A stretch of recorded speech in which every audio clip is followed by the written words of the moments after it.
This series presents information based in part on theory and conjecture. The producer's purpose is to suggest some possible explanations, but not necessarily the only ones, to the mysteries we will examine. Joysticks. If everyone would like just bag the noise, okay, like we could do this? Everyone's doing it. But it's not vulgar. Kids play with their joysticks day in and day out, jerking back and forth. Everyone's doing it. But it's not violent. Like, where are we supposed to go? And everyone's doing it. A good clean. Arcade! You want to play Pac-Man? Eugene and Mommy? Baby, it's been so long. Joysticks. You and I have something in common. We both like to hang out in public bathrooms. No. Prepare yourself. I would like you to meet Simba. A film for people who are totally into fun. Strip video? You got it. Games. Oh, damn it! And good times. You're running a garbage dump in here, and I intend to do something about it. You will not go to the arcade again, right? If I want to go to the arcade, like, I am going to go. Just for the fun of it. If you win, I'll close the arcade down. It's more fun than games. Joysticks. I can't go on like this! Totally awesome video game! Hello and welcome to Talking Bird Presents Two Dudes Talk About. I'm your host, Robert Zachary, along with my co-host, Sean Judy. Hello, Sean. Hello, Robert. Happy 2019. Yes. It's been a short while since we've convened. I guess it was late October or early November. Yes, it was. It was our Danzig. It's our post-Danzig Our one-year anniversary show. That was a well-received episode. We got some nice comments on YouTube. That is true. And we appreciate that. If this is your first time here, welcome. Give you a little bit of format. There isn't really a format, and there is kind of a format. The name of the show kind of explains it all. It's just two dudes talking about a topic. Today's topic is going to be video games, and that's going to be a wide-ranging, freewheeling. We don't know because we don't have I don't have like 50,000 pages of notes, and we haven't really discussed it. We just discussed whether or not that was something that we wanted to talk about, which I think works for this format. We have a lot of, if this is your first one and you are interested in more, we have ones where we talk about the film works of Arnold Schwarzenegger, the Alien series. We review the Han Solo movie. Did we? Yes, we did Last Jedi. We've done 2 episodes dedicated to the singer Glenn Danzig and his works. God, what else have we talked about? We talked about a little bit of everything. We talked about the fall of Toys R Us and what it meant. Yes, to we us did as that. Children. Yeah. So you get a chance to listen to two dudes have a conversation about stuff. Of course, we try to keep in mind that people are listening. So I'll try to, when I bring up a concept, I'll try to remember to explain it if I think it might be a little too arcane. And if it's not too arcane and you feel like you're being condescended to, We apologize. Yeah, chill out. Come on. So what have you been up to? Is anything exciting? You've been consuming anything exciting lately, or? Yes. So we had done an episode. This actually crosses over on 2 episodes that we've done. It's the Alien franchise, and we sort of had a potpourri edition where we talked about a couple of things, and I was discussing the works of William Gibson, the author. He is publishing, or his work is being published through Dark Horse Comics right now. Oh, nice. His script for Alien 3, his first draft of the unproduced version of Alien 3, which has absolutely nothing to do with what the movie, obviously, that we got. But they took his script and they're doing it as a 6-issue miniseries or 5-issue miniseries, and issue 2 just came out, and it's really quite good. Oh, good. Yeah, I'm really enjoying. I mean, the art is solid. It's not super spectacular, but it it's definitely better than the quality of a lot of comics that we're getting these days, like the Star Wars comics. But it's based on his original screenplay, and it's all about Russian space stations and all that kind of stuff. Russian space stations. Yes. And it's good. I mean, it's clearly a period piece, but it does more to carry over the characters from the Aliens movie, Corporal Hicks and Newt and all that, than obviously the movie that we got where they're all killed off during the credits. But anyway, that's kind of one of my things that I've been enjoying lately. Yeah, I kind of just, through the holidays and stuff, I just kind of got caught up on movies. Kind of a lot of, I like to, the big movies, I kind of like to wait till the wife's at home so we can watch them together. And so, not that we saw anything that great, actually. I just basically went through all the stuff that's big on streaming. So I've seen Bird Box now. Have you seen Bird Box? I have not. I've seen all. You haven't seen Bird Box? I've seen all the memes though. Yeah. It's again. I'm not. I won't get into a long review. I will only say is, I'm amazed about what I'm cool with if all I have to do is push my thumb down on a button and I don't have to get up. Like, I would never go to a theater to see this movie. I probably wouldn't spend the $3 to rent it. Mm-hmm. But the fact that it's a big budget movie with big names, it's essentially, if you hadn't seen A Quiet Place, which is the one about you can't make a sound, and this is one you can't, and this one you can't look at anything, and essentially, except for the finer details, it's essentially the same movie. So you're kind of like, if you're like, I don't want to spend $6 on that, you can watch Bird Box if you already have Netflix, and you essentially you get the same kind of thing. Maybe Bird Box is a little bit more hokey and it's a little bit lower budget, but whatever. Some people have said, oh, it's so brilliant, and some people have said it's utter shit, and I think it's somewhere kind of probably somewhere in between, somewhere in the middle. And then I also saw Hereditary, which is the Grandma's Curse movie. Yeah, because it's like another one of these, all of a sudden it's the big thing now in horror movies to have hipster horror movies, which I don't even know if hipster is a real term anymore. Well, hipster is horror. So. Yeah, we're kind of living in a post hipster world, but stuff that's like big name actors. And anyway, it was all right. You probably didn't see that. So what, did the man bun kill them all or what? You said it was a hipster movie. Yeah, so. Exactly. Yeah, it was. I think they kind of got killed by their own undead mesh hat guy shows up. It's kind of like one of those, like, if there was an old Stephen King short story about some kid and his grandmother having to stay with his grandmother. Essentially, all these movies feel like they're just rehashing that story. Like, grandma had a secret. No. So it's like that kind of situation.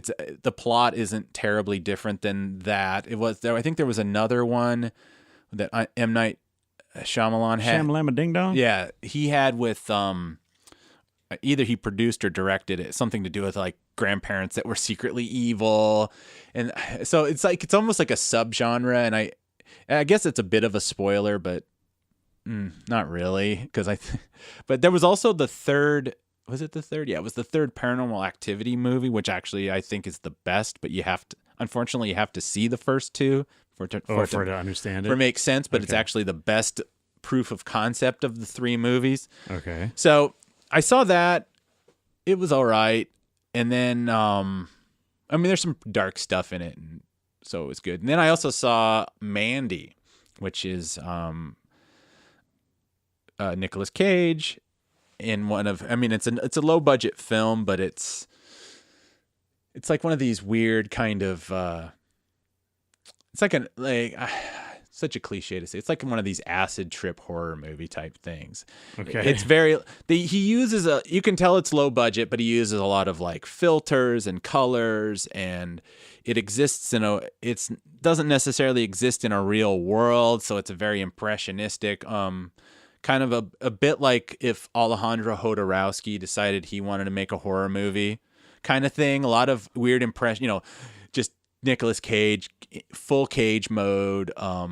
Andrea, what's her name? Cage. It's like Riceborough or she's like one of these actresses where she's a bit of these people where she kind of, every time you see her, she's like, oh, is that who that is? Because she changes her hair. And, okay. Yeah. Like her face can change a lot because of the way they make her up and stuff. She was in that Tom Cruise movie where they're living in a space station above the planet Oblivion. I don't know if you ever saw that one. But anyway, it's good. It's a good movie if you like Nicolas Cage and you like kind of weird horror movies. I got Shudder, which is like an all horror channel that you can add on to your Amazon Prime subscription. So I've been dipping into that stuff. There's another great one. There was a one I recommend Mandy, and I also recommend if you like crazy horror movies. I do not recommend, oh God, I don't know. It's another Nicolas Cage that showed up on Netflix.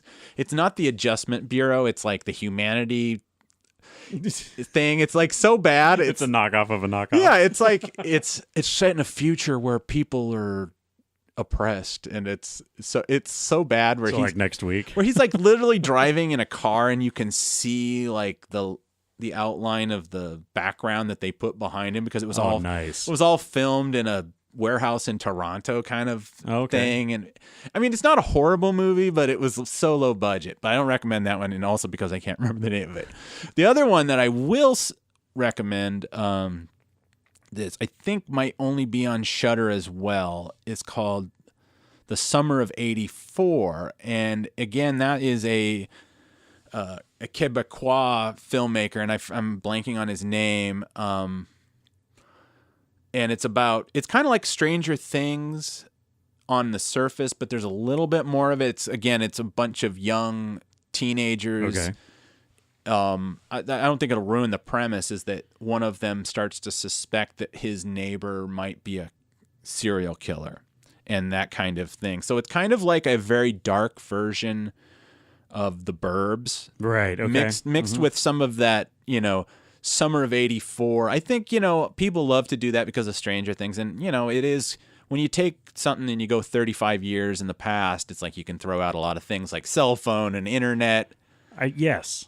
So that's something that I find interesting is it's harder and harder nowadays for you to create some of these fictional scenarios that you're wanting to tell, whether it be a crime drama or a horror film or any of that, so something paranormal or extraterrestrial or whatever, simply because the technology that we have now is so, it's so advanced and whatnot that a lot of the premises or a lot of the situations that the characters find themselves in are completely unbelievable, because you're like, well, why don't you just pick out a cell phone and call somebody, like that kind of thing. Right. And so I do see that some of the nostalgia, of course, is cool because it's visually appealing and because it does, touch a lot of people in the right way, bringing back fun things from their youth and whatnot. But it also helps indemnify yourself against some certain absurdities that pop up in these types of storytelling because of modern technology. Yeah, and again, one of the things that kind of connected to that Stranger Things are the relative age of the protagonist. Although I would say that this movie is a bit darker.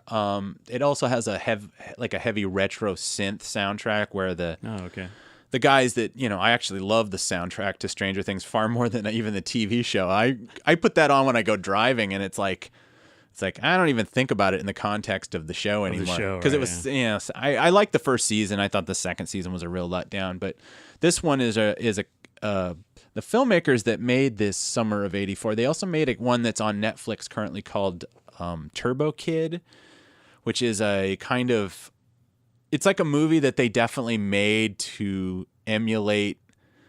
Remember, you ever seen Solar Babies? Oh God, no! Solar Babies is like one of these weird kind of movies where it was like, I want to say there's bigger names in it, but I think like the biggest name was Jason Patric, the guy from Lost Boys and Speed 2, right? Yeah, who's kind of not been doing anything since then. Yeah, but it's an interesting story. It's got there's no big names in that one. I think the biggest name in the Summer of '84 is Rich Sommer, who was on Mad Men. He played kind of the lovable loser guy. Right. So these are not big name movies, but that one I thought was really good. And they did it's basically Turbo Kid it's set in this post-apocalyptic world where he rides around on his bike and has armor that's all kind of old BMX stuff, and he collects comic books out of old hovels, and it's Interesting. They don't explain why we're in this future, and it's got again this I think it's Matmos, who's another French Canadian group that did the Summer of '84. It's a great synth kind of retro soundtrack. Michael Ironside is the villain in this, and he don't look like Michael Ironside very much anymore, but it's still a lot of fun.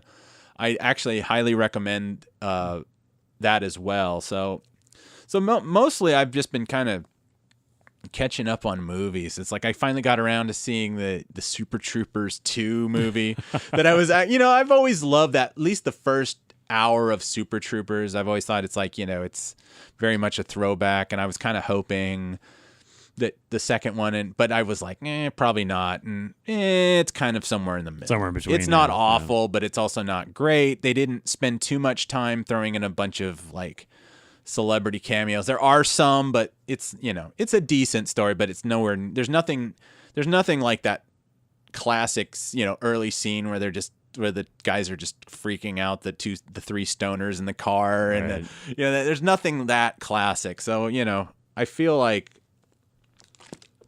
a little let down, but yeah, I didn't spend too much time watching films per se. I got caught up on a lot of the YouTube stuff that I've missed over the last quarter of the year. Oh, yeah. And I did enjoy speaking of Netflix films, I did enjoy The Outlaw King. Oh yeah. Yeah. That was actually really well done. It was very it was a real period piece, It felt much more realistic than Braveheart, and of course at that point Braveheart had been really the only real epic. Well, it's kind of an unofficial sequel. In a way, yeah. It kind of tells you what happens after Wallace is killed. Yeah, because he gets killed like half an hour. They don't think they show it, but no, they don't show it. The guys wind up. Bruce and his boys wind up in Edinburgh, I think, and a portion of Wallace is there hanging from the gate, which is what they used to do back in the day.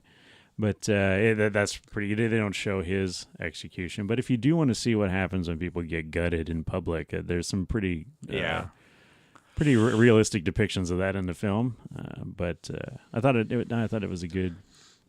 It was a good historic representation. I could have stood it have been, because it is Netflix, and I feel like a lot of people kind of watch those movies at their own pace, even though I feel like movies are always best watched in one sitting, right? Even though people don't do that. Apparently that was supposed to be a much longer film, but they cut a lot out, which I felt it might have benefited from, and maybe we'll get a longer cut down the road, because it's Chris Pine, and there's who else was in that, big names. Anyway, it doesn't matter. I'm not going to look it up, but yeah, I thought it was kind of nice. It was it felt a bit more historically accurate from my little research I've done in that time. And it kind of felt like a bit of a throwback to some of the great epics of El Cid, or maybe not in scope, but it felt like kind of Spartacus and that big kind of thing. And that's why I think it's just a little over 2 hours, or just a little under 2 hours. And I feel like, I bet you could have built that up and made it like a 3 hour and had because it feels like when the topic and the subject matter definitely is, there's a lot there. Yeah. And I think when things start to happen in that movie, it happens really fast. And all of a sudden you're like, whoa, we're down. The King's dead. Wait, what? You're like, what happened there? Wait, what? Yeah. But I mean, again, I definitely liked it. That's for sure. Yeah.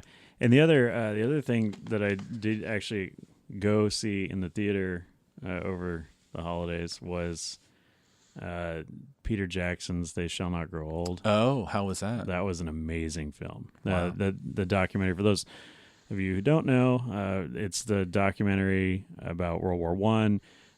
Peter Jackson was commissioned by the Imperial War Museum, or the Royal War Museum, whatever it's called, in England, and they handed over all of the footage that was filmed. So hand crank motion picture footage that was taken by the British during World War One, and a whole series of audio from interviews that were conducted with World War One veterans at the 50th anniversary of the end of the war. And he was putting this together as a project for the 100th anniversary of the war in 2019, or 2018. But so anyway, he did this thing where they gave him all the footage and all the audio, and they said, do what you want with it, tell the story that you want, but it's just got to be unique and interesting and all that. So the movie that they made, they went through and they took all that footage, and using all the technology that's available for the day, they cleaned up all the artifacts off the film. They went through and changed the speed of the film, because what happens obviously with hand crank cameras, you get into a combat situation or you get out there and your nerves go and you start cranking faster, and then with the product that you get is it looks like everybody's moving around way too fast. So they went through and they took every single piece of film and adjusted it for speed in real time. And so everybody moves correctly. There's no jerkiness. There's no weirdness. There's no super fast or really slow or, cleaned up, like I said, they cleaned up all the artifacts. And then at certain parts, they colorized it. And then they added sound to it. And all the sound that was produced was done using, period stuff. So for when the guys were marching, they had guys in a room with World War One backpacks, like shaking them and stuff like that, and the same helmets and all this stuff. But the other thing that was really interesting, and of course they used period weapons to make they went out and filmed or recorded artillery being fired and all this stuff. So it's all real. None of it is canned sounds or things out of a like a synth or whatever. It's all real like they had that library where it's this Wilhelm scream that you've heard 1,000 times. Right. And so they went and created all their own new audio for this. But the other thing that I found really fascinating was that there's dialogue in the film in certain parts, and what they did is that they got these people who are, I guess they call them forensic lip readers. And so they went and they had this group of people view certain portions of the film, and they all kind of came with a consensus of, okay, this is what this guy is saying in this here. And then Peter Jackson would look at the uniform that the guy was wearing in the film, find out what the unit was if he could, or if there was some kind of marker on the film, like where it was shot or what unit it was shot, with. And then he would go find an individual from that part of England. So he would have the appropriate accent for all that. And he did it for everything in this film, and it all comes together, and it's just this magnificent, story.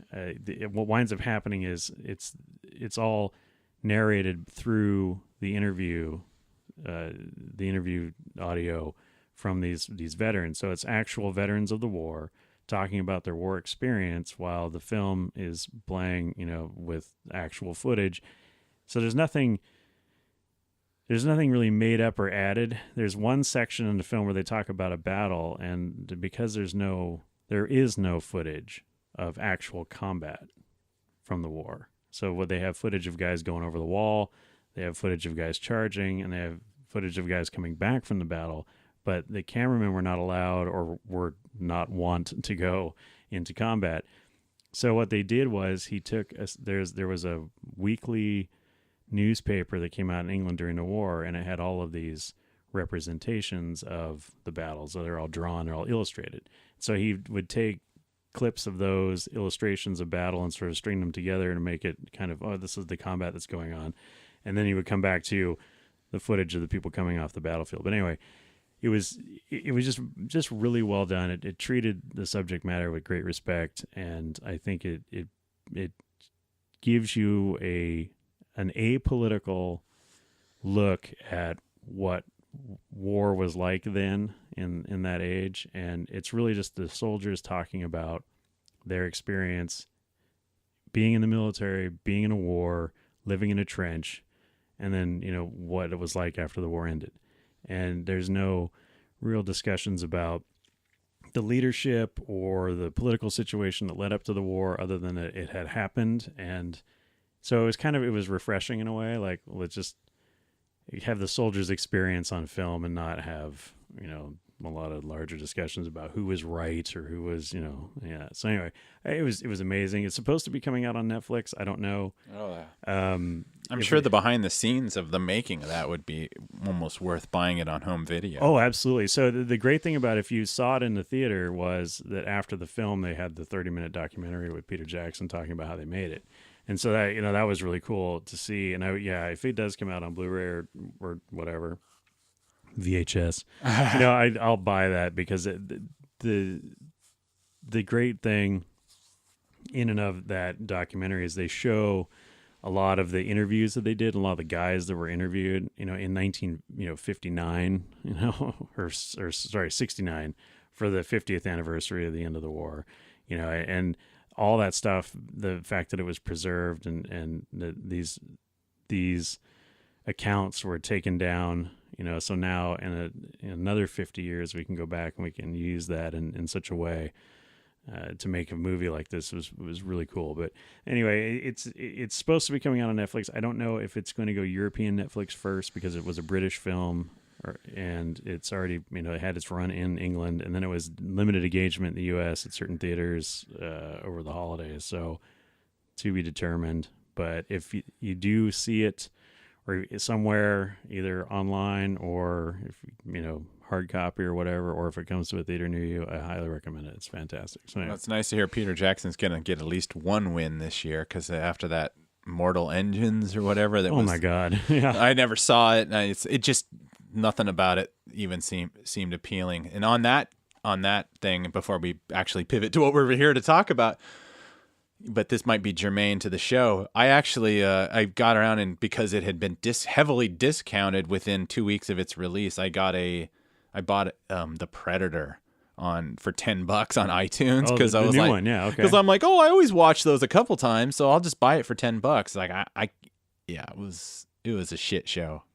I've seen clips of it, and I, with the previews, I had no desire. It felt like Predator 2, man. I was waiting for Danny Glover to show up and say something stupid. And it's just, again, you'd be better off just seeing that and this is his real name, Nimrod Amatal's Predators sequel. So it's essentially Predator 3, the one with Adrian Brody and Topher Grace and all that. It's essentially they remade that one, but not. You know what I mean? They just kind of, it's like a remake of that, and the second one kind of gussied up, and I understand what they were trying to do, and I don't know, it kind of exposed the weakness in Shane Black. There used to be this kind of cult of, Shane Black, he's like he's that hip guy that nobody knows about. He wrote all the good jokes in Predator, and he wrote Long Kiss Goodnight, and all of his movies are set at Christmas, and all of a sudden it became like he was making Iron Man 3, and you're like, wow, okay, and then he became a thing, and now I'm like not so sure he needs to be a thing, because he's he's got the and I don't want to invoke our personal Voldemort so soon in the episode, but he's kind of got that Rian Johnson thing. Fuck you, Rian Johnson. He's got that thing where it's like he's the writer director. It's like like Kevin Smith even, it's like I write what I direct kind of thing, and it was writing wasn't good. Writing and directing, being a writer director is akin to being a coach, GM in sports, and when it works, it's magnificent. Right. But when it doesn't work, it's the Cleveland Browns, and you got no one to blame but yourself. Exactly. I don't know what Cleveland Browns. I'll assume what shitty team. Okay, but yeah, it's and I, to be honest, I was a little bit like kind of feeling bad, because there was obviously that controversy that this minor actor who had turned out to be like a sex offender or something, and Olivia Munn had kind of brought up this, and they'd taken the scene out, and I thought, well, that's not really going to bode well for this movie in the theater, and when it didn't do well, I was like, well, maybe it had something to do with that. But seeing it, it's like there's nothing that she could have said that could have hurt this movie that didn't hurt on its own. It was a bad, the story's bad, The acting's bad. She's terrible in it too. I mean, that's well, and I felt the preliminary buzz around the film was it's a joke and it's crap. Yeah. And then the whole thing came out about the guy in the sex offense deal. And I've thought, and this is just me because I'm an entirely cynical and jaded bastard, is that they did that simply to try and create some kind of interest and try and create some kind of publicity. Thing, like get everybody to stop talking about how shitty it is and talk about the weirdo creeper that was in the go movie see for 2 minutes. Yeah, let's go see it. Which he's not in the movie because they edited they it out, removed it. And it's like they probably should have removed about a half an hour out of that movie because I'm just like, can we just edit out the whole movie? It's so bad that when I watched kind of some reviews of it, people referred to things I didn't remember in the movie. That's awesome. And I think I have a decent memory, and it's like usually I can remember a movie I've seen a day later. Usually, but anyway, yeah. Well, let's start to get into our topic, which again, I only said it once. We are going to be. It'll say it on your phone or whatever. We're going to talk about some video games. Yeah. I thought we'd kind of just break it down, past, present, and future, kind of our personal, just things talk about games. I don't want to put too much of a cage around this. So I will start by saying, again, something germane to this show is that there was an announcement that we are losing yet another Star Wars game, and me being kind of, since that is the vector in which most of my love of video games has come from, by playing Star Wars type games throughout my life, that I'm always interested in what Star Wars has to offer to gamers. I'm going to use that. I'm just going to use the term gamer. I know that's kind of a weird, politically loaded term, but I'm just going to use it as it's intended, meaning people that play games. People that play games, yeah. I know. In the dictionary, yeah. Exactly. Yeah. But according to Hoyle Games. Yeah. No. But so yeah, Electronic Arts, aka the Voldemort, the First Order, the evil empire, the whatever token, whatever like pop literature that you have to use because you don't read real literature, that you have to equate that with, it has done it again. They take initially what was supposed to be a platformer game run by well-respected game director Amy Hennig. We talked on this show years ago when we were a Star Wars podcast about, I went and had her talk, wanted to hear her take on what she was going to do. Of course, she was like, at Star Wars, I can't talk about any of it. Right. So that was kind of a waste. But it was going to be this Uncharted style adventure, which for people who don't play Uncharted, it was like a third-person action adventure game, platformer with a lot of jumping, swinging, climbing, stealth kind of attitude, kind of a linear game story where you start at A and get to Z by the end of your 12 hours or 15 hours. It's going to be a better and more updated version of The Force Unleashed. Yeah, in a way. And kind of like that, maybe a little less arcade. I don't even know because they never really got a chance to talk about it. Then that, it's like, no, we're going to turn it into a large open world game, which ostensibly meant probably that because they wanted to find a way to monetize it, because as we'll probably get into later, that is kind of the number one concern of these AAA, which again, these big games, they're in the industry are referred to as AAA sized games. So it's the kind of stuff where you see ads for it on TV and things at Best Buy and pre-order bonuses. And so they, ever since Electronic Arts has taken over the franchise around the time of the Disney acquisition of Star Wars, there's been a lot of promises about these games that have come out, and there's an infographic going around now showing a comparison from like maybe 10 years ago or 15 years ago, what it looked like when LucasArts existed and how many games, Star Wars games, they would release in a 4-year period, which was like 12 or something, and some of them are very classic type games, which we'll probably talk about later. EA, which again, they are just the publisher, and there's DICE and, all these other companies that under that umbrella that they make the game for them, but EA puts up the money and they're the final decider. So they've been chasing their tails for years. So they pulled out this platformer game because they wanted to make it open world.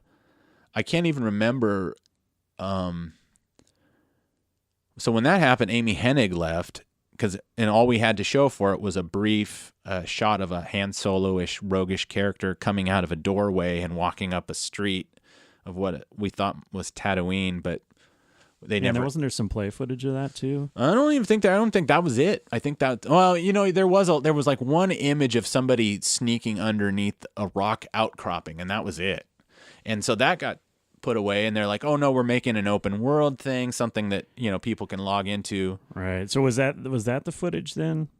Because there was some footage that wound up, and I don't know if it was from like one of the gaming conventions or if it was from something that somebody leaked or whatever, but there was footage of Tatooine, and it was Mos Eisley. Yeah, I mean that's all it was. That's yeah, all. But it was like walking around, and there was but I think I want to say that was after they changed the first iteration, and they were like, "Oh, this is what's coming in your open world." Yeah, thing you might be right, and you could go into the cantina. It's getting it got very confusing, but I mean, long story short, they have canceled all of it, and essentially what I'm hearing is that they're going back to like a single, small, quick turnaround, linear adventure that they can pop out really quick. Oh, so like Battlefront. Yeah, well, not Battlefront in a different way, because Battlefront is, that was, at least the second one was very much set up with this idea of like, well, we're going to throw this all out, and then we'll make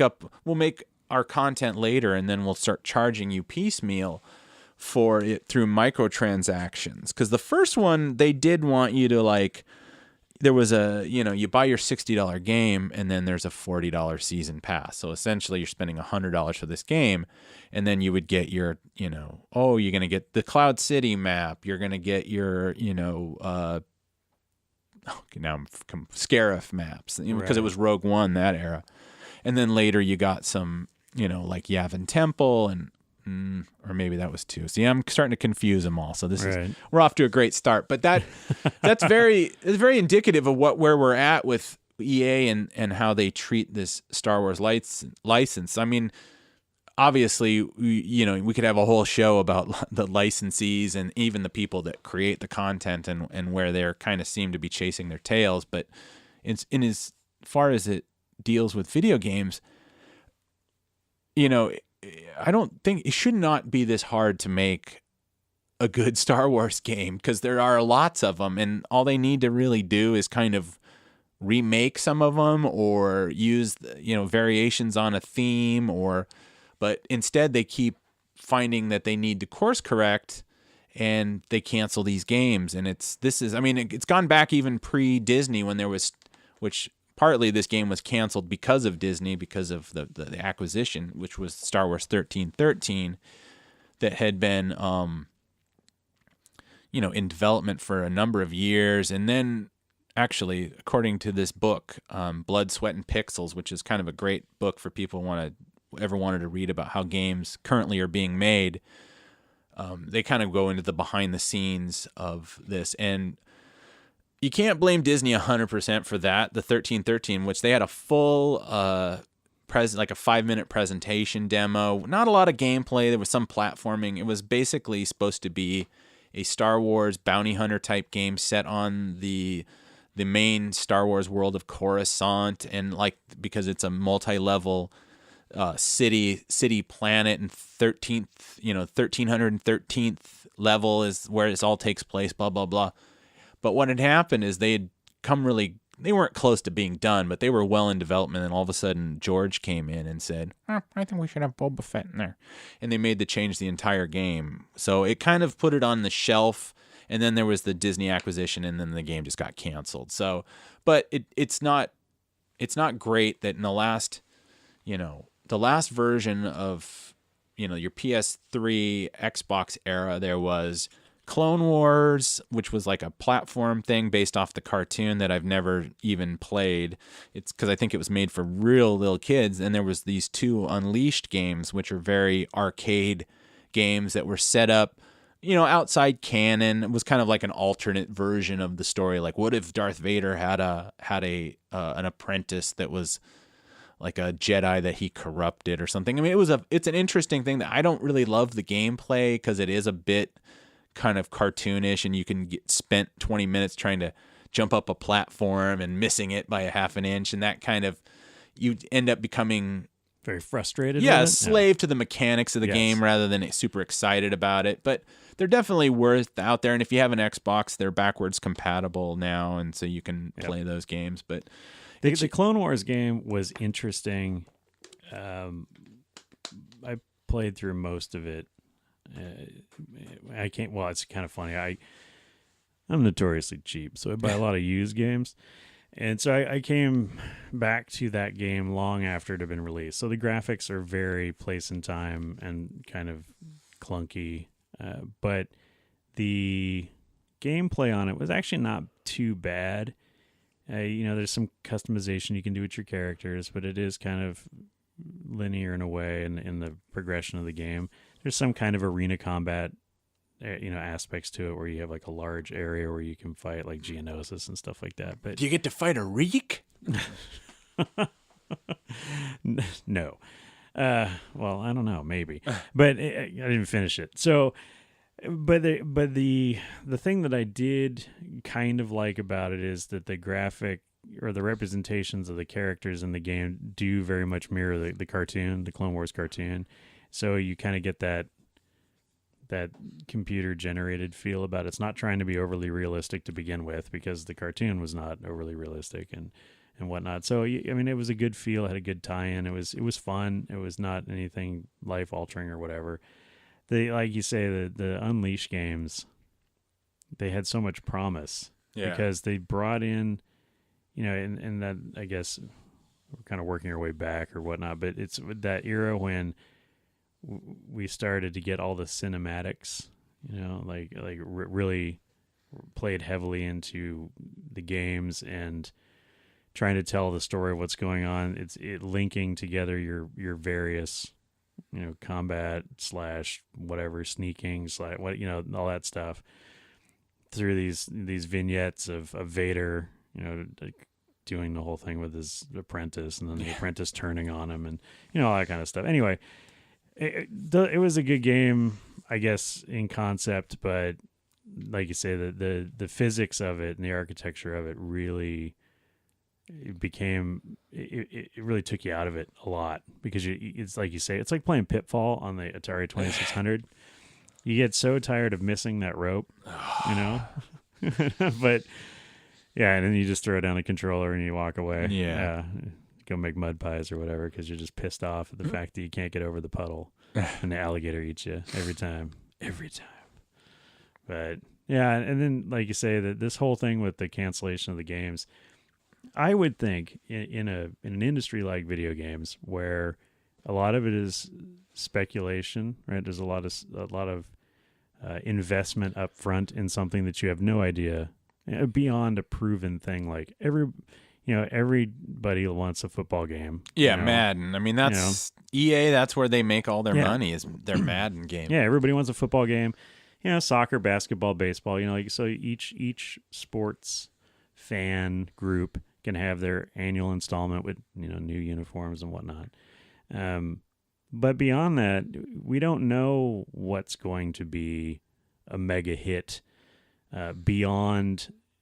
If the gameplay is good and the storytelling is good, you would consider that would probably generate a hit. But, we see these intellectual properties that are, falling out of things like Fortnite, and you're like, why is this even popular? Like, I have no idea why this, is it the gameplay? Is it the world building that's going on there? Is it the complete absurdity of the fact that some lady can kill you with a donkey piñata weapon? Like, I don't get it.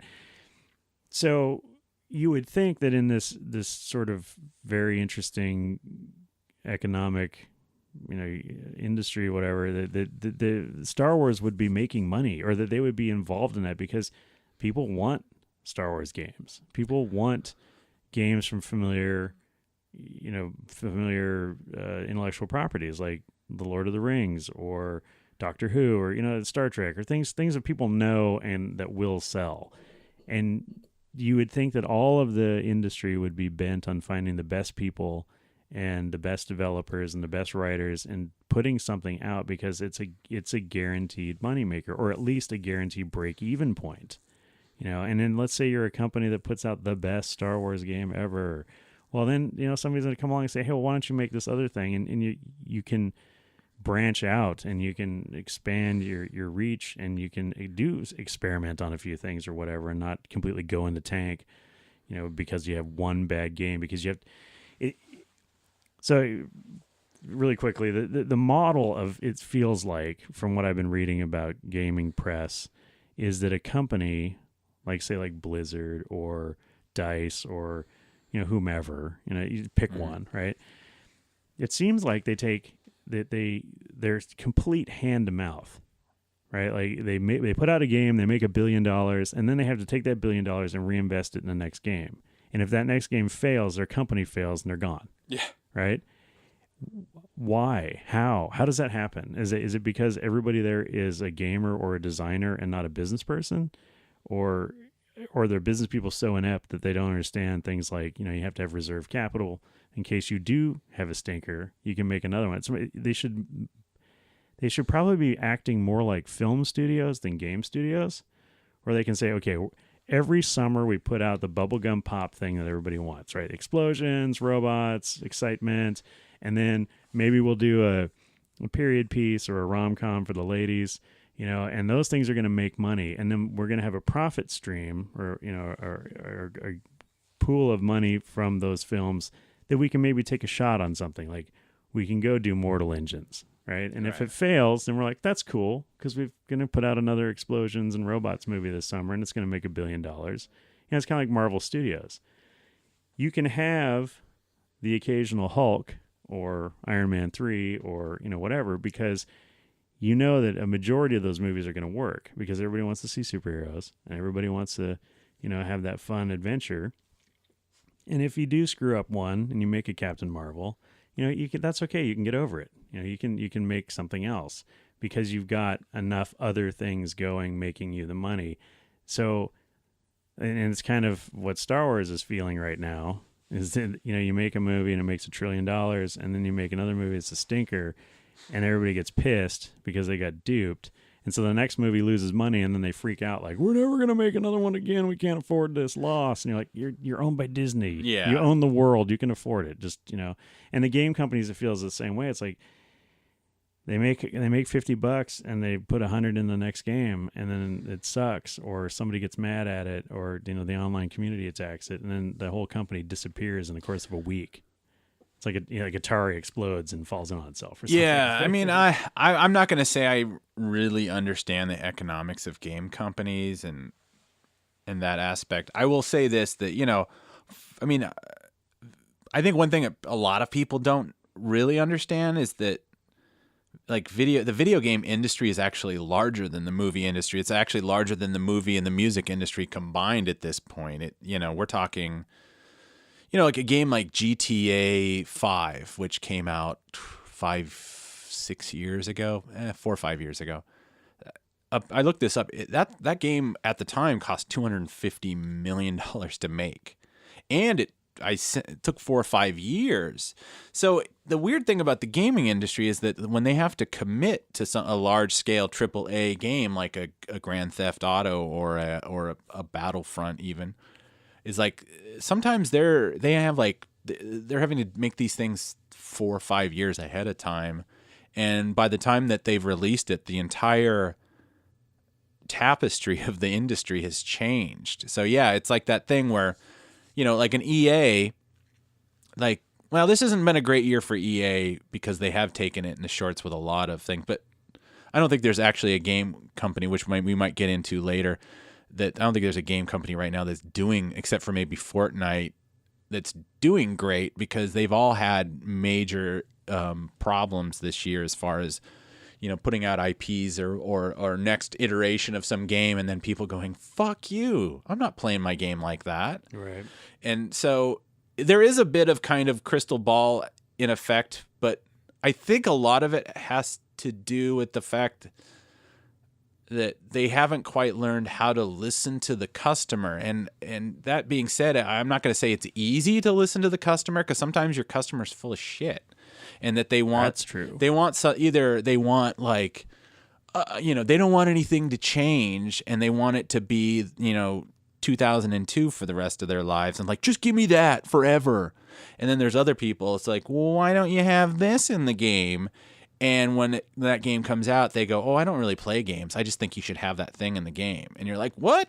Yeah, I just spent $250 million putting that thing in the game. And you're like, and you didn't even buy it? Like, I don't play games. And you're like, ah! Gamers are dumb. I feel like that is that it's hard to please them, because it's like, I guess I'm getting way ahead of myself, but there is a certain amount of idea that, okay, if you're trying to please the hardcore, you're actually kind of fucked, because the hardcore, when they start to get what they want, they get even more demanding. Right. Well, there's that. Yeah. And it's like, even if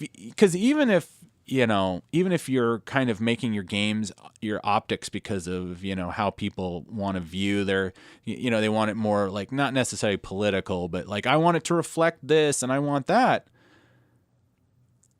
It doesn't, that's never really the problem. I think it's I don't know what I'm trying to say is I'm trying to, never mind. It's a thought, and I'm like, it's like any marketplace.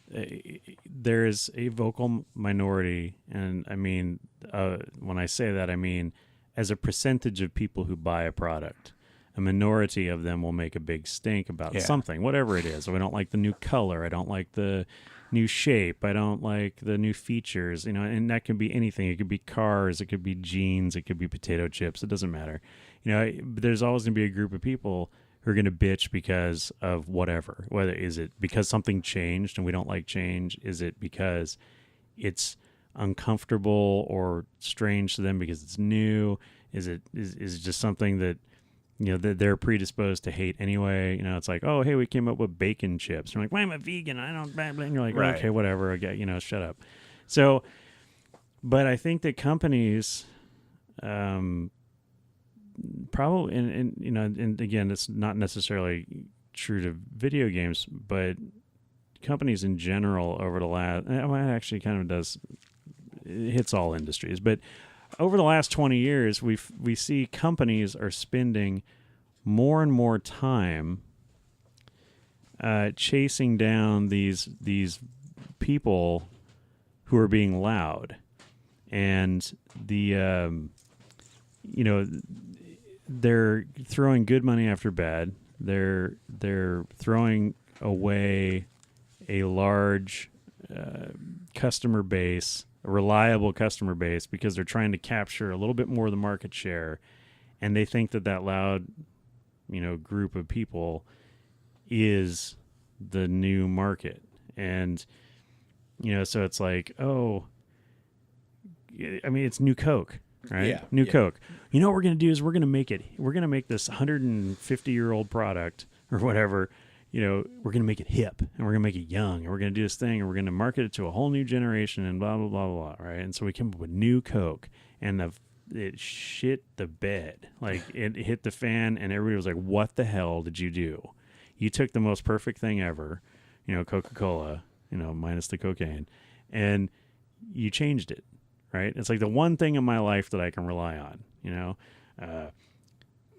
people leave you, people die, things change, fashion changes, everything is in the world will change, but I can always count on a can of Coke. Well, not anymore, right? And that just blew up everything. But, somebody gets a wild idea. Hey, well, our market percentage is this, and if we just do this one thing, we can capture another 5% of the market, and 5% of the market would mean X $100 million. But the problem is they don't realize that you have to sacrifice 25% of your current market to get that 5%. Right. And so it's a net 20% loss. And we're seeing this everywhere. If you would just make something of quality, right? And again, it's not just video games. It could be anything. Make something of quality that is, good and reasonably priced and widely available, and you will probably get rich. And you don't have to you don't have to try so hard to, like you say, the people who are like, well, I want more of this one little thing in my game, whether it's less violence or more violence or, more sex or less sex or, like whatever. Like there's so many things that are going on right now in the gaming community. People are talking about these topics and like, well, I want this game to have, I don't know, like more, like for example, like open world games. I want to have a larger game, right? I want to have it be more explorable. And it's kind of, one of those things like with the 1313 game, you had that. You had a thing going on. You had a vision, and you had a mission to create this game. And then, like you say, George Lucas shows up and throws a wrench and everything. And by just changing the main character in that game, you have now done something with that open world concept or with that where you can't really just have Boba Fett wandering around on Coruscant in an open world adventure, interacting with NPCs and whatever, right? Because now you're fucking with canon. And yeah, because they always want to make everything game canon now, and right. that, which is, and that's when you end up with, gosh, and I forget the name of the damn game, and I talked about it incessantly on air. It was a mobile game, and they created like this weird thing, like, oh, he's an imperial senator, or an imperial leader, and he's got himself off in a place of space that you can't get to. So everything, it's like they try to create a sandbox so you couldn't be like, why can't I fight with Luke and Leia? And like, no, you're just on these series of planets. Right. And it was this mobile game, and they're like, it's canon. It's canon. And it's like nobody played it, and then they had to very quietly just kill it off. Right. And because more people are playing, Galaxy of Heroes, because they don't have to, or whatever that. There's the Marvel one. Yeah, and where you can pick your team of superheroes and go on adventures. And, but because nobody's saying it's canon. There's a Star Wars one too, though, right? There's another one. Somebody actually asked me if I played it the other day, and I'm like, no, because I don't do phone stuff. But it's that kind of thing where they want. You're not a casual gamer. Casual game. I'm hardcore, man. Don't you understand? Wait till I get in my proselytizing, because we haven't even done our gamer history yet. Oh dang, man! I'm sure people are just chomping at the bit. What's your game history? You don't want to know about my Commodore 64 street cred, yo. Exactly. But it's this thing where it's like, well, they're not. Maybe I just think that they're being a little bit cynical about it, that they're not actually putting in the effort that they should. So when nobody wants to take, it's kind of, well, again, it's kind of like what's going on with Star Wars going forward, is that nobody wants to take the time to get invested in the new characters, because they all kind of, the people that create it kind of cynically didn't do a good job. Correct. They decided to check a box rather than create real living, breathing, which I know it's a movie about space wizards or whatever. But my point is that there has always been a sense of realism that makes sense within the world that they exist. And they don't do that with the games either. And it's created this thing, which is hilarious, because it's like, I'm constantly like, I'd buy a Star Wars game, every 6 months if there was a good one or an expansion or something. It's like, even my complicated feelings about Star Wars is like, but as time goes on, I'm less and less interested in what Disney's going to be pushing for, the franchise going forward. And I want stuff that maybe reflects the past. You can be inventive with it, but I kind of want my stormtroopers to look like stormtroopers. I don't want them to look like iPhones or whatever the new First Order ones. And like, even Donald now Duck. In my mind, it's like a weird delineation of like, but again, I'm just another mouth to feed, so to speak. And it's like, true. It's, and it's, it's like money talks and bullshit walks. If EA was throwing out all this great First Order resistance content, then people are just eating it up and loving it, and I don't have a leg to stand on. Exactly. It's like, they're not putting anything get with out. the train, and it's like, yeah, they're putting the stuff out, and they're like, guys, it's Han Solo season on Battlefront, and you get it and you load it up, and there's Alden Ehrenreich, and it's like, I got nothing against Alden Ehrenreich, Not my Solo. but it does kind of. unfortunately, they have this issue that it basically reminds you, like, hey, we just released the lowest grossing Star Wars film that, well, except for that animated one that came out in 2008 that nobody talks about. Was that? It came out theatrically at the time. No, but was that? Did they make less money? Ooh, I think so, because I think it only played for like a month. Okay, because I was reading how Star Wars Conquered the Galaxy a while back, and there was talk about that. But I know that movie came out before, or that book came out before the Solo movies, because I think they talk about Rogue One in that book. So I think that's kind of at the end of where they were at, because he covers the sail and the Force Awakens. I don't think it had gotten quite to The Last Jedi when that book was released. Oh, no. Yeah, so, and at the time, that was the lowest grossing theatrical release. Yes. At that time. I mean, I think it only did maybe 20 million. They did very little advertising about it. It was one of those things where it's like, back in the 70s or whatever, they used to dump these like TV movies over in Europe, and they'd run them theatrically in Eastern Europe or something whatever. Belgium. It would play in Belgium for 2 weeks, and you'd be like, why is Battlestar Galactica a movie over here? And it's right. Because we don't TV. It's going to take 10 years for this to show up on TV over here anyway, so it's easier just to make a movie. Yeah. It's like that same thing what's going on with Star Trek, that they make the little shorts to try to raise money to pay for the show that's not doing well or whatever. But yeah, well, I mean, I think we should probably Let's go back to pin the in this future. and then go back because I could spend all day talking about this, and then we're going to get off of video games. But I'm sure this is going to come up again. But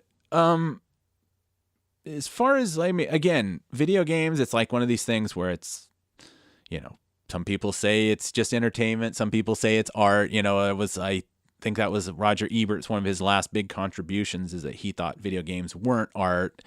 And that was like, people were always like, oh, Roger Ebert, he doesn't understand. It's like, well, it's not, it's commerce, it's art, it's a little bit of that, but it's a little bit of everything all mixed together. But Sean, what's kind of your, what's your early history with video gaming? Well, so we had Pong. That was the first video game system that we had in the house.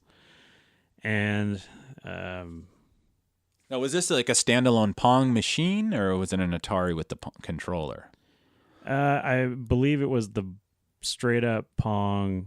It was the two. Yeah. It had a couple of versions, like you could toggle between. Yeah, two you could different hang games. the controllers on the thing and the centerpiece, and I think they sold them at Sears. Yes, I believe that was where a lot of things in my youth came from. Sears, my Star Wars toys, my G.I. Joe toys, our Atari. Yeah, it all came from there. So that was kind of the first, dedicated electronic gaming thing in our house. I mean, growing up, we were board game players, we were game players, so it wasn't like we went from zero to Pong, but that was a mesmerizing deal, man. You're looking at your TV and controlling something on your TV, and it's a lot of this is going to sound really archaic and stupid and old man get off my lawn-ish, but the era, in the 70s, when I was a very small child, that was the fact that you could hold something in your hand and you could control what was going on your television was kind of a sea change moment. TV was a passive endeavor up to that point. And obviously it still is, but up until that moment, it was a very passive thing. You sat and watched the TV. Now you interacted with it, in a way that you had not been able to interact with it before, beyond like changing a channel. And then to go from that very basic block representation of, tennis or whatever, right. You go to the Atari 2600, which we had. And now you have colors and you have, much more complex interactions with the machine. And that system, that was huge, because we would go and play stand-up video games at the Shakey's Pizza. Yeah. And put a lot of quarters into Asteroids, and Pac-Man and, that kind of stuff. And then growing up, I mean, there was video arcades in the mall. A lot of these things that people don't experience anymore. The people think of or video, it's not done in the same attention to detail. Like, say, well, I was going to say that when you spoke of arcades, there was at least, I don't know if it was a national chain, but it was a Pacific, at least in the Pacific, there was the Gold Mine Arcades, which is a great thing where they had a facade that literally looked like an old mine entrance, and like kind of almost like Disney. You go in there and the thing, maybe 2 candles worth of light, and everything else was provided by the arcade machines. Yes. And it was just this cacophony, and like you would kind of wind yourself, up front was like the ones that were 50 cents. Because by the time, I think everything was about a quarter at that point, your average game. But the really good ones, like Dragon's Lair and stuff like that. And then you'd wind yourself to the end, and it's like if you were like me and you wanted to stretch it, like, I'll just play Dig Dug, Yeah, Dig Dug. for a quarter or whatever. But yeah, it was kind of a thing where it was like, it was a destination. Now they're just like weird. It's a cynical thing where they shove some arcade machine that plays 15 different games in the corner of the basement of a hotel to try to like, where you go to your local pizza place and it's all these quote unquote skill games where you're trying to get use a claw to grab something, or you're trying to skee ball something, or you're playing for tokens.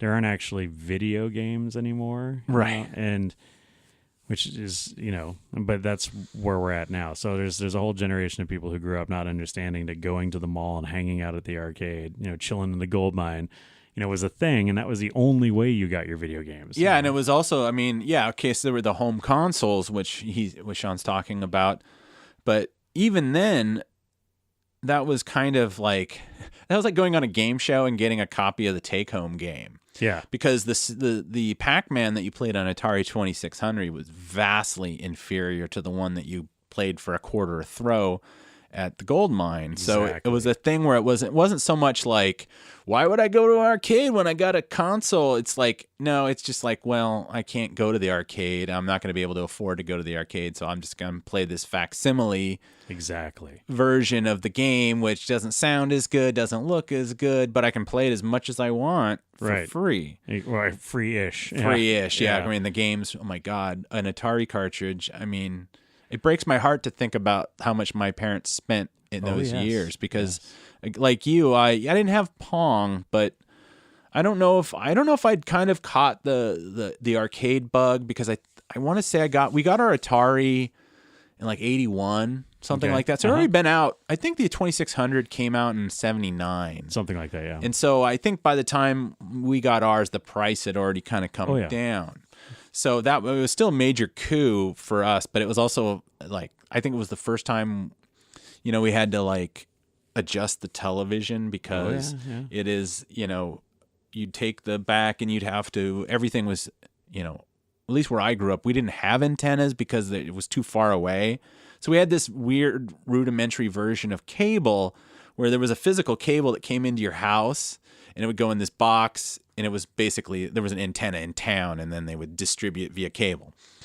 Right, and so you still had the 2 prongs. Yeah, so I have, and I have it. I actually have it. it. Well, it's not going to matter. This is an audio thing, but it's because my Atari 2600 is like right here in the corner of the room, because I've been debating whether or not I want to get rid of it or not, because I've had it for so long, and it's like I don't play it, but it's I still have a photo of getting that. It was the most amazing. Like it was like, I think it was one of the first Christmases that that was the that's the AAA present, the one from, I mean, I'm 8 years old, but still Santa.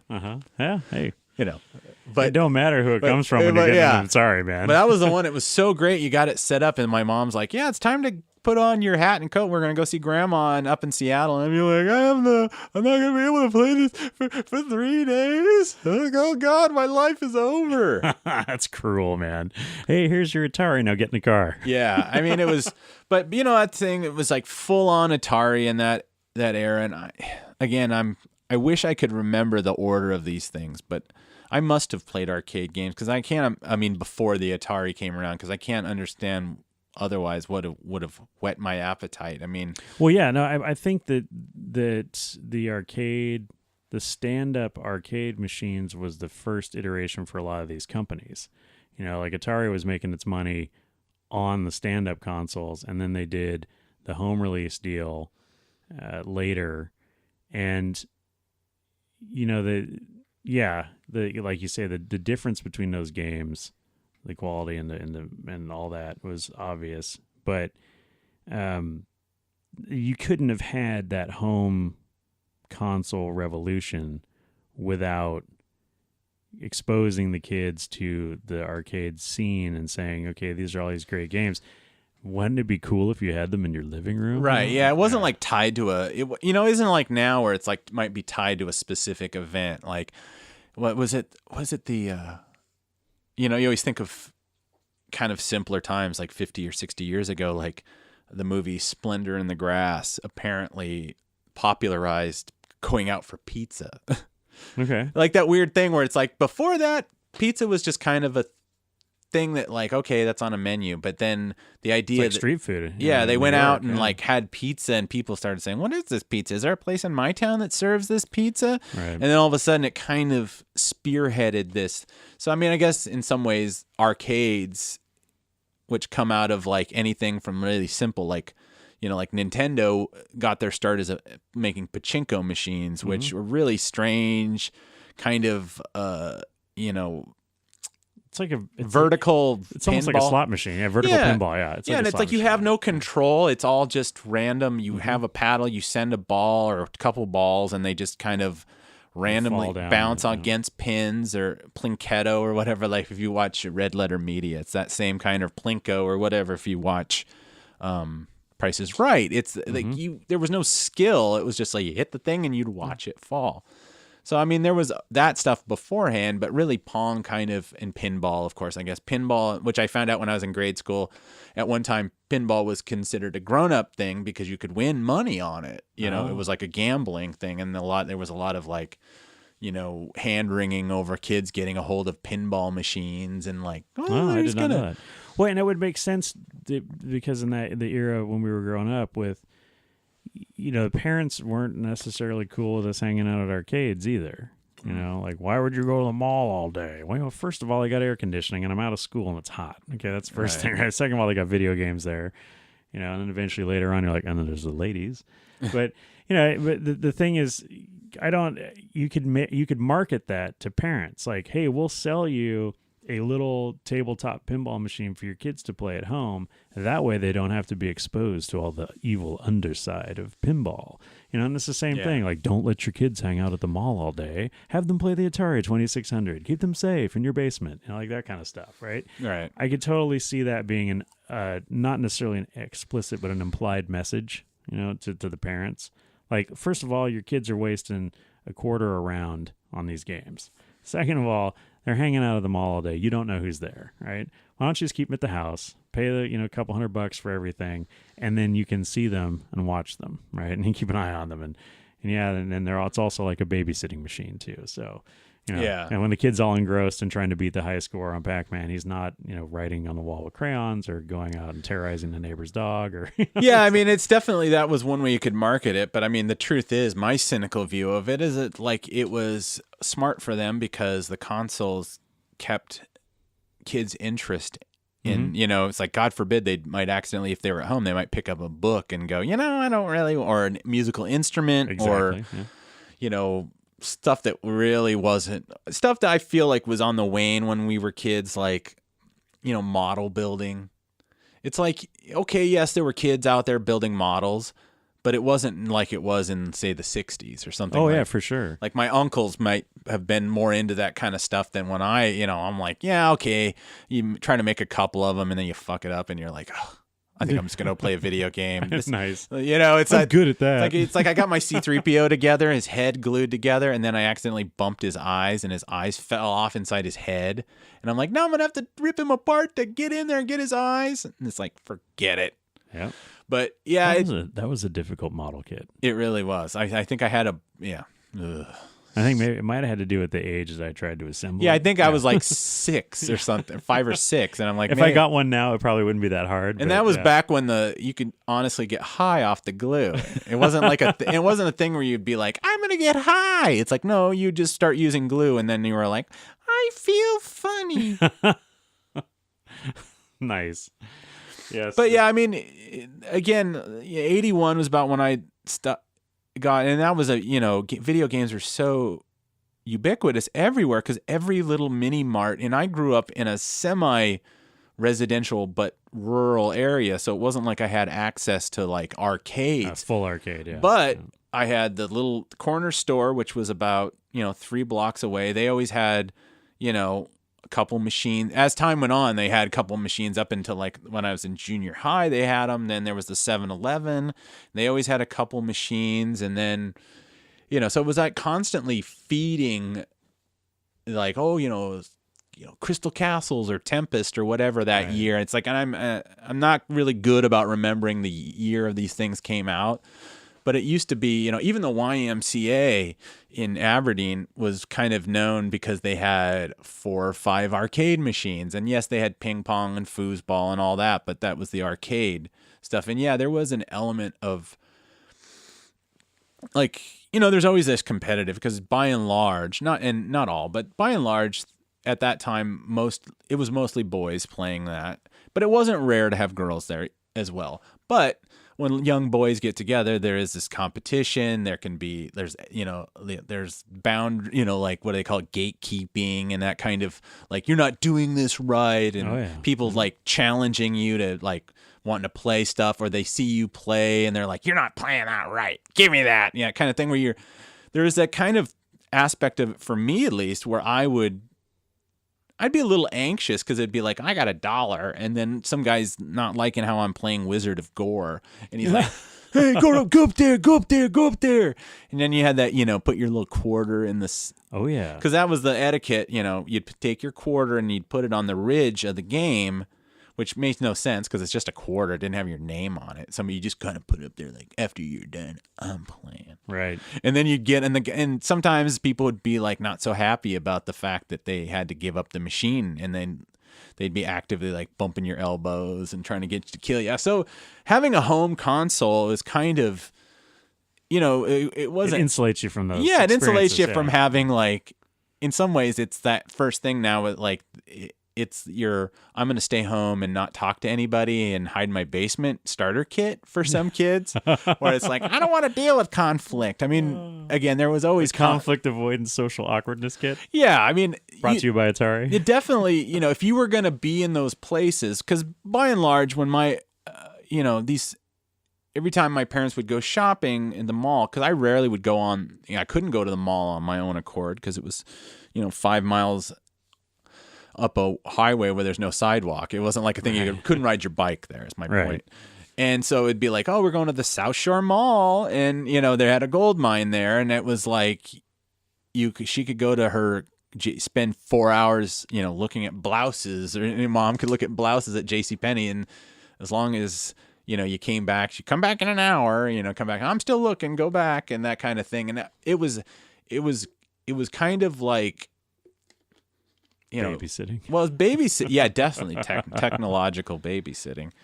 But it also taught you some skills of like having to deal with conflict of like, you do get around people and you don't know, and there's like one guy's like, okay, there's adult supervision. Yeah, there's one 21-year-old guy who's made really bad career decisions with a coin belt. And he's essentially the god emperor of the gold mine.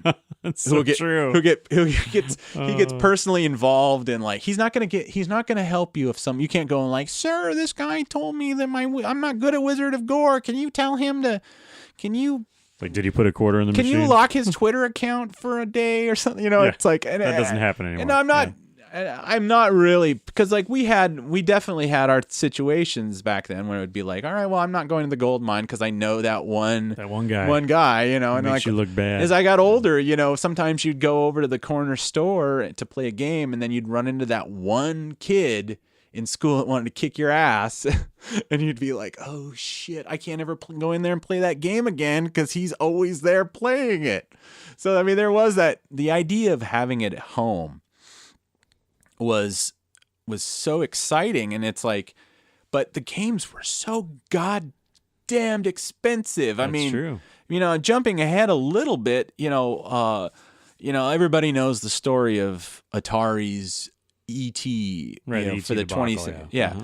Which at the time, it took me years to even realize it was a debacle because it's like, you know, I feel like, at least when I was a kid, I wasn't particularly critical of anything, mainly because it's like I'm getting something, so I'm not going to criticize it. I'm just going to try to find enjoyment in it. Mm-hmm. And so I totally loved the E.T. game, and it was at 84, so I was probably like 11 or something.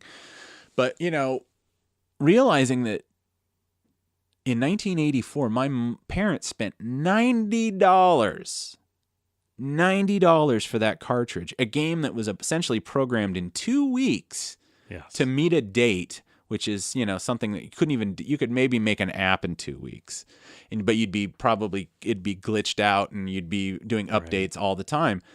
And, you know, yes, they overmade it and people were like, it didn't sell well. And then, yes, it was embarrassing to realize, because it's like, you go to Toys R Us and see, or JCPenney's, it's $90, and then see it for 30 and realize, like, oh my God, my parents spent, you know, I think, you know, that might have been close to how much my parents paid, you know, a mortgage kind of situation. Jeez. Yeah, it's you feel bad. Well, that's why I still have mine, because I feel bad. So true. I mean, you know, looking back on it, we didn't have a lot of cartridges, you know, for the 2600. I mean, we had the standby stuff. You know, my dad was actually a big Pac-Man fan, so that was like the first thing. Like, if you're getting this, we're getting Pac-Man because I'm going to play it too, you know. And then we, you know, Asteroids, and then we had like the one of the tank game, was that Battlezone or Battle? Yes. Yeah. Yes. Well, there's Combat for Atari. Combat. Battlezone was an arcade game. That was Battlezone the one was yes. The two arms. So and not Battlezone. It was Combat. It was the tank and the maze game. And then, you know, we had a couple of others. The poker, blackjack one. I think we had Missile Command. We had Missile Command. Missile Command's great. Missile Command was one of the few ones where it was not terribly different. No, it wasn't too different at home than it was. You just didn't have there was a ball at the arcade, and you just have to use your Atari stick. And then the other thing was that you could choose which base. Yeah, you could choose which base you could shoot the missiles from, because there was 3 bases. Right. In the arcade, but at the home one, it just, whatever was closest to your cursor was the one that shot the. Right. Yeah. But other than that, that was was very close, and that was a lot of fun. And then I remember one year I got there was a game that came with a number pad. Oh yeah, Star Raiders. Yeah, and they used a couple of games use that pad, but it was some spacing, and you use the pad to select the area that you would warp to. I have it there too.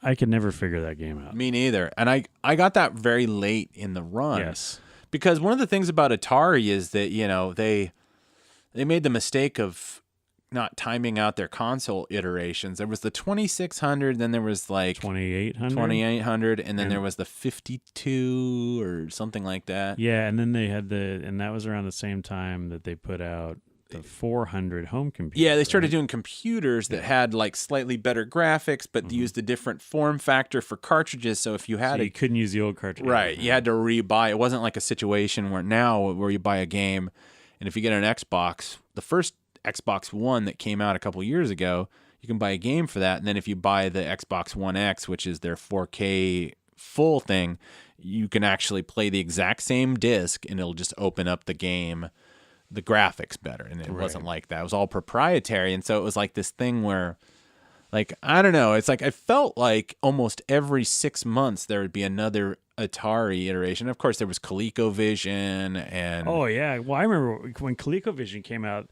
We had a similar situation, I think, with the Atari that you did. That we got it later, you know.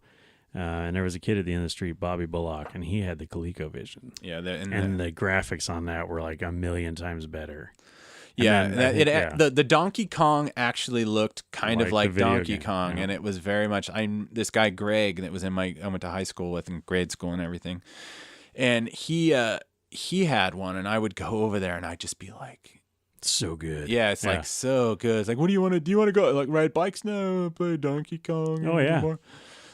One console I really never enjoyed was the one that was pimped by George Plimpton, the Intellivision. Oh, the Intellivision. Intellivision, which was kind of it kind of looked like one of those electronic manicure sets of a thing, and then with the weird pads and the coily cables, and it had membrane buttons and like a disc, and it just never. And the disc, the disc was wonky. It glitched out big time. It would stick. The ColecoVision had a rotating. It was like a low flat joystick that you rotated. It wasn't the press disc, right? Like the Intellivision. It was more kind of almost. It felt a little bit like it was more low profile, almost a bit like the way that PlayStation, Xbox controllers are now currently. The fact that you could kind of comfortably hold it in your hand. Yeah.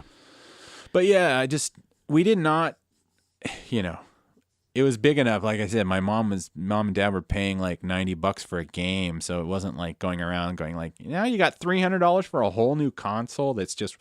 We see that was the thing that the console deal, we got the Atari and then that was it, right? Like we didn't get newer versions of the Atari. We didn't get the Intellivision or the ColecoVision. And even though the industry was moving on from that 8-bit, or that really sad 8-bit Atari 2600, the parents were just like, look, we've invested heavily in this thing and you're going to play it and you're going to get your money's worth, and it's just too damn bad.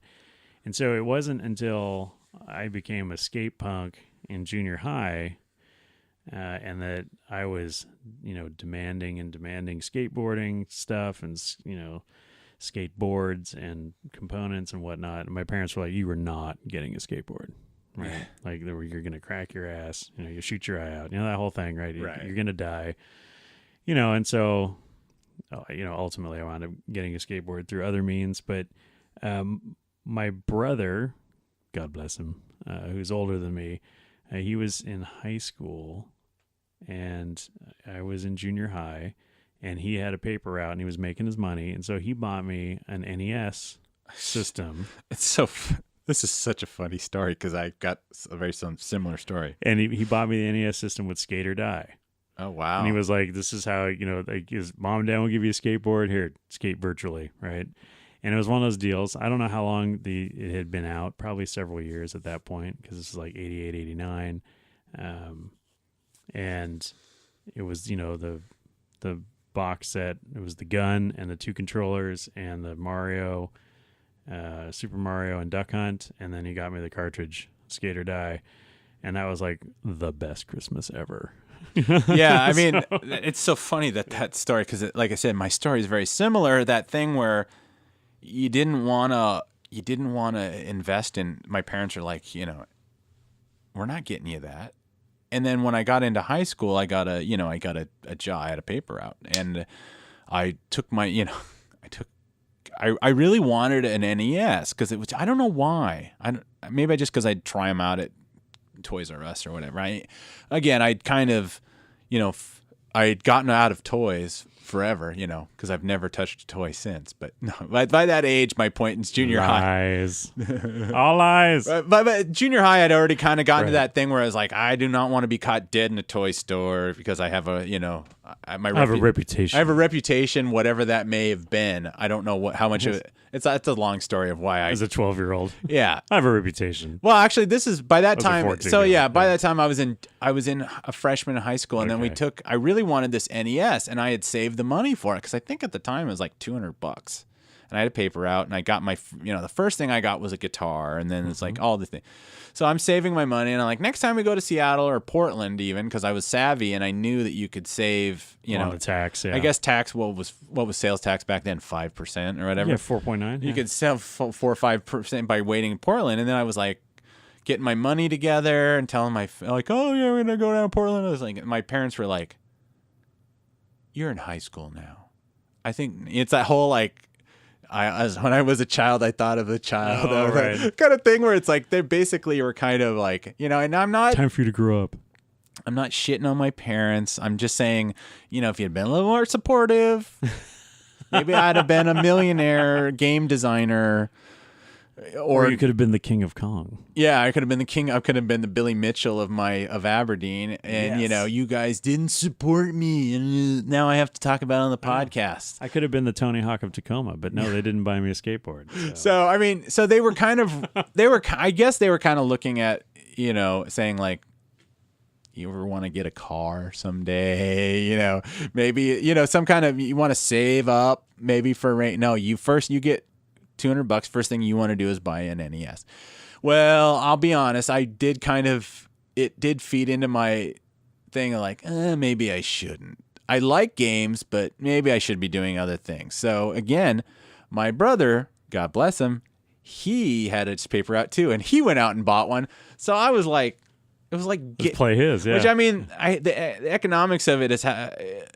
It's like having, in some ways, it's kind of like having two birthdays. I hate to say that because it's like, I get my presents and then he'd get his, and usually when we're that age, even though we're 4 years different, we generally kind of liked, and he still got toys.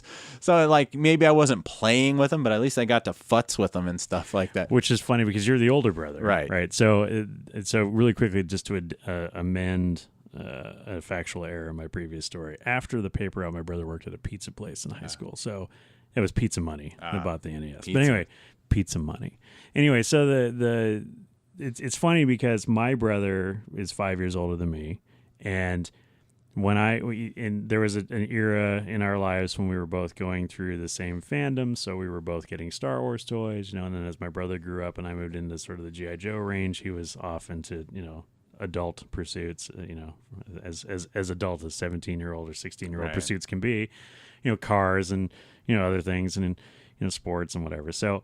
But it was funny because whenever I got a Star Wars vehicle or a G.I. Joe vehicle or playset or something that required assembly and sticker application, my brother, the super anal retentive engineer mind that he has, he's like, oh no, I will put it together and I will put the stickers on and they will be correct and they will be aligned. Because, when you're 6, you're like, I just slapped them stickers on. And you see this, it's kind of funny now.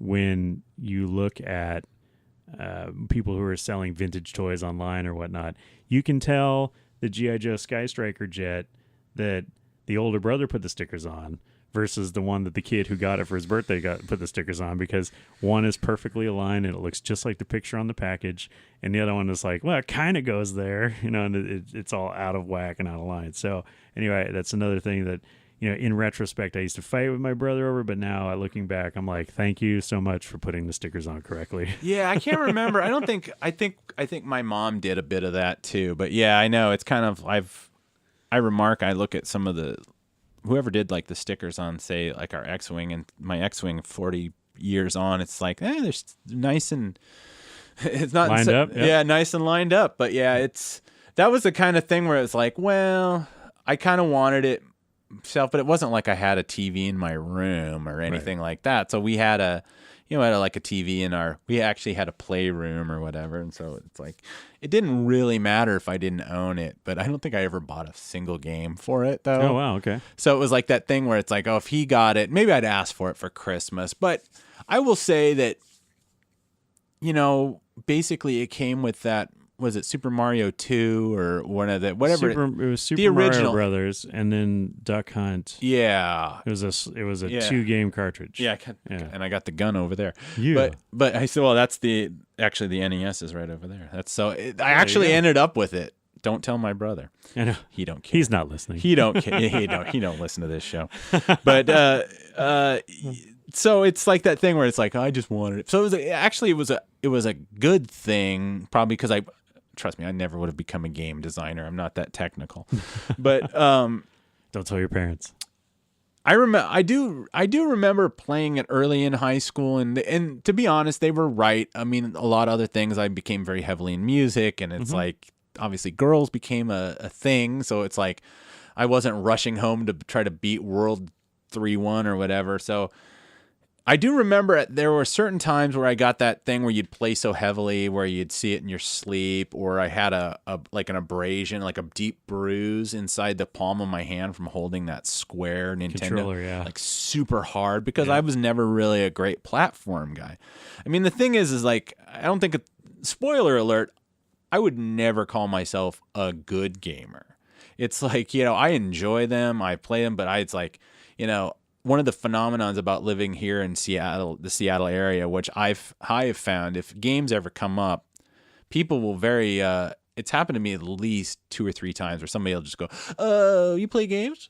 Oh, yeah, well, actually, I was ranked in the top 20 of Assassin's Creed. And they're like, can I get a bag? They have a ranking system? Yeah, I mean, it's like, it's very like, I've heard a lot of people claim that they're like these great competitive gamers and stuff. And it's like, it's never really mattered to me. One, because I'm never been very good at it. It's been an enjoyment thing. I'm not, when I play games now, I generally either have it set to normal or easy. Even if I find it frustrating, I don't go in like, oh, you got to play it on nightmare difficulty. Otherwise, you just don't, you got no HUD, you got no weapons, you got nothing. And if you die, it's permadeath. Isn't it fun? I'm like, no, really, it's not. That's not worth the price of admission. I have a window in my day that I play games, and it's a bit like anything else. You have to manage your time, and I don't want to spend my time throwing controllers, which I'm not a controller thrower, mainly because I know how to turn. How much they cost? Yeah, I had to buy a new one this week. I've worn out my 3rd Xbox One controller, not because I'm so hardcore. It's just because the shit's cheap. Yeah, but yeah, I can't believe what they're charging for those controllers. The I don't even know what they call it. Is it the D-pad, the one with the flat one? Not the stick up, not the joysticks, but the one. The D-pad that looks like a little cross at the bottom? Yeah. That one's starting to get sticky on me. And I've only had that controller a year. And like you say, I'm not like one of these prolific 5 hour. Yeah, I think it's dust gets in them eventually, and you can kind of clean. I tried the whole like put rubbing compressed air, rubbing alcohol. I have this thing called we're getting ahead of it, but stick drift. What will happen is that your analog sticks that you move to orientate your character over time, they don't return properly back to zero. And so they're constantly stated in a form of being slightly pushed forward. So like I've been playing a lot of Red Dead Redemption 2, and I'll just be like kind of, I get up and get a thing, and I come, my character's like walked off a cliff, and I'm like, what? Because I sometimes forget to pause, right? Because it's so nice. Or you would think that just being able to set your controller down, nothing's going to make your guy move, or you gets run over by a horse or something. Or you go into your map, and all of a sudden your pointer is just scrolling really fast because there's something wrong with it. So yeah, I had that happen again. I was playing like Tomb Raider, and I was like, the first time I never even heard of this, because I will say Xbox One is the first time I've ever had to replace a controller for a console, and I'm like I said, I'm on my the Atari. Third. Yeah, see, we went through, my brother and I, we went through a couple 3 controllers. I think I bought it. The rubber would crack on them and it would slide off, and then all you had was that plastic case. And then sometimes that would crack, especially if you were like really into it and you need to give it a good wrench. You could knock. They definitely creak a lot. So I think maybe I did buy one 2600 one, because that console, I had that from 81. We played it up until 87, 88. So it was like 5-6 years of that being the only console. But yeah, maybe that's it. It's like they just keep coming out with consoles before the controller breaks. Nice. Well, and here's, again, not just in video games, but like in a lot of technology, the fact that you could play that system, and I know a lot of it had to do with economics, and it had to do with, we were at an age in our lives where we didn't necessarily have a lot of control over our own finances. But the fact that you could get a game system and play it for 8 years or 5 years and then get enjoyment out of it and still have it, be something that you would use on a regular basis, that is beyond belief right now. Yeah, you will never have anything like that. Because I was telling somebody, again, we're kind of jumping around, but there's already been some talk that Microsoft is working on the next iteration of the Xbox, and the Sony's working on. They're always working. I mean, that's a foregone conclusion. But the timing. But it's like they're talking about it coming out either late this year or they're going to at least they're going to announce something in June at E3. Well, we'll get into E3 later. But one of the things is that apparently this generation has been kind of being artificially shortened even though there's been 3 Xboxes. There's the primary one that, like the big black one that I have, and then you have an S, right, which is has a 4K drive, and it's a smaller form factor, and it has more processing. Yeah, I've got the white one, the Xbox. And then the One 1X, and the 1X, yeah, you have the S, and then the 1X is literally does hardware 4K conversion. And I love one. I have a friend that has one, and I'm just like, it was $100 off, but I still can't I don't have a 4K TV yet, and I'm just like, honey, we need to future proof because future proof. Oh, I love that. But anyway, but my point is that apparently the PS3 Xbox 360 thing, that generation lasted for about 8 to 10 years. Well, yeah, but there's also 3 versions or 2 versions. Well, 2 or 3 versions of the Xbox 360 though. But I will say this, that essentially that was just size. It's really accessories and size are the only difference. Essentially, the hardware is and all the. Yes, the PS3, the first one that was super expensive, like $600. Right. That could play some old PS2 games. And then they realized nobody was really using that, so they dumped it, came out with the slim factor, which I have, and the drive's broken on it. And then they came out with an even smaller one. Sorry, I was just checking it out there. Yeah, it's right here. Is that the 2 or the 3? This is a 3. That's a 3. This is 3. Yeah. I got a 2 over there. Yeah. Okay. I'm terrible. Well, it's not because I'm not rich. It's just every time I go to sell them, I find out how little the actual consoles are worth. So I'm like, I'll sell off all my games, and then I keep the consoles. So if I really want it, I have to rebuy it. And then these get taken to Goodwill, like my original Xbox did a couple months ago. No. Yeah, what am I going to do with it? No. What did you got need? rid of your original Xbox? Yeah. Oh man, I wish you would have told me about that. Did you need one? No, I don't need one. I have my original one. But we could have synced them up. Dude, we could have had a LAN party. LAN party. LAN party, baby. The podcast is canceled. We're doing LAN parties. We're going to talk about girls, and we're having Totino's party pizzas. Hell yeah, dude. That sounds like a bomb party. What was my point? Oh, so yeah. So basically, getting to economics, the 2008 financial crisis, they claim, is why the generation was so long, because they knew people wouldn't buy a console. Yeah, that makes sense. Because I bought my 360 in, what was that, 2005? Yeah, and it's like I bought mine, and I still have it. It's like at my mom's house, but it didn't have Wi-Fi built into it. No. Which was crazy because I had to go I bought it, and then I had to go spend $70 for an external Wi-Fi thing because I was tired of having a 15-foot LAN cable running from my office into the back of the Xbox. Right. So we could stream Netflix and then you'd be like tripping over it going to the bathroom and like, this is awesome. We're like, just get the damn Wi-Fi. Okay. It's just like, but yeah, this idea that you're going to get anything, you're going to get like maybe even 5 years out of a I don't know. Maybe it's interesting. Yeah, whether you're going to get 5 years out of it, but to me, it has nothing really to do with the console. It's got everything to do with the market and the marketing, and just the attitude that people have about technology now. And this is something we can continue to touch on throughout the whole conversation, but I find that when I go and play my NES, there are games that are very, very difficult, and they're fun, but they're challenging. And like, I've been playing Rolling Thunder on my NES since 1990, 91, something like that. I still haven't beat it. And I don't play it every day, but I'll dust off the NES and I'll play it, because Rolling Thunder is one of my favorite games of all time. And it's silly, horizontally scrolling, shooter game. Nothing too visually stunning or whatever, but it was fun to play.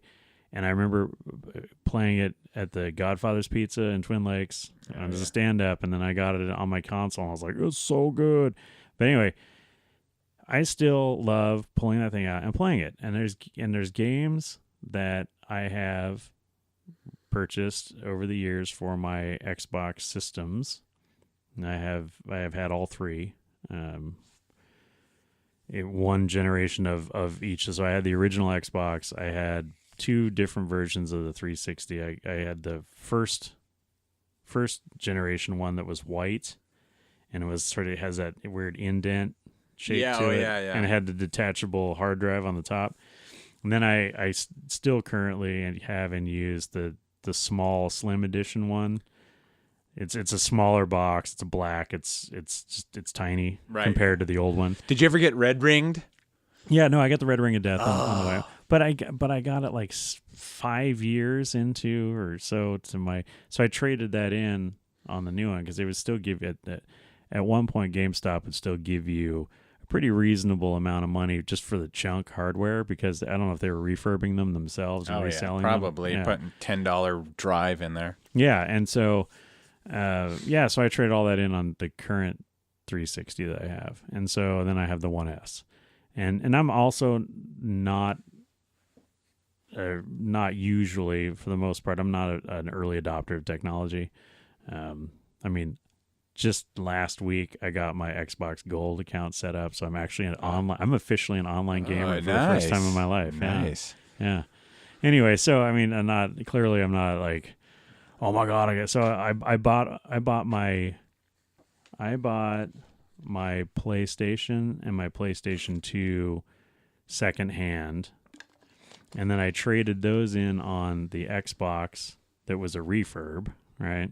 So it's like I'm and I still it's kind of funny, my original Xbox I bought that was a refurb, I still have it and I still play it. And it's like and it blows, and again, part of it has to do with my usage patterns. I'm not the guy who leaves his machine on all the time.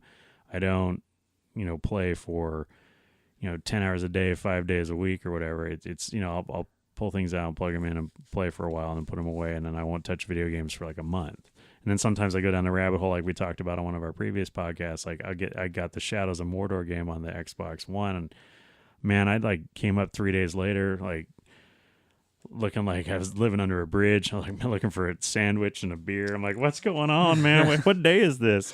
That kind of stuff. So I mean, sometimes that happens, but usually I'm not like. So my game systems and my games are, used gently, and so they tend to last longer, which is great because I can get longer enjoyment out of these things. But it's fascinating to me that people are just in this rush to go out and buy the next thing.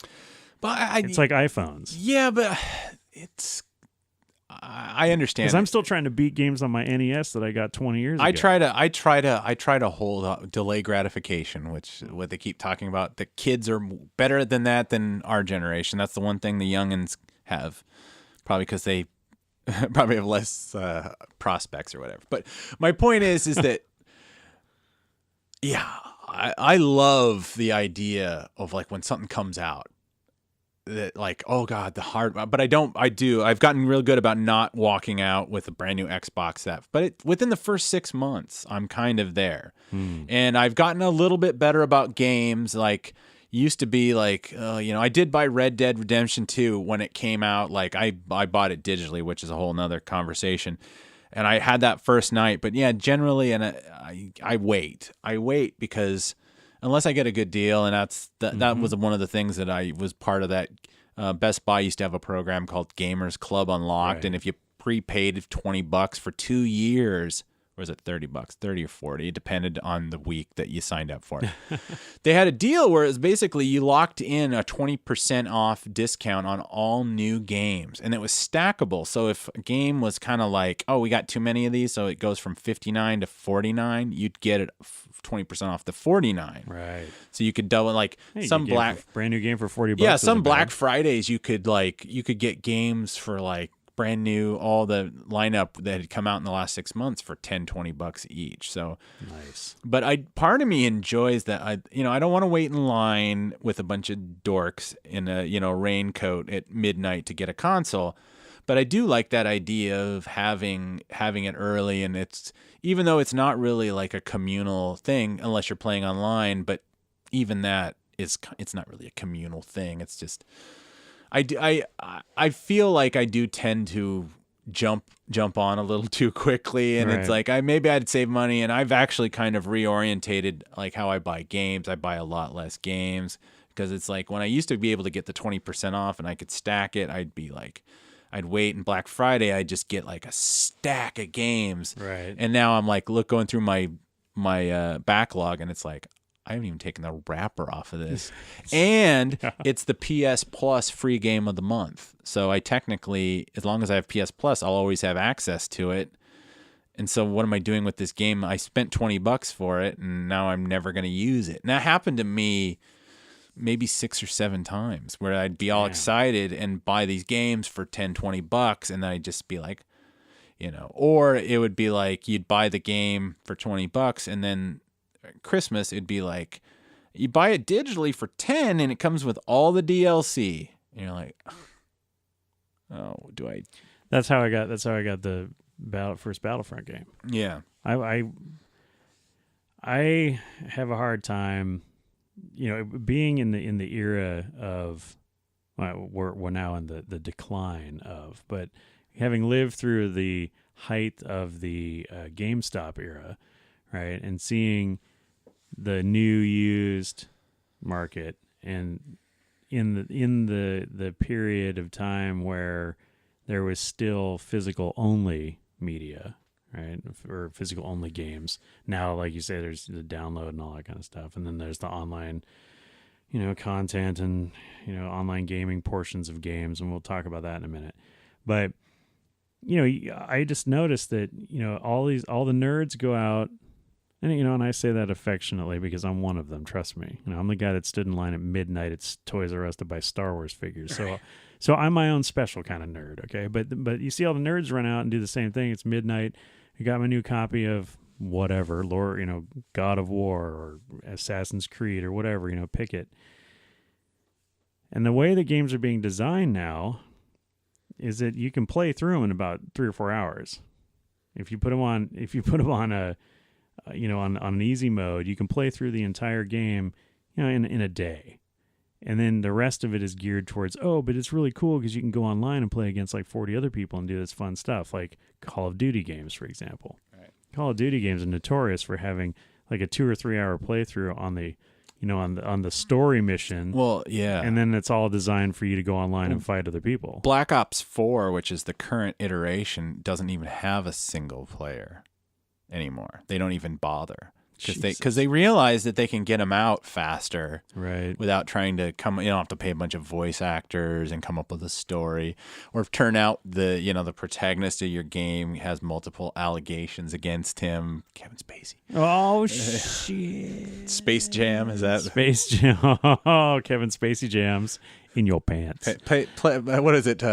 Here's the internet kids like to say, press F to pay respects. You ever seen that?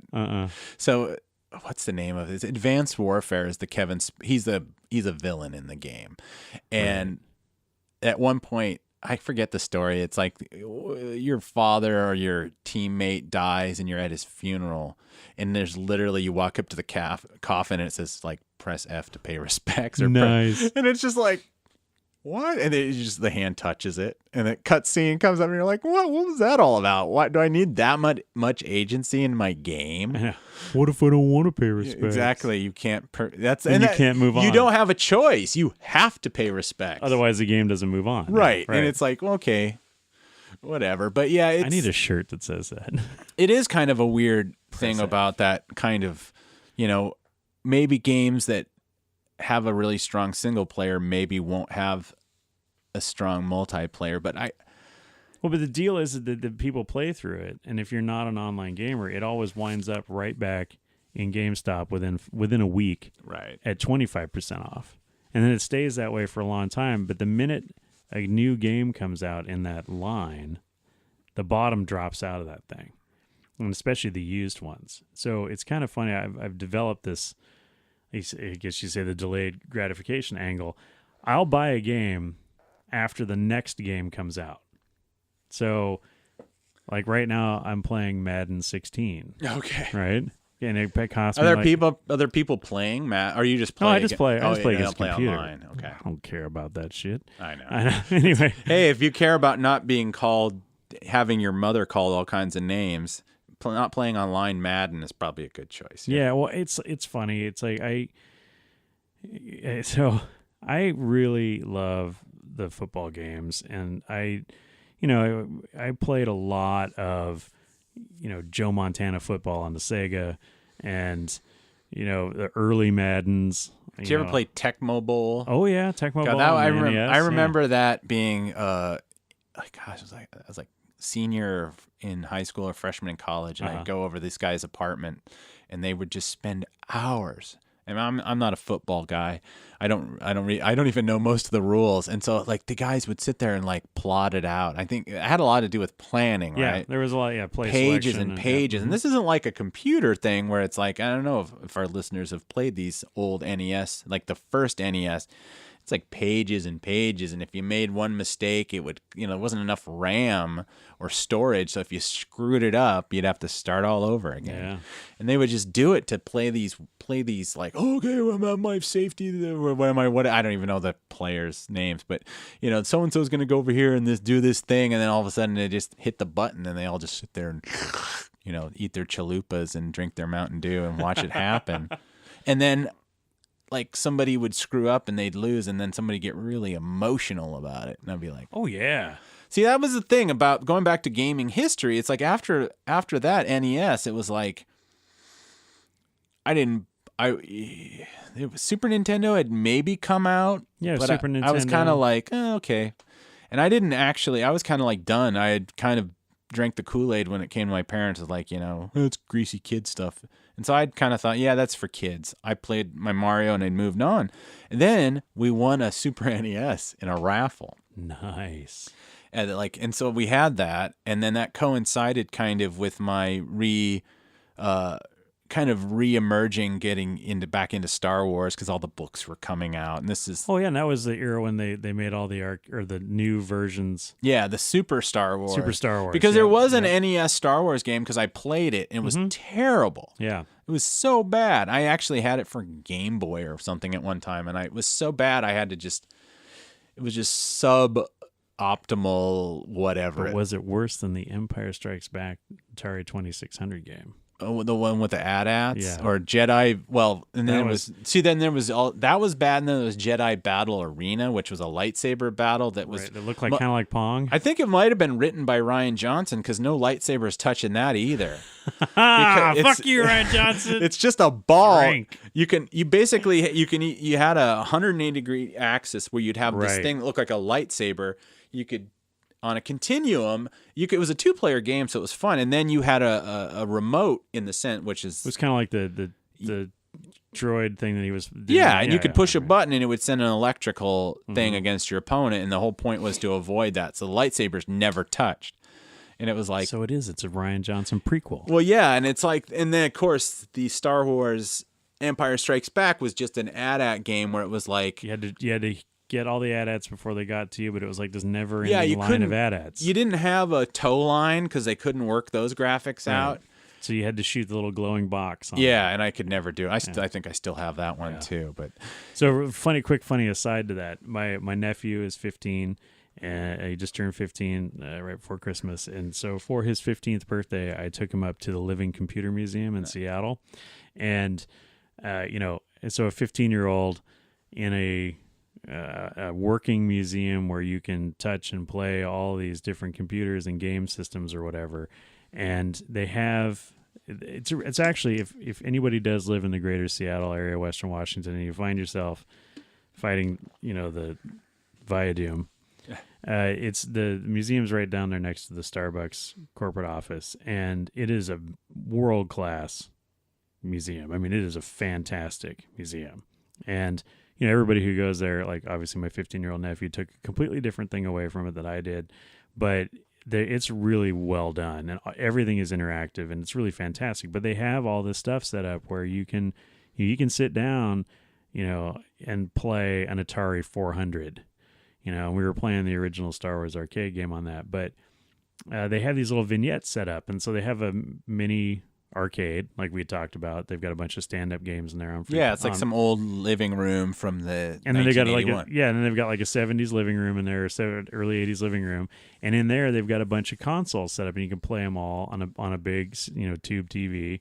And so my nephew was playing the Atari 2600's Empire Strikes Back game, and it was hilarious. He was pissed at it because it was so hard, right? And here it's like just chunky 8-bit graphics, and it was a serious challenge. And it was funny though, because watching him play it and get into it, and then like starting to figure out and have the success, and he was totally absorbed in that. Now here's a kid who was born and raised in the era of the internet and cell phones and all of this technology and these high quality 4K graphic video games, and he was just locked down on that, trying to beat it. And it's kind of speaks to what we were talking about earlier about if you get a game that is challenging but not so challenging that it's that you want to throw your controller, you can get hooked on that stuff for years. Yeah, and it doesn't matter what it looks like. Yeah, and I've had a few of those. Play Minesweeper on your. I've had a PC. few of those where it's like you play it for a long time, where it kind of it gets in your head, and then you eventually you get saturated and you give up, and then like 6 months later you start getting this hankering for it, and then you play it, and at first you're like, "What the fuck was I thinking?" And then you're back in it. Oh, you're like, or you think about. I was thinking about this.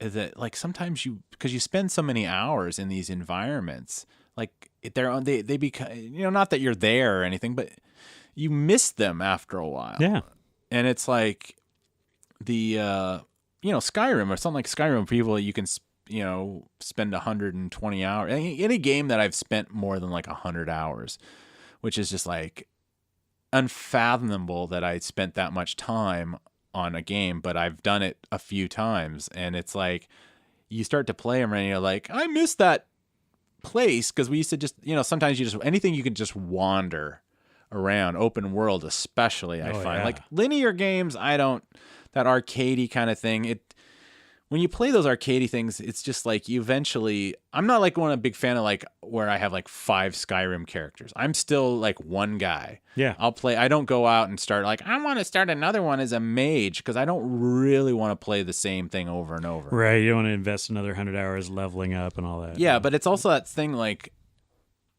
I'm not against just booting it up and just going for a walk and seeing what I can find. And that's, I love to find like stuff that might have been hidden, or I don't like to spend a lot of time online like trying to read them, because it kind of spoils it for you. Sometimes it can be very arcane, like Rockstar in their Grand Theft Auto games. They have, weird tiny little clues that you have to like try to, there's a infographic inside this rest stop on this highway, and if you see it, it's the first clue. And some people still never solved it. I don't like it at that level, but. That becomes very Myst-like. Remember that game? Yeah, I know. I couldn't do Myst. Yeah. Now, my wife, she always goes like, oh, I'm always trying to get her to play games. Like, do they have Myst? And I'm just like, that's also a 20-year-old game. And okay, well, find it. And then it's like, I don't know, something to do. It's like, well, there's so much easier or better or more satisfying things out there than how, like, you go on an island and they don't tell you how to do anything, and you literally have to figure it all out. Right. Whereas, I don't know, maybe if she actually got a working, games when they're put on like iPads or whatever, which is what she usually games on, they're so compromised. I don't know if they're up to the same quality, but it's just the idea of having to do like such an arcane puzzle and like I can only be this time. I mean, I've done a little bit of that. Like that, this game I played was I've shown you the open world zombie parkour hack and slash game, Dying Light. Yeah, they have like all these weird things. Like you swim out to this island and then you hit the X button 35 times and a sword appears. And then you're like, oh, it's awesome sword. And it's like, yeah, it'll knock any character, across the map. But after 3 strokes, the sword will break, and you're like, oh. So now I got to go back out to the island and hit it. Well, no, you can only do it once. Oh. It's like kind of shitty that way. So you waste all the time. It's not like Contra where you get unlimited lives. No. When you do the special magic. Yeah, it's different for all things. actually, about the, we were talking about, being hardcore. There was one time where I like played a video game to the point where I kind of lost track of the days, Right. which was like, oh boy, 20 so many years ago. Let's just say Super NES Empire Strikes Back came out, so the first one was cool, but it had one issue. You couldn't save. So it's like, if you were going to beat it, you had to sit there and play the whole damn thing, which I think I had done once. But I couldn't have done that. That would have taken forever. But I did get Super Empire Strikes Back, which had a code thing, and you could save points. Or whatever. Instead of having a thing, you'd actually enter a code, and it would kind of drop you off at that level. And I got it was like Christmas in college, and my brother was going off to like some ski trip with some friends of his. So it was just me and my mom, and she was working. I'm home from college, and she's like, again, there's really no smartphones. I wanted to listen to music. It was whatever CD I brought. It was like a pack of cigarettes, and in a book was my entertainment. But she was like, actually, why don't you go under the tree and get that one gift? Because it's like, it's going to be a long week otherwise. And it's like, it was nice. And I tell you, I played that thing. I still love that game. The Super Empire Strikes Back. It's like they had taken, like, even though it's just a very simple platformer, it probably most of you would probably laugh at it if you saw it now. And if you can actually watch an entire, I will say, if you don't know what game we're talking about, I didn't realize this until semi recently. It's like you can basically watch any game that's ever been made on YouTube. Oh yeah, people, and it's just like, there's a Twitch account out there for it. Yeah. Oh yeah, it's just like, that's a whole, but you can just watch somebody do an entire playthrough or a commentary, and I think it's great because it's like sometimes they just put it on the background because I don't have time for that. I got time for that shit. But I will say that by the time Super Return of the Jedi came around, I didn't like that one as much. They threw in some like a trench run, Death Star 2 trench run not trench run, but in through the outdoor kind of thing, and I'm just like, I never beat that. That's the only one I never beat. But that and what was the other one that was Alien 3? Again, germane to the show. Has a fantastic game. It for the time. It was this thing where it was like there's like dozens of aliens in the game, which doesn't make sense for the movie, but you have to run missions like go to this place, go get this thing, come back. But it was really fun. You could like shoot instead of having like, one of the conceits of Alien 3 is that you're a maximum security prison and you have no weapons whatsoever. Well, this one you had like your aliens weapons. So you had the pulse rifle and all that stuff, yeah. But then they saved some money on RAM by not animating Ripley's hair because she was bald. So it was kind of nice, but... Sorry. But I mean... saved a whole $50 in code right exactly, there. Yeah. But it's like that was a weird time for games, for me at least, because I was in college. And I just... like there were a couple Super NES games that I really loved, and now that's like apparently I've missed out on a bunch of like Earthbound and all these great games that I just didn't have $70 to buy at the time. Right. So I would go to Hollywood Video and I'd rent games, and it's like I didn't read gaming magazines. There wasn't such a thing as gaming websites. I mean, there was Nintendo Power, of course. Right. You could read. But that was just a propaganda. Yeah. It was like the old Atari stuff. It's back like, in we the have day. always been at war with Sega. But, yeah, so it's like, it was like you were throwing a dartboard. So you always went to properties that you knew, which is hilarious because anybody who knows that usually it's the games that are properties of like a movie property are usually the worst games. It's the cynical shit that they just throw a veneer on it and go, oh, you're playing Judge Dredd. And it's just like, well, this doesn't even look like Judge Dredd. It looks just like the Batman game. And it has a red head. Exactly. It's like, and I bought a Beavis and Butthead game like that. Oh, nice. I think that was the last game I bought for Super NES because they had just opened the Aberdeen Walmart, and I was like, I don't know. I was down visiting my mom, and I was like, they got Beavis and Butthead, like do Super NES or something. And I was like, That's such an appropriate Walmart purchase. Yeah. Yeah, I bought me some Beavis and Butthead down to Walmart. Hey. Yeah. But they came, that was the beginning of that. And I kind of, I had it, but I never bought any games for it. And then I think the next again, I bought the N64. Did you ever get an N64, or do you ever buy Nintendo stuff past that first one? No, past the NES, I did not. My next video game system after my NES was a PlayStation. Okay, so that's much later. I mean, I played all these systems. I had, in my circle of friends, there's a few guys who were, adopters of all of the systems. So I have a friend, Mark. He pretty much got every system that came out, and so he had the NES, the Super NES, the N64, Sega, Xbox. He went through the whole thing. So I played a lot. Sega Genesis. We played a lot of these games on a lot of these systems, and then friends and social circles would have other gaming systems, and so it's like we played a lot of games on a lot of different systems. So I got the full exposure to a lot of the franchises and a lot of the stuff that was like platform specific, like Sonic and stuff like that. But yeah. So the N64, I got Cube, all that. I played all those. But yeah, the N64 is like, that was a time, again, Star Wars kind of led my buying thing, which was the Shadows of the Empire, which I've told this story before. I'm sure I've told it on this show, but I'll tell it again for you new people. Yeah.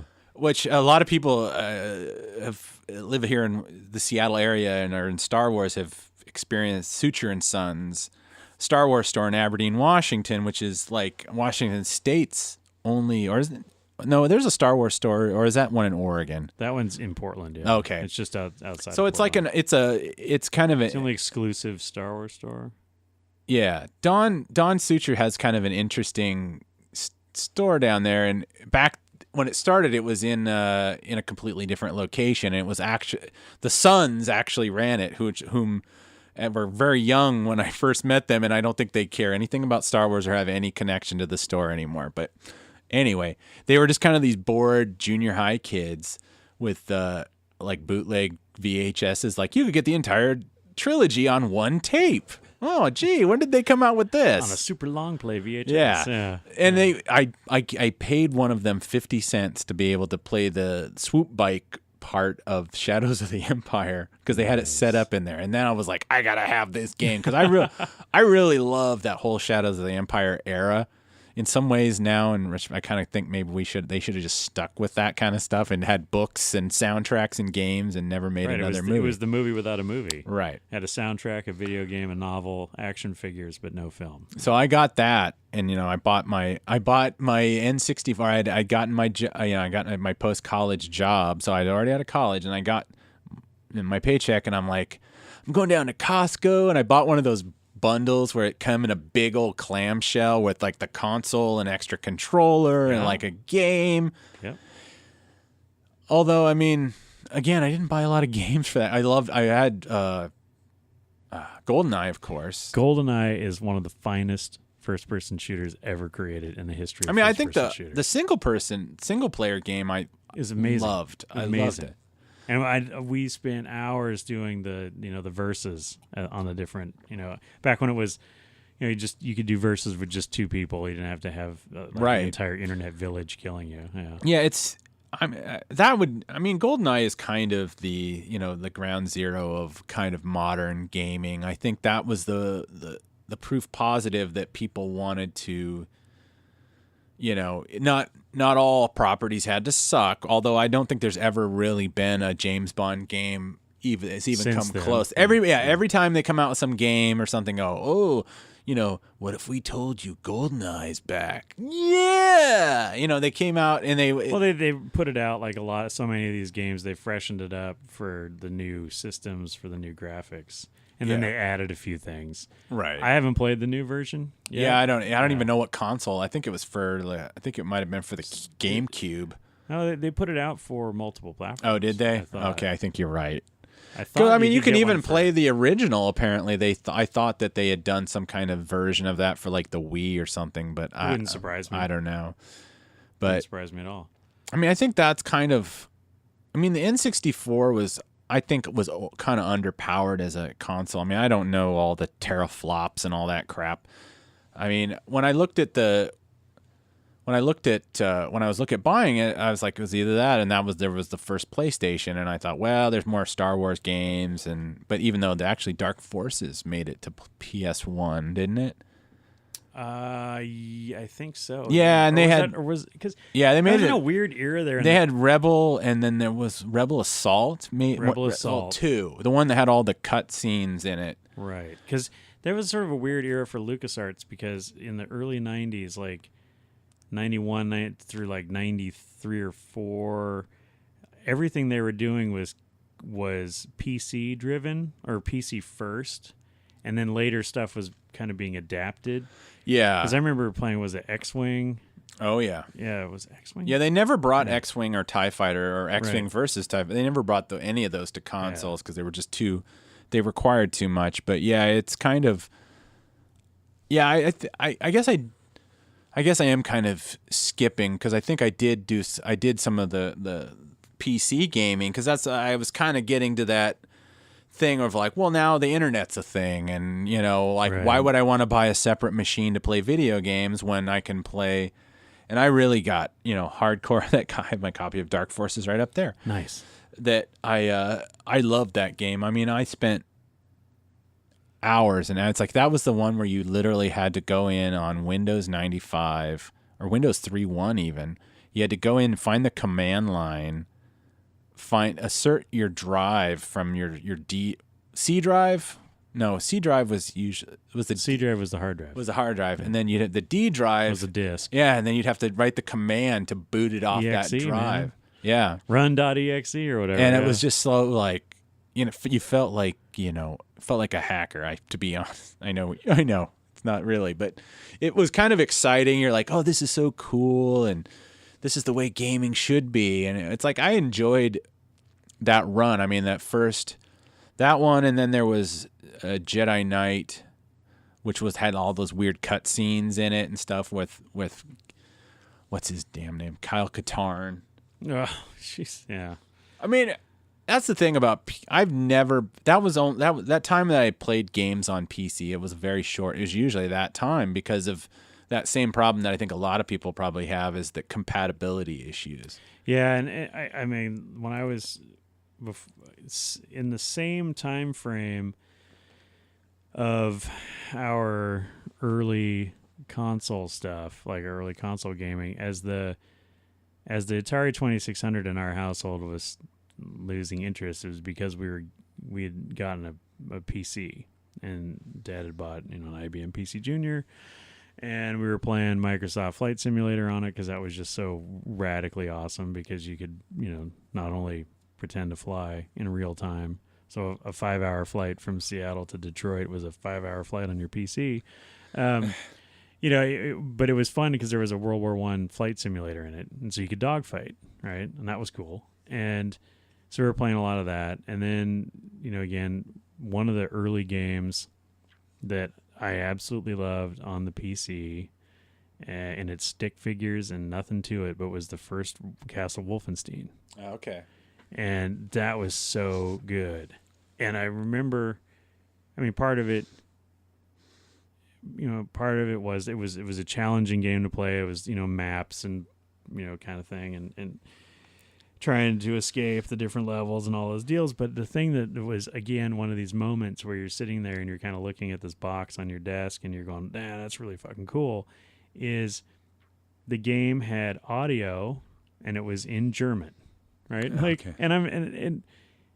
Whatever, right? I'm easily entertained. And the attention to detail. But yeah, the attention to detail is the fact. Yeah, you've got stick figures with backwards swastikas on their helmets, but the guys are shouting at you in German. The bad guys are, and just that little, again, like you say, the little detail that they threw in there. It was so cool. It just elevated your game experience. And then, we were mentioning earlier about GoldenEye being sort of the ground zero for gaming. I don't know if it's the same time frame or if it was a little bit earlier, but I would posit or throw out for consideration. The first Doom game Yeah. is kind of Yeah, it's probably, I mean, that's probably, Like, that's there wouldn't have been a GoldenEye without a Doom. right. And Doom and Counter-Strike and GoldenEye were all kind of in succession there. Was Counter-Strike back then? Well, the first Counter-Strike was PC, and Okay. that was shortly after GoldenEye. See, I never got to play Counter-Strike. I've got it for the Xbox if you want to. I think what happened is I'm jumping in. It's You're good. I got, what was it? I think I got a free copy of it with Half-Life. Like, my wife bought me a copy of Half-Life, which didn't work because our PC sucked. But she was she was like, I know you've been talking about Half-Life, so I just got it for you. I'm like, yeah, but our computer is trash. We can't play it on there. And I tried, and it'd just be like, and again, that's why I'm like, I've always found myself like every time I start to get like, God, man, it'd be so nice to get like a really hot PC and just like, because it's like cheaper. The games come out, they're $60-$70, and then 2 weeks later they're 20, or they have like a Steam sale or whatever. I mean, I don't know if it's that big of a deal now. Maybe it's if you're, people go, oh, the Xbox One X does 4K gaming. People laugh. I've been doing 8K gaming or whatever because I have, a water-cooled card with barnacles on it and all this crap. And but that's the problem. It's like you're always chasing. It's like having a hot rod. Yeah. You're constantly chasing, like you're burning out components. You're constantly reading reviews, doing oil changes, putting new tires on it, just so you can like. And to me, that becomes. There's nothing wrong with that, but it becomes its own thing. Where I think I would almost spend more time fucking around with the computer than playing the game. Actually playing it's like the hot rod analogy is a good one because it's like the guys that spend all their time wrenching on it and never driving it because they're always wrenching on it. There's always something you can add that makes it cooler, or there's something you have to fix, or there's something that you're wanting to improve, and pretty soon all of your money and your time is going into chasing down perfect, and you're not really enjoying it. Yeah, it's kind of, and it's like these people that have, well, at the time had like a $20,000 home stereo, and the only thing that they could listen to are like Pat Metheny CDs because like, well, it's the only thing encoded at the proper resolution to really make my system sound great. So like you're not listening to music you like. Yeah, it's like you're not going to throw on a Dayglow Abortion single. No.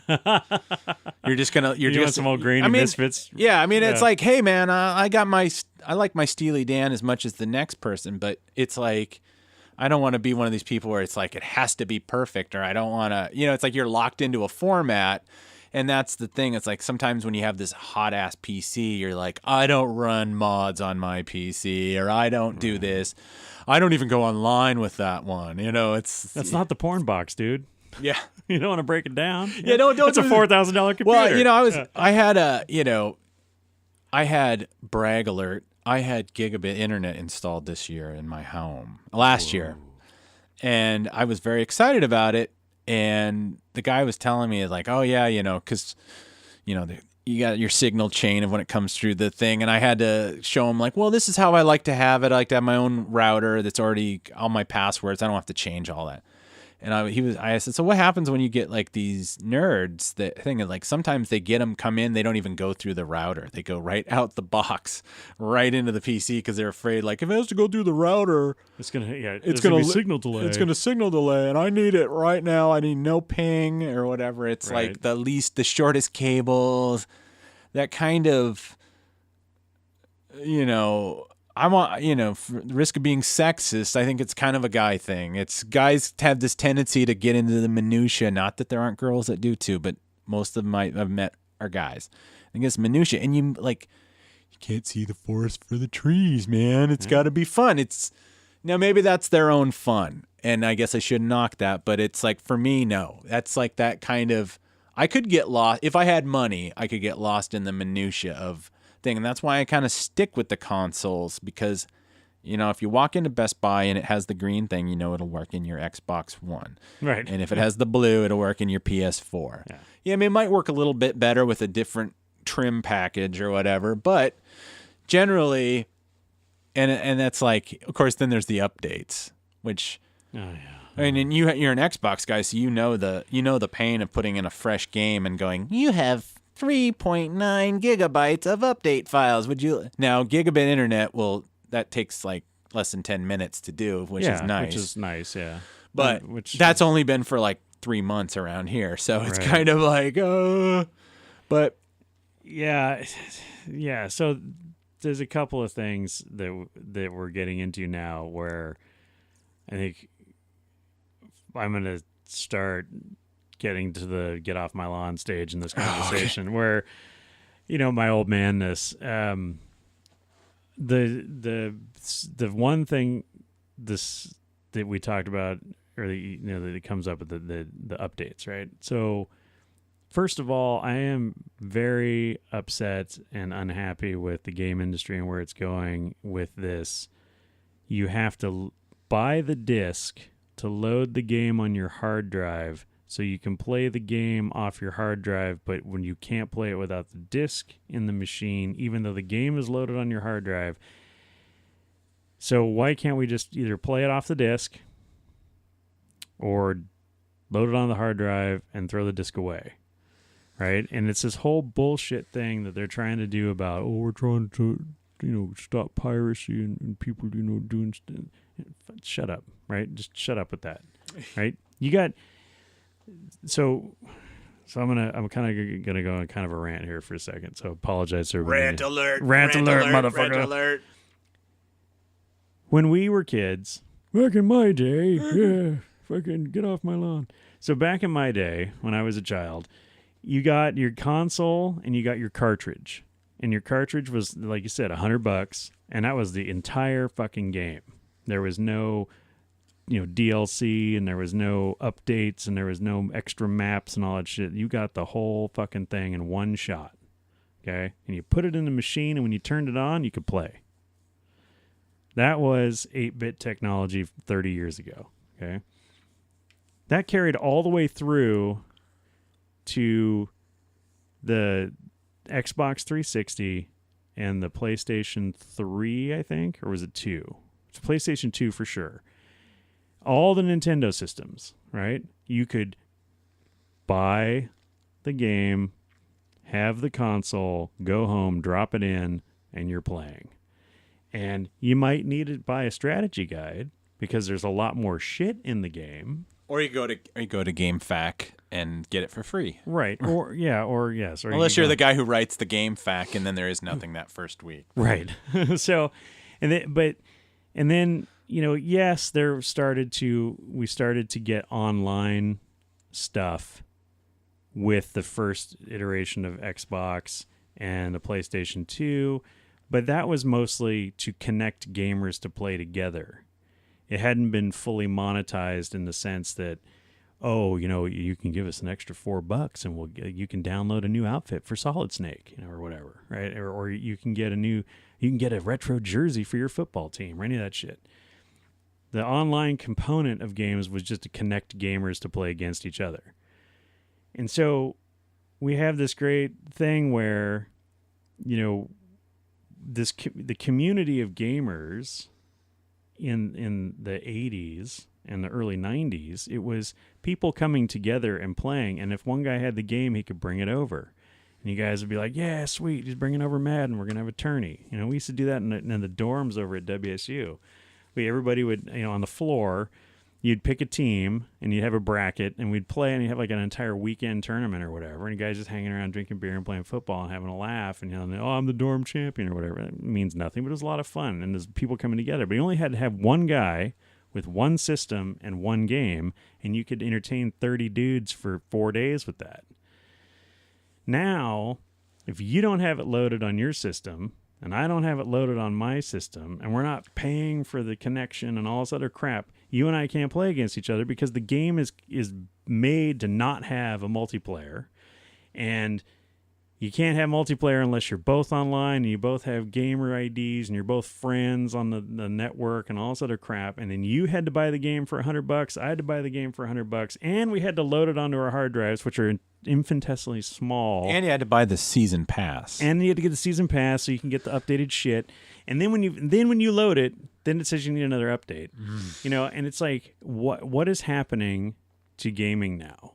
You know, it's become, it's death by 1,000 paper cuts now. Yeah, it's a bit elitist for, you know, the idea that, okay, you know, the price from when a game comes out to when you can get it for $20 is probably, you know, a fraction of what it was 20 years ago. Mm-hmm. But yeah, you're right. But by the time it gets down to that price, because of what a fast clip we move through, nobody cares. They've already moved on. It's like there was a game called Evolve. Okay, and it was I've seen it. Yeah, it was like a 4-squad. It was like 4-person squad versus like a monster, and you could either be one of the 4 squad or the monster. And it was so hyped. I was like, it's gonna be the #1. Da da da da. And when it came out, it was that kind of situation where it's like, how are you going to find, you get 5 buddies to buy 5 copies of the game. By the time they all got it all worked out with the updates and the stuff, it was dead. Nobody cared. It gave it, like 6 months after it came out, they gave it away for free. Right. You know, it was like, yeah, there is a kind of, I don't think they want people to get together physically in the same room or even in the same house and play. I think they have this huge online thing that they want to sell, and it's everything is about, they don't even really want you to buy games anymore, to be honest. If you're Microsoft, think about it. They want to, how many times do you see ads for Game Pass? Oh yeah. Oh, EA Access, which, you know, we started talking about EA, and yeah. So as another mini rant coming, sorry everyone.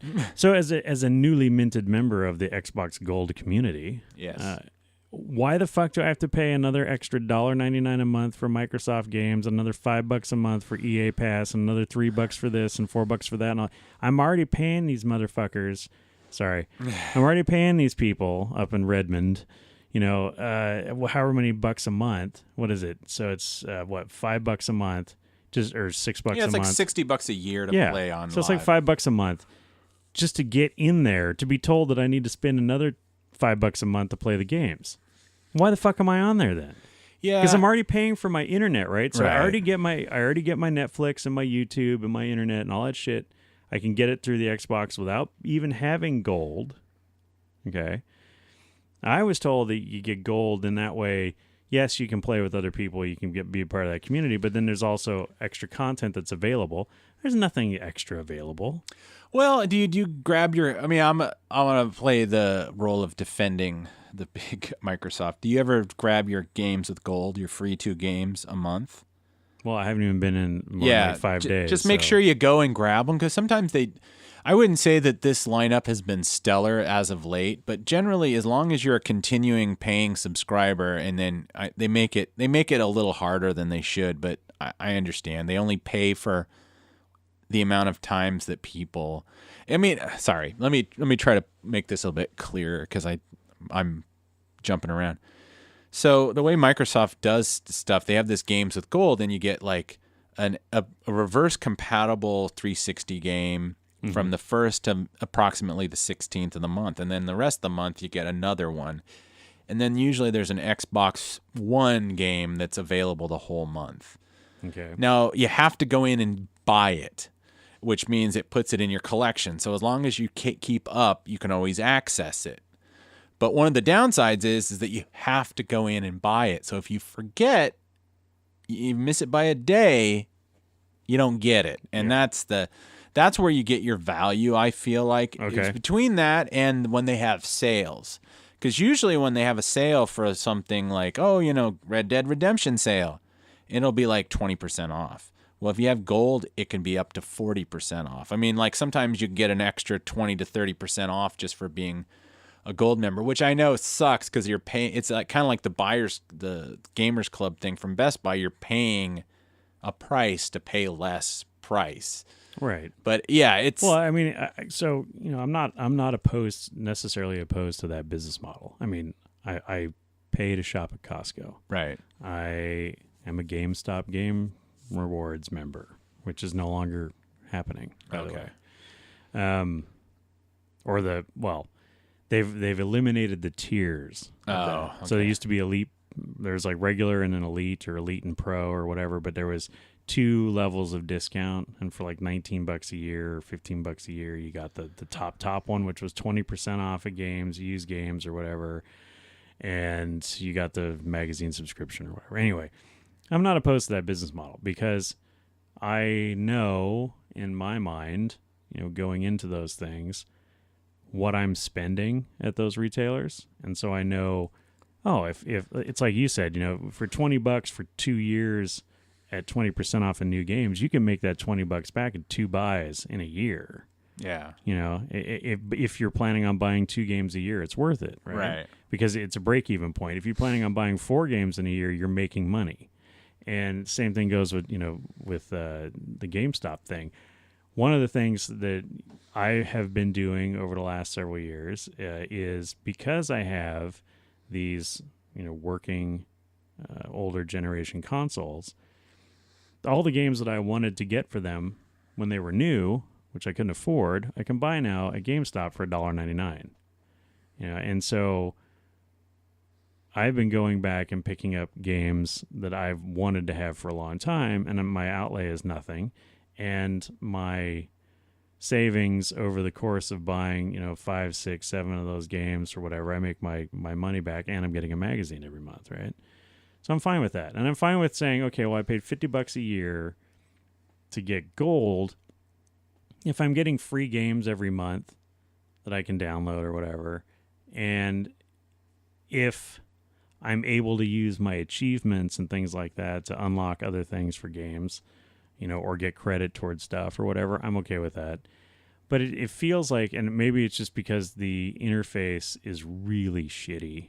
And it's like I've tried doing it on my laptop, and I've tried doing it, through the console itself. And it's just really shitty. It's not intuitive at all. It's shitty to navigate. So anyway, I guess I'm just having my old man frustrations with that. But I feel like the thing that's insulting to me is that you go through this hassle of paying the money to join, and then the first thing that pops up is an ad for, hey, do you like games? I'm like, yeah, that's why I'm here, motherfucker. Yeah, and they're like, oh, give us another $3 a month. I'm like, fuck you. That's like almost doubling my point of entry. That's not an uncommon complaint. It's that thing where it's like, if they're tracking you on all this shit, couldn't they at least know in their pop-up ads what you already own? Because I get stuff like all the time telling me like, hey, you want to buy this game? I'm like, I'm playing this game. I own it. Why are you suggesting it to me? Exactly. And that's that kind of thing where it's like, yeah, it seems a little, it's that thing where it's like, what am I? And again, the thing you were saying, Google ads, they could learn a few things. The early thing about the having to physically put the game in the disk drive, which just drives me nuts, because you're essentially all you're doing is installing the game off of which has kind of moved me to buying more digital games and waiting, because it's just like, one, the price drops so much, so I don't sell them at stores because you get ripped off. So normally I'll just sell my game on eBay and stuff like that. So generally it's like, I make some of my money back when I'm done with a game, usually if I play through it real fast. But yeah, if it's a game like that I like to come in and play it for a couple hours a month, I love the idea of not having to go into the shoebox that I keep in my thing with my 10 games and then bring the disc out. Oh, there's a disc in there already. I got to take that out. Oh, where's a case for this? And by that time, you're kind of like, I only like to play games in a very small window of my day anyway. Right. It's like I'm not the kind of person that just spends, hours. I mean, it's not like Super Star Wars or Super Empire where I play all Christmas for hours or back when I played I played Asteroids for Atari, and when the version that you can like have endless shield. Oh, and right. You'd play it there's no way to end it. You just flip the counter where you just like, And then I played it so long that my leg fell asleep. And so I got so excited, I stood up and I fell over. Like, yeah! Oh, fuck. I don't do stuff like that anymore because I'm not 7. Right. But we have a few other things in our But lives it's like we have to that worry thing about. where you're like, yeah, it would be nice to just be like, maybe it would be like a random thing where, one out of, like a randomizer, like one out of every 5 times you boot up, it just asks for you to like Put the disc in, yeah. Yeah, or whatever, something like where it just trusts you and that kind of. Well, it trusts you, but it also, if they're worried about you buying the game, downloading it to your hard drive, and then taking it back and getting your money back or whatever, then even if it's once every 5 times or once every 10 times, you still have to hang on to that physical media. Right. And so it accomplishes what they're trying to do, which is to eliminate piracy or people gaming the system by buying a game and returning it after having downloaded it, which is why back in the day when you bought PC games, you could not return them if the plastic seal was broken. Oh, yeah, you still can't return games if you've opened them. Yeah, and so it still achieves that, but it also makes it easier on you, the gamer, because you're not having to fight through the physical aspects of, do I have the right disc in? Do I even have that disc in my house? Because like for me, I have a storage unit full of stuff because I live in a very small house. And so I keep the 4 or 5 games that I play on a regular basis in a drawer in my media cabinet. And, that's what I've got. And if I have a hankering to play one of my other games, well, now I've got to go down to my storage unit and rifle through my collection of games, right? Now, that doesn't happen that often, because usually what I'll do is, I'll play through a game like the Shadows of Mordor or whatever. I'll play through that whole thing, finish it or whatever, and then I can retire it for a while because I'm okay with that. But, other games, like you say, games you'll play for an hour or 2 here and there, like the Battlefront games or, the Madden games or whatever, like, I'll keep those at hand. But if I'm like, oh, man, I want to go back and play, something older, well, I got to, go down there. That's a drive. And then I got, so it's like you almost have to plan for that. There's no spontaneous gaming in my gaming library because my gaming library is off-site. You need a CD wallet. Yeah, no. Oh, my God, the CD wallet in the 90s. Anyway, but the fact that all of this is leading to the game industry moving away completely from physical media. Oh yeah, that's what's really starting to bother me because we've had a similar conversation about this in some of our other shows about digital music and digital movies and the streaming services and the supposed like iTunes Cloud or whatever whatever version of that you're using is supposed to keep all of your stuff and is supposed to have a record of all of your stuff. And that shit is constantly changing, and people who platforms will be bought and sold, and then libraries will be shuffled. Services will shut down, or if you're one of these people that is just doing like say Netflix streaming, the thing that you really love to watch and go back to may disappear. You don't always have it at hand, and so I'm a huge advocate of physical media. I want a CD. I want an actual book. I don't want the ebook. I want a DVD or a Blu-ray so I can have the actual movie. And, it's great to have all the streaming stuff online, and I'm not against it, and I'm not against taking advantage of that. I mean, instead of having to haul your entire Blu-ray collection with you on a vacation, you can just bring your laptop and you can access your stuff. But the minute somebody somewhere in some corporate office decides that their server farm is full and it's time to trim shit. And so they put in an algorithm where they say, well, anything you haven't watched in the last year goes away or something like that. Yeah. And you're like, well, fuck you. I paid for that, And that might have been a download that came with a physical copy that I bought or whatever, but I paid for that. That is mine, and I should own that copy forever. And the problem is once you redeem the code, you get one redemption on the code. And if for whatever reason somebody, drops your account or there's some accident or somebody spills coffee on it, on a server somewhere, you lose all that shit, you're done. And it's the thing with the gaming industry is going the same way. So what if I forget to update the expiration date on my credit card? Right. You know, on my Xbox account. I'm calling all these people. I'm calling, you know, my storage guy. I'm calling the car dealership. I'm calling everybody who's got my car, and I forget to call Microsoft. And my gold thing expires for a day before I realize, oh, shit. Well, guess what? You know, there goes all my crap because my account isn't current. And if everything I ever own, every achievement I ever, you know, all the hours you spend in these games, if that all winds up going down the shitter because I forgot to update, or some kind of, you know, disconnect between my internet service and their thing it just freaks me the hell out. Well, you know, and it's so funny because I know we were past, present, future, but I think we're doing them all at once, which is cool with me. It's really putting me in mind about, without getting too far out in the weeds with this stuff, about kind of a lot of talk about companies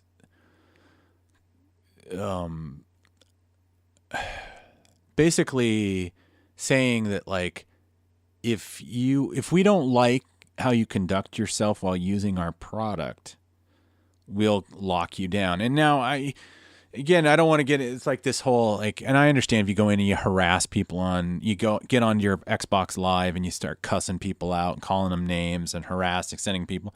I understand that there should be a modicum of what's considered good conduct or whatever. Right. But if, you know, some of these games, like, what's the company? Is it, I don't want to, I'll just say a company because I can't remember which one it is.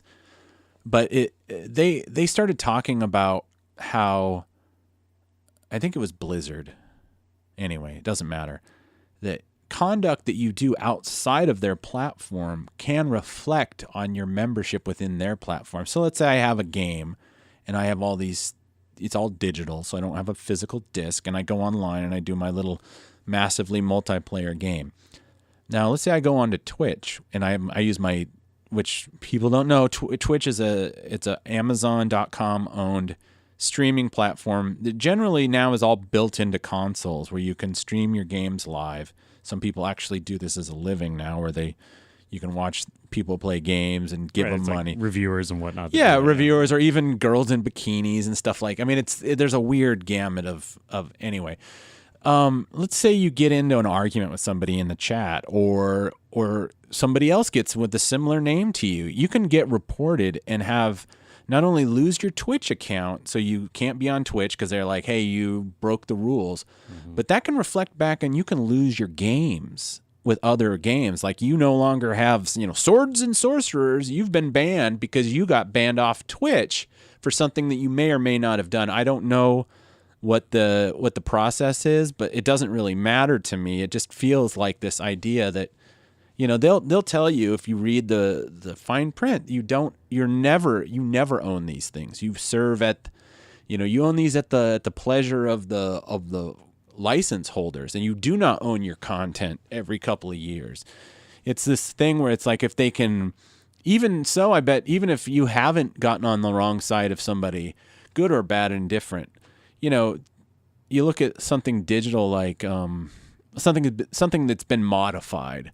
Like, and this isn't even a game, like, I bought Deadpool 2 when it came out. Well, what did they do at Christmas? They did a PG-13 version called Once Upon a Deadpool. It's essentially the same movie. They filmed some new scenes and cut out a lot of the violence so they could squeeze kids for a few. Well, now it's on video. Well, if I want to see that, I got to pay another $15 and buy that again, even though I essentially own the movie already. Right. And it's that thing where if they just manipulate it, it's kind of like the way the cable companies, if they shuffle the channels around a little bit, they can raise your bill. And that's what they do. They go, oh, we moved the Christian, you know, cooking network up 3 channels, and we moved, you know, foot care for kids down 2. So now we're actually offering you a different service, so we can charge you $5 extra. Right. Because, like, my mom, who's retired, is, like, constantly in this battle of, like, you know, retired woman, fixed income, and she's having to, like, call them up because they go, well, legally, because if they look at the letter of the law, we changed it a little bit so we can offer you more. It's considered a new package or whatever, yeah. And I think, I mean, there's really, it's like, you can't fight City Hall, as they say, because it's their sandbox, and you have to thing. But I mean, the consumer should be well aware that even if you buy the disc, you don't really own the game, because now more and more consoles putting a console disc in the putting your game into the game console, it doesn't matter. It's always going to need an update. You're always going to have to be on the internet. I've never put a game in there that said, all right, you're good to go. Let's go. Right. It's always going to have an update. So if you piss them off and they don't want to let you access their servers, it's not like a thing where you're like, well, screw you, I'll just keep my machine offline and I'll play my game by myself. It's like, no, you'll put the disc in and it'll go, you need to connect to the internet. And it won't let you do anything. Right. Well, and that's the thing is, one of the many reasons why I keep my older consoles is, one, I use them and I play them and I genuinely enjoy the content, even though it's not 4K, 1080p or whatever, and it's pixelated and sometimes it looks like garbage. I really enjoy some of those games, and it's going to come down to this final point where eventually, like you say, the thought police are going to control everything you do, and you just like, I just want to play a game. I don't, and you talk about this cross-platform banning thing. I mean, this is a real and very serious concern that a lot of people have, and because it's not like you say, it's not like I went into the game forum, for Mario Kart where there's a bunch of 9-year-olds playing online, and I'm all, hey, you motherfuckers, like that, right. that's not what they're banning people for. What they're doing is, oh, you have an account with Xbox Live, and one of our Xbox Live employees found your Facebook account, and they don't like the fact that you're posting, like non-vegan, propaganda or whatever. Yeah, I mean, so now you're no longer allowed to game. Yeah, and there hasn't been a lot of examples of that, but I don't think it's conspiratorial or you're putting on a tinfoil hat to think that, there has been more of this kind of thing in tech where people that have access to things, they take it upon themselves to do a culling of bad ideas or bad this, or I don't like, they consider bad. I don't like this person, or I don't like this avatar. I mean, I just finished a book kind of doing some prep about the Rockstar games, and it's interesting. It's called, the book was called Jacked, and it was kind of a superficial overview. So they talked a lot about like the hot coffee. Do you remember the hot coffee controversy? So on GTA San Andreas, which it's not GTA 3 and 9, it's between 3 and 4. Okay. And it was like kind of like their big thing, and apparently somebody found some leftover code, because at the time Rockstar was always like, well, how can we push the envelope? How can we push the envelope?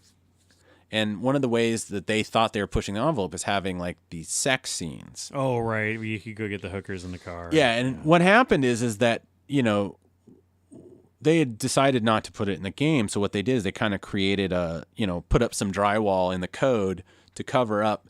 So it's like they covered up, but there's a fully furnished room in the house, and they just put up a piece of drywall, and now you can't see it anymore. Well, people are savvy, and they figured out, they went in and looked at the code, and they found out how to unlock it. And then it became this big issue of, every politician decided that they were going to use this to grandstand on. And then it became a real matter of, is the code on the disk or not? Did this guy go in and manipulate the, assets to create this? Or is this something that Rockstar had on the disk that they shipped? It's like that kind of thing where it's like, it's like, I don't know, one of those goofy things that people use to portable basketball hoops, and then you found out that the ballast at the bottom is made up of chopped up porno mags or something. It's like, well, it wasn't meant to be used. And that they didn't have to do it, but basically Rockstar found out that it didn't make any sense to tell the truth about it, so they kind of lied about it and said, no, that the hacker created that out of the assets.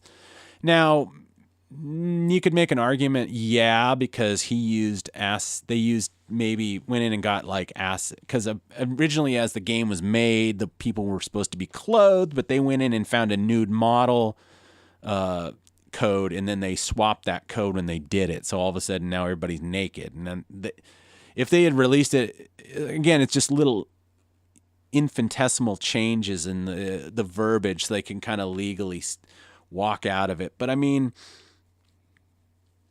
it created such a controversy because, you know, a lot of people there's always been a wide contingent of people that just fucking hate games. Right. They just wish that we'd all be doing like quiet Bible study or something instead of recreation. So it's like anytime they have an opportunity to nail it. And the hot coffee thing was really a prime example because they kind of had them dead to rights of this thing that you really don't want your kids. I wouldn't want my teenage kid playing a game like that. I would be a little pissed. Well, but wasn't Grand Theft, wasn't that one of those mature games? So you weren't even supposed to be buying it under the age of 18? Yeah, but that was only a guide. It wasn't like legal. Okay. You know, so it's that thing where it's like it's a industry supported initiative, meaning Target, Best Buy, Walmart have all decided it's just not worth doing it. But you can doing an ID check. And I don't know how the law stands now because I think something did get passed, and you know, there was a lot of it that they were talking about that lawyer Jack Thompson who was from Florida, who was he was very active in the aughts around the turn of the century. Can't believe I'm saying that. But around 99, 2000, he was a lawyer, very like a religiously conservative lawyer who basically thought that, you know, video games were the devil. Yeah, I mean, he was like, well, it was less metaphysical than that. He honestly really worried about, you know, the effect on kids. And there have been studies, and I would say, as far as I understand them, there has been they haven't found any really hard data saying that these kind of any violent video games make people inherently more violent or anything like it. It doesn't seem like the data bears any kind of thing. But that being said, it's like, you know, it's parents' responsibility, and it's their right to restrict what they want to have their kids. Now, what's my point? I'm off in the weeds again. What am I talking about? Talk about the hot coffee controversy. Yeah, it's just that with the thing like but I'm trying to figure out what context I was putting it in. But anyway, my point about all of it is that what, the morality police in the 2000s? Well, yeah, there is this morality police. Then there's this idea that, you know, things can be. It's a good and a bad thing where it's like I enjoy the fact that the way games are made compared to they were 15 years ago. Then I put a disc in there, and if there's something screwed up, if there's a game-breaking bug in it, you're kind of screwed with. You used to be kind of screwed with that. Now they can patch it and stuff. Right. But that has led to this issue where sometimes companies release games that aren't even finished. Yeah. Well, that's the thing, is that if you give someone an out, they will take it every time. Right. And so you take an industry like we were talking about earlier on in the program. You know, you take an industry they're putting, you know, hundreds of millions of dollars into this shit. They've announced a game. They've shown some footage, you know, at one of the shows, and then something happens in the programming where they're like, you know, there's this problem in beta testing. There's been this glitch, and we cannot figure it out. And somebody's like, "Fuck it, we said it's coming out this month.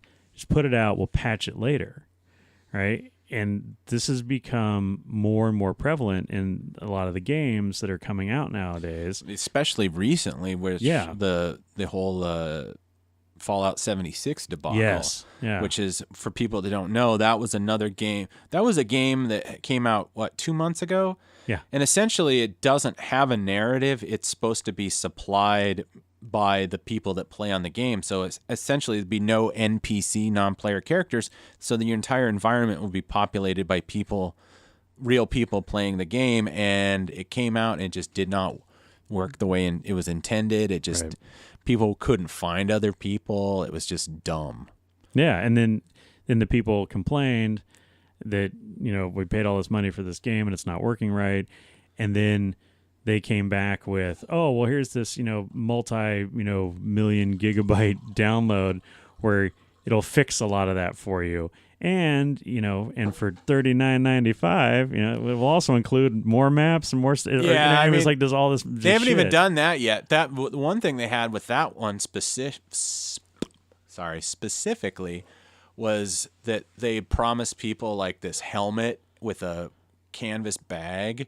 Right. And when they got it, it was a cheap nylon bag. And when people complained, they gave them a token to buy an in-game bag that wasn't that.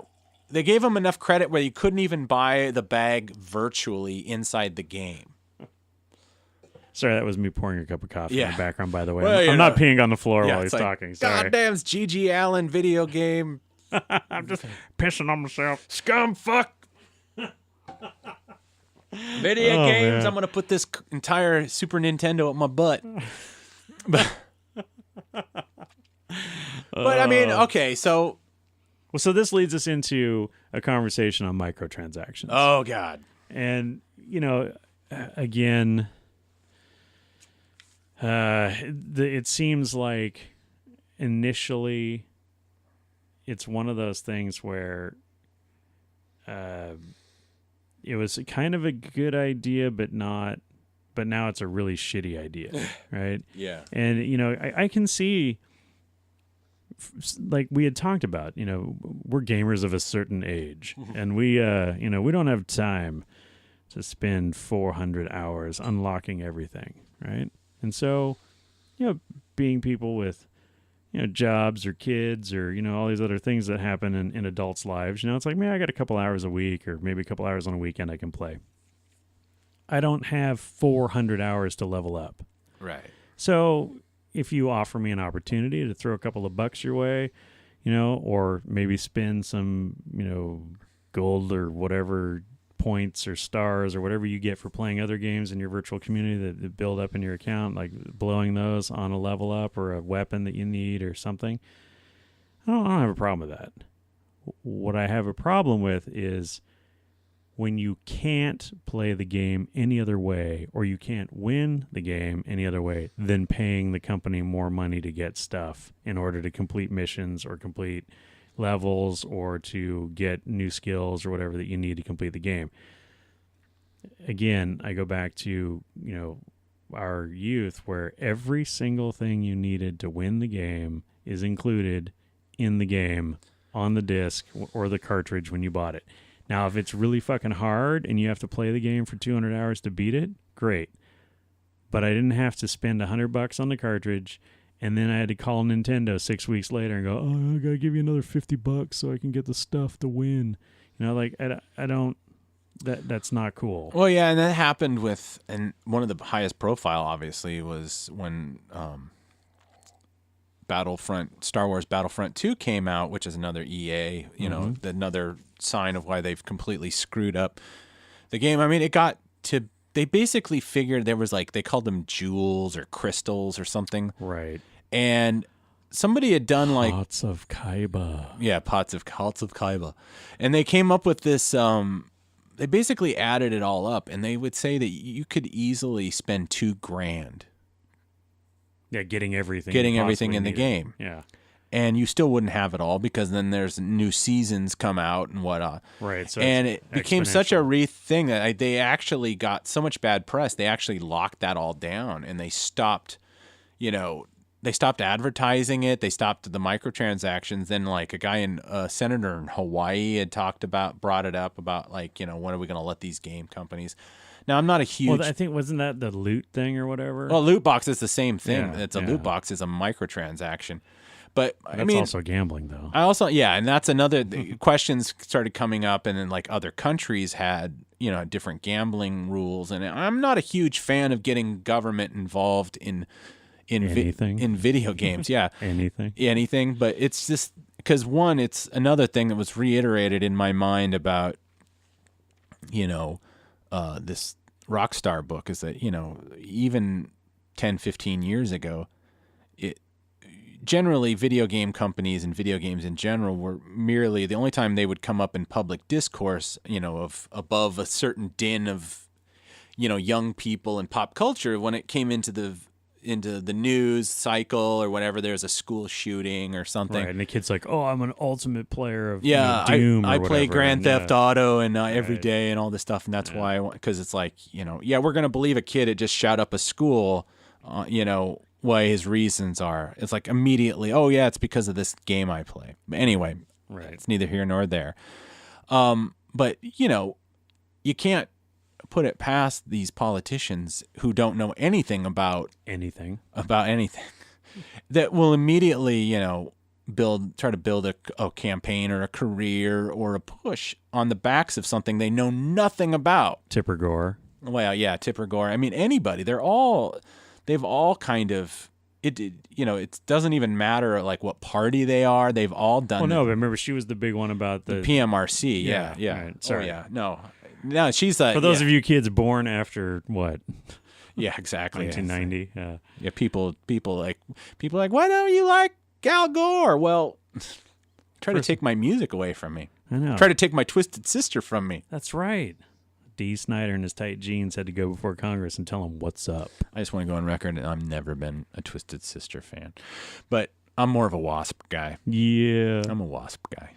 You have all the Striper albums.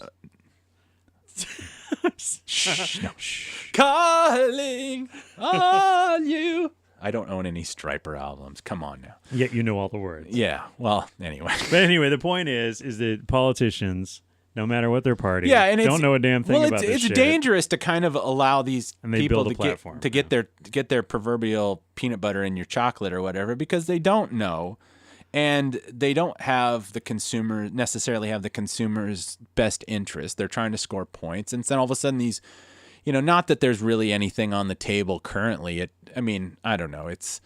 I think it's that thing where it's like, okay, now politicians aren't gonna stick their nose, but then now the companies are deciding that they're going to, we're gonna take up the mantle, and it's like, well, you guys aren't really even good about, you can't even get a fucking good Star Wars game out.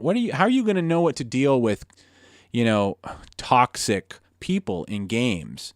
No, that's a whole joke. Yeah, and that's a whole thing, and I don't want to get into that because we're having too much fun talking about games, but it just kind of, I'm no expert, and again, I don't know. It's I don't know how you play your games. When I play open world games, when you can do anything, I generally kind of try to be on my best behavior anyway. And not that I'm playing with other people, but I mean like Grand Theft Auto or if you have to shoot up a bank because that's the thing, I'm going to shoot up the bank. But when I'm walking around, I generally don't, just like in Red Dead Redemption 2, I don't rob people all the time. It's like maybe I'm not trying to, be like, oh, well, I know how to play it properly. Because technically the game is set up for you to be able to, if you want to be an asshole to people, these virtual people, and that should be your right to do it. But it's this kind of, but then when they try to sell you an online experience simultaneously, and then it's like, how do these people know a clear delineation between like, when I go to the barber, I just put a gun in his face instead of paying for it, and I get my hair cut that way.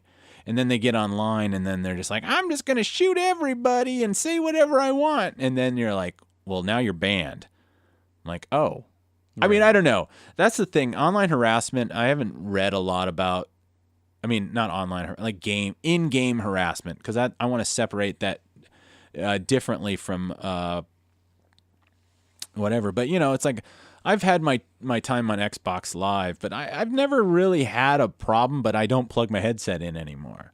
Not because of a specific incident, just because maybe I've drank the Kool-Aid about like, I don't want to get harassed. I don't want to piss somebody off, but also I don't necessarily want to talk to a bunch of 15-year-olds. They're bored. Well, and here's the other side of that too. So yeah, I don't want to get shouted at, and I don't want some, mouth-breathing 14-year-old telling mom jokes. But at the same time, I don't want to find myself in a situation where my participation in a game that is designed for adults to play or has content that is intended for a mature audience, like a Red Dead Redemption or a Grand Theft Auto, and I'm doing something in-game that is appropriate for in-game, right? Shooting people in the face, stealing cars, taking horses, like all that stuff. And have some 14-year-old get butthurt about it. And then there's like some big, inquest as to, well, why is a 40-year-old man playing video games with 14-year-old boys? Like, it's like, well, first of all, that's the way you set up the environment. Okay. Right. It's not like you can go in there and say, okay, I want to play in the open world where there's only mature adults, right? Like, and avoid the 14-year-olds. They don't let you make that distinction. And then stuff, and I have seen things, both accurate and inaccurate in the communities where people are accused of inappropriately interacting with minors. And it's like, first of all, the kid signed up on his like older brother's account to get into the game, first of all. And so they're fraudulently using the system. You're in there doing things that are, questionable or risque, but that's because of the type of game you're playing. But then that 14-year-old witnesses it, the parent finds out, and the next thing you know, oh my God, it's this big deal.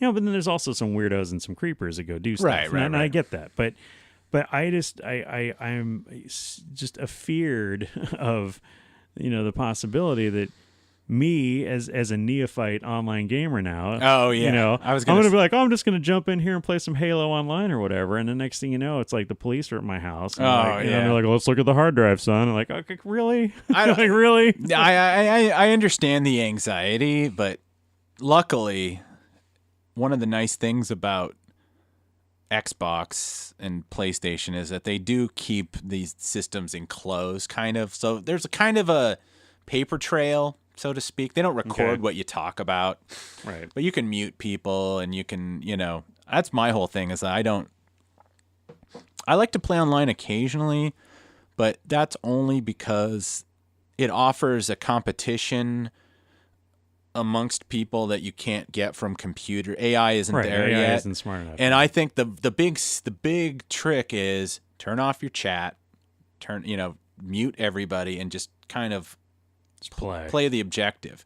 Because when I'm not so worried about that kind of stuff. I'm more worried about this like getting spammed and things constantly. Because that's the one thing. If you play like games like Battlefield, which is the competitor to Call of Duty, and I used to constantly get like weird messages from people, but a lot of it you can ignore. Stuff like, hey man, just give me your gamer tag and your login info, and I'll for 10 credits I'll get you up 2 levels and that kind of stuff. Generally that's what I find. But yeah, stuff like GTA 5, if you go in the map of their online game, which their online doesn't wow me much, but there is a constant like barrage of just abuse. It's like, even if you're playing the game right, you're going to be called names and a lot of stuff that you're like, if you're not wearing your headset, you don't feel comfortable. Well, you don't want to hear it in your ears, and you don't want to hear it on your speakers. It's just like, wow, this kid sounds really young, and that's an awful lot of N-words coming out of that young person's mouth.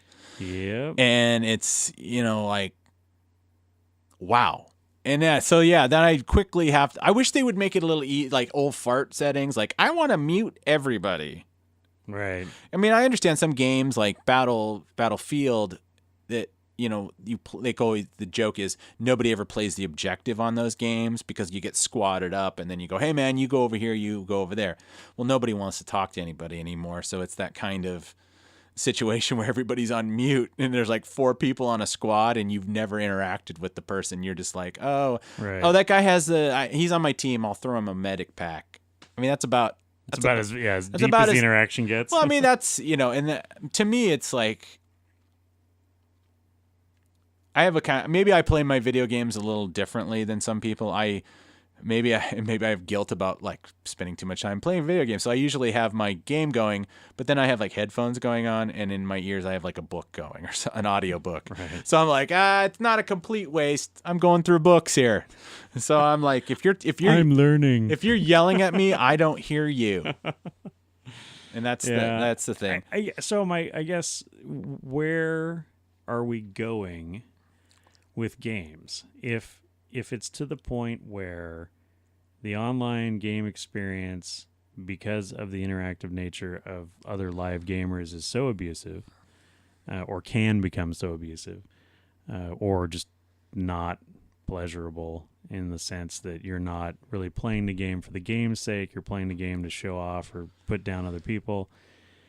Are we going to see a return, or are we going to see a trend towards going back to beefing up the single player content? because less people are going to interact with that stuff, and because of all the controversy that we have in the gaming community right now with, people's interactions with one another and what it's, like you say, what it's causing with cross account banning and stuff like that. Is it just people going to truly turn into those antisocial one person in their basement playing the game, to completely insulate themselves from any problems, or are we too far down the rabbit hole now where everything is going to be an MMORPG where we all live online and it's like Second Life and whatever?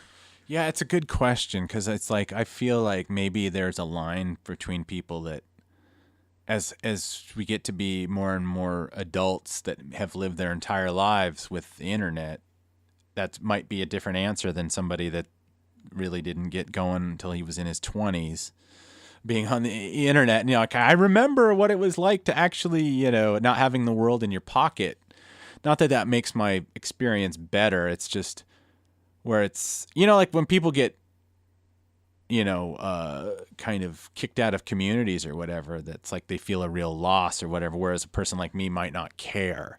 Yeah. But I don't know. But I think though, that if, there's a lot of this.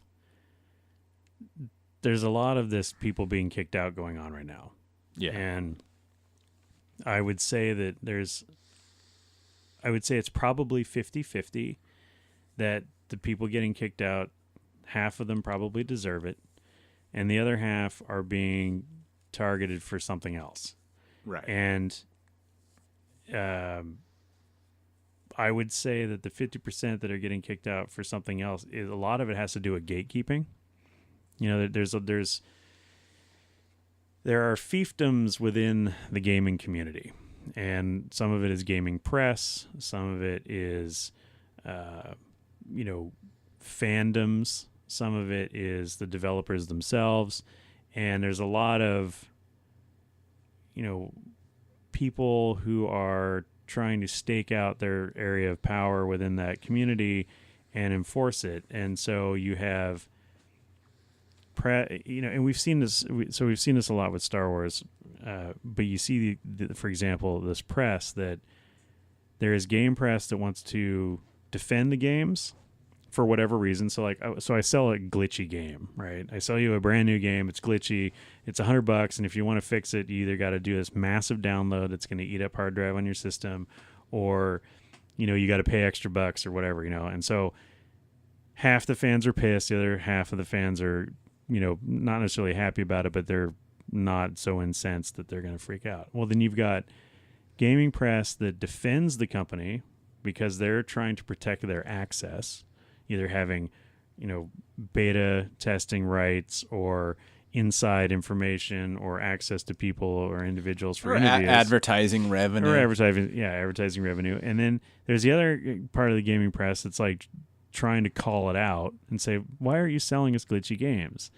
And then you start to see the punitive use of the community against people. So if I said, oh, well, I hate the fact that X company keeps selling glitchy games. Well, next thing you know, I'm banned from their online gaming community. I'm banned from, my YouTube channel for talking about it. I'm banned from Twitch because I can't show you in the game anymore where it's actually glitching, and I'm giving you I think something like that happened this week, where a person, God, I'm getting this story wrong, and I'm just going to say that, but basically this guy had a YouTube channel. They found assets again. It was kind of like the hot coffee thing, where they found assets in this Fallout 76 that like a secret room of kind of the testing room for the developers. And I think this guy got his YouTube channel shut down and all this stuff because I'm sorry, I don't have my info. But I'm just saying that there was some issue like this similar. So my hypothetical is based on the model that we've watched with Star Wars fandom, and in modern politics now and other things where a group of gatekeepers who have a certain, belief system or political philosophy are finding all the people in their fandom or their community that are on the opposite side and pushing them out. And it's to the point where you can't trust the developers, you can't trust the reviewers, you can't trust the people in the gaming community because everybody's trying to dox each other. Everybody's trying to one-up each other. Everybody's trying to like, oh, I exposed you as a whatever, like all that going on. There's a lot of the joy is being sucked out of these things. And like I said, we've seen it like mightily in Star Wars and, it's happening in Star Trek now. And, the gaming community has been going through this for years. I mean, this is not something that's just happened in the last week. I mean, we've been watching, over the last couple of years, these groups starting to, coalesce around each other and separate from one another and then causing a lot of problems. And again, it's like, I just want to play video games. Right. I want to have fun. I want to, I want to play my football game. I want to, kill orcs and I want to do a couple other things. And I don't want to listen to 14-year-old kids shouting at me about my mom.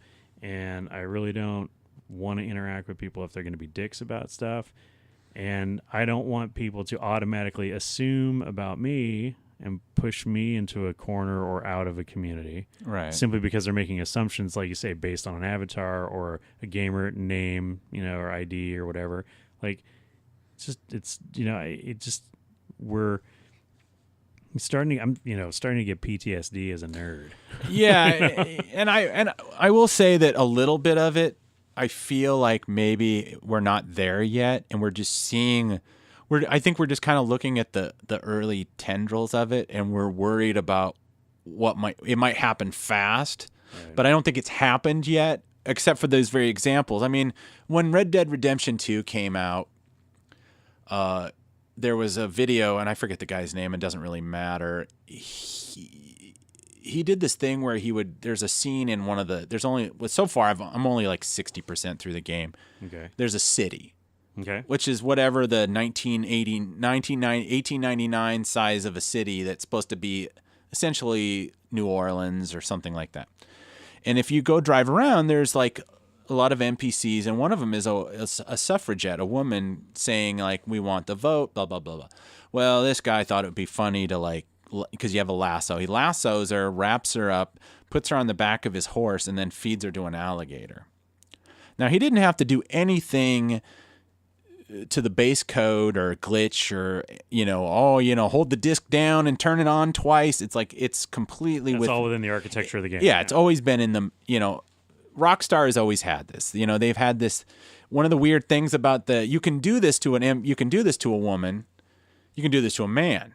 I think the person was trying to be provocative, and it became like, oh my God. And they shut his channel down and all this stuff. And it's like, but it's not real. It's a game. It's complete. I'm showing you what the game can do.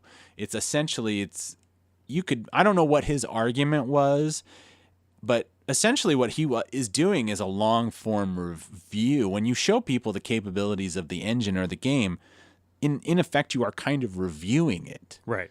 You're showing people examples like this is like, and rather than just being like Twitch where you're like, here's 4 hours of me just playing.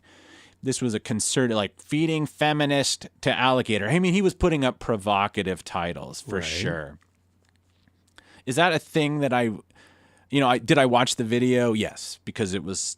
Oh, it was a controversy. And I assumed that at some point we were going to talk about video games, so I wanted to be up and I play that game. Is that how I play? No, I'm. You just shoot them with. Well, no, I'm. But I mean, hey, if I wanted to, that's my right. But that's also within the video game too. But it's also I have that problem where it's like I don't. The first time I went to pet a dog, I accidentally kicked the dog because it's the opposite side. It was like left. Oh, wrong bumper. Yeah, right. And I felt bad, and it's like that thing where I ended up taking.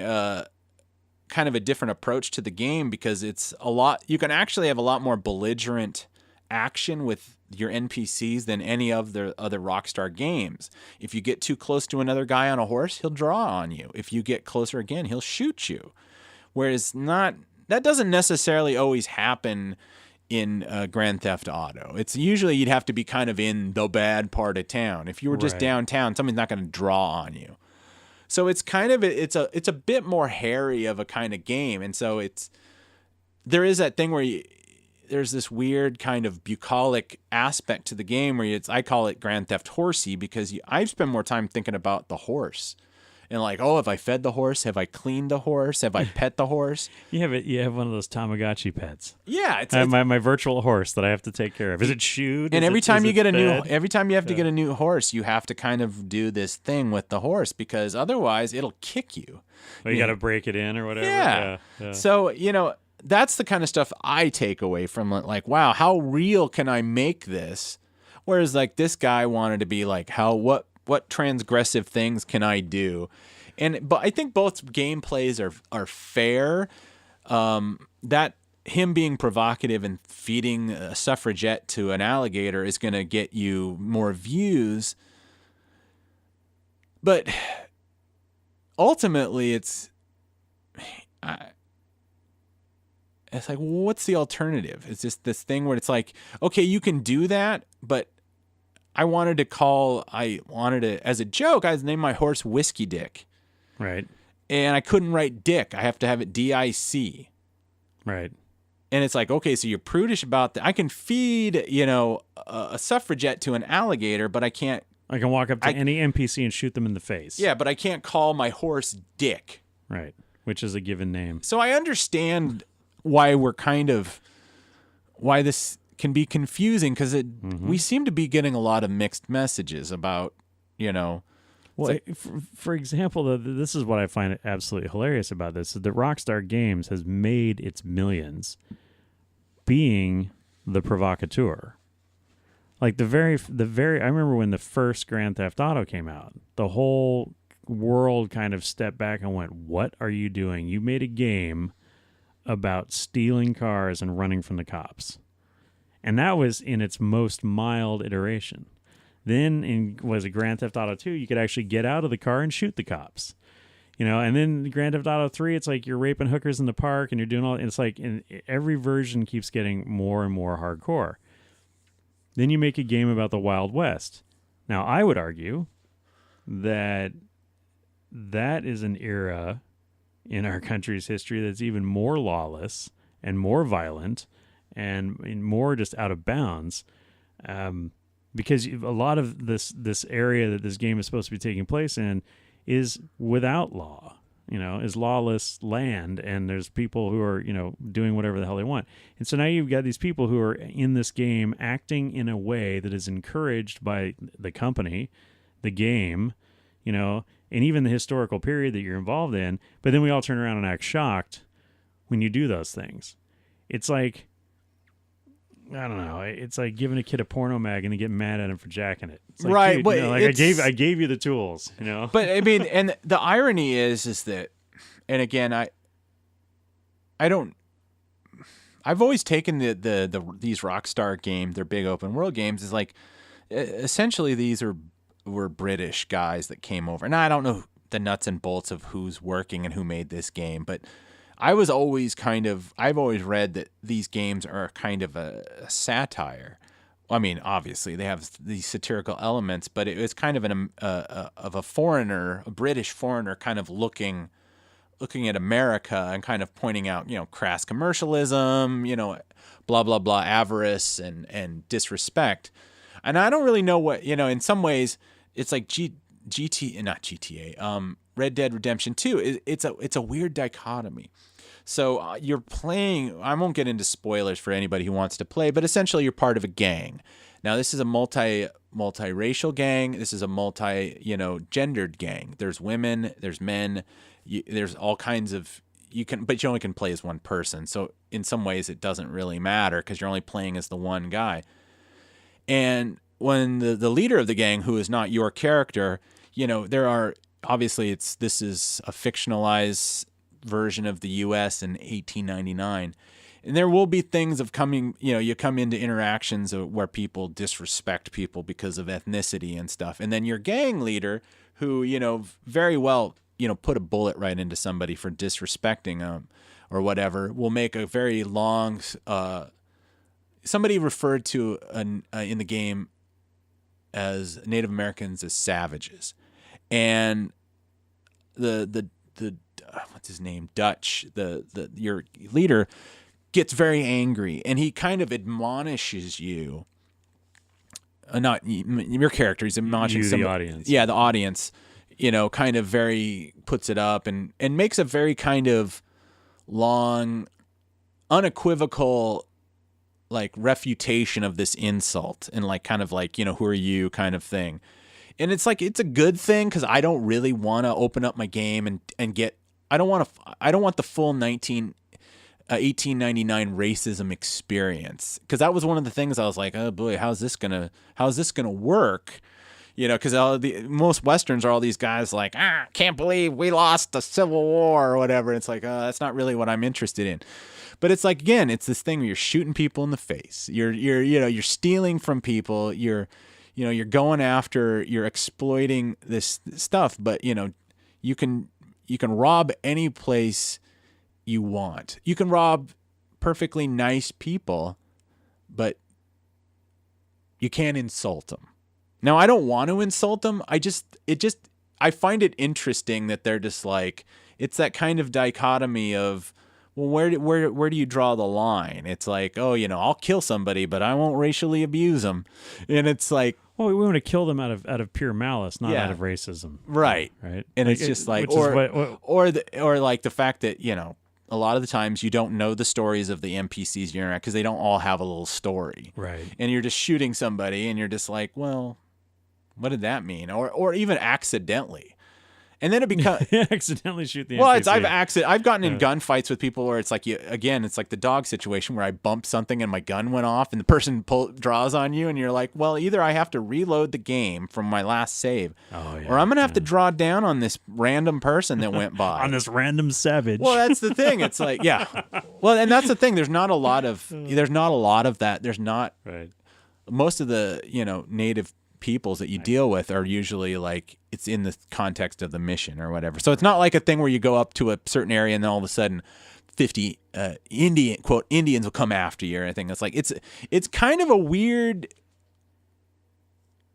I guess you could call it a satire, because it's in some ways, or it's a heavily edited representation. Yeah, because so you can do all these things. You can, I don't want to use the word virtue signal, but you can, your characters are saying the things that I assume most sane people are like, treat people with respect, blah, blah, blah, blah, blah.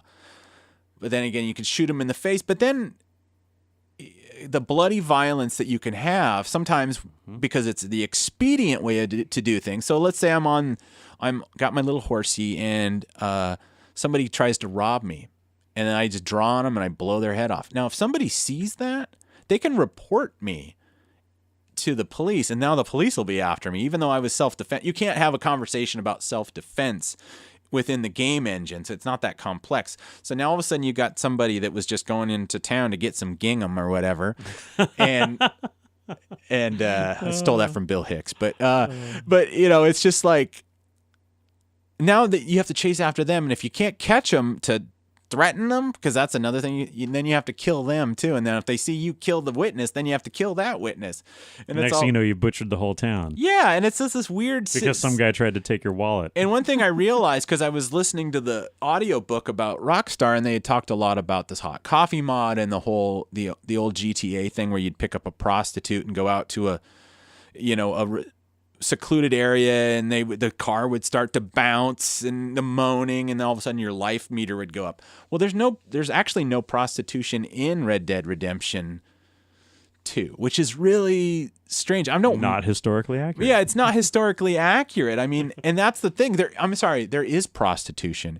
You can't avail yourself of it. Oh, so you meet NPC prostitutes. You find out that a character that because you collect debts for another person in the game at a certain point, and a couple times you're basically put up with like, do I collect this debt or do I forgive this debt? And then you go, well, I'm going to collect it. So you punch the guy, and then you didn't realize sometimes punching a person will kill them, which was kind of realistic. It's that thing. If you get in a fight with somebody, you don't necessarily know if this is going to be a thing where you're going to beat them and they'll just go, all right. Or you're going to beat them and then they just go ragdoll on the ground and like, oh, now I've committed a murder. Right. And so that happened to me when I was collecting a debt. And then I'm playing along the game. I played another whatever hours of the game because I play it really slow. Then all of a sudden I came across somebody and I realized it was the wife of the guy who I beat to death 20 hours ago. She's now a prostitute because of what I've done. Now I will honestly give them Are you having guilt? Yeah, I'm having guilt. There's nothing I can do about it at the time because it's like that thing where, and I'm not trying to pretend like, oh, I'm always the highest moral caliber even when I play video games, but I do naturally go to that because it's just like, it's not like the zombie game I just got done playing. Or you can chainsaw everybody's head and it doesn't matter. Yeah, where it's like the Dying Light game zombies. that I'm always going on about with you two. It's like I played that game for 150 hours because I wanted to try to 100% it and I couldn't figure out how to do it. But everybody's a zombie in that game. Either they're a bad guy trying to steal your stuff or they're a zombie. So every person you interact with, you're chopping them in half or they're going to bite you. So It was actually nice to play a game where I was like, I want to do this with the least amount of killing. But it's like you can't. It's like the thing. And the guilt comes back in. Now, I don't know if this would be like, oh, you're having the true gaming experience, or it's like you're starting to find out, well, this is the problem with games. It's like it's not really satisfying.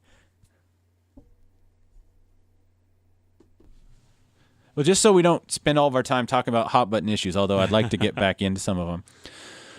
I just want to talk a little bit more about like old gaming history stuff. Did you ever get into Dreamcast? Oh yeah. Did you have one? No, I didn't. I didn't have one. In that era, one of my coworkers, he had the Dreamcast, and we played a lot of Madden on it, and a few other games. And like I said, my friend Mark, he had one, and we played some stuff on it. But mostly I would play Madden on it. But it was kind of the console that was ahead of its time. And absolutely, yeah. I would say that was probably that's the sweetest spot or whatever of like hardcore gaming. I don't even know what that means, but like I would. That's probably when I wasted the most amount of money on games. Let's put it at that. Okay. Because when all was said and done, and I don't own any of it anymore, I got rid of it. I had so much stuff. Now because it was ahead of its time, it went tits up way early. Right. So I was able to get myself a lot of peripherals for like pennies on the dollar and stuff like that. But yeah, I got that. That was when I started getting into the like, I have a job. I don't have to have just one console. I could have two. I can have a PS2 and a Dreamcast. Right. And it's like, well, yeah, you're also working. So when are you going to have time to play all this crap? But that's kind of what happened. But I got that. And the missus was into those things. So it's a little easier when somebody else. Oh, yeah. You have to be like, hey, well, why do you play some Sonic? And, right. And it's like. You're like, oh, I think I want more of these. I guess I do need the fishing controller. I mean, that's so true.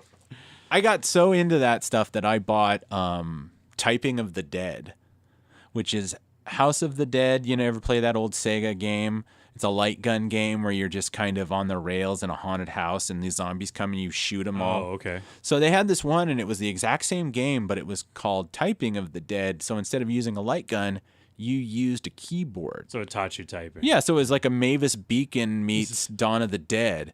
And it was just like, you'd go, and I was terrible at it, but I honestly thought, this is going to make me a typer. But that's the thing. There was so many games, so exciting, and it struggled. So like games would get discounted really, because people didn't adopt that Dreamcast as quickly, so games would get discounted. So I was at Target, buying a game, 2 games every week or something like that, because it's like, oh, now I'm going to play this one. I mean, there were some great games. Did you ever get a chance to, of course there was Crazy Taxi, and right. Did you ever get to play Shenmue? No. Because Shenmue now you can get it for Xbox One and its sequel. It was a kind of it was a role-playing game set in, I want to say Japan, but I don't know.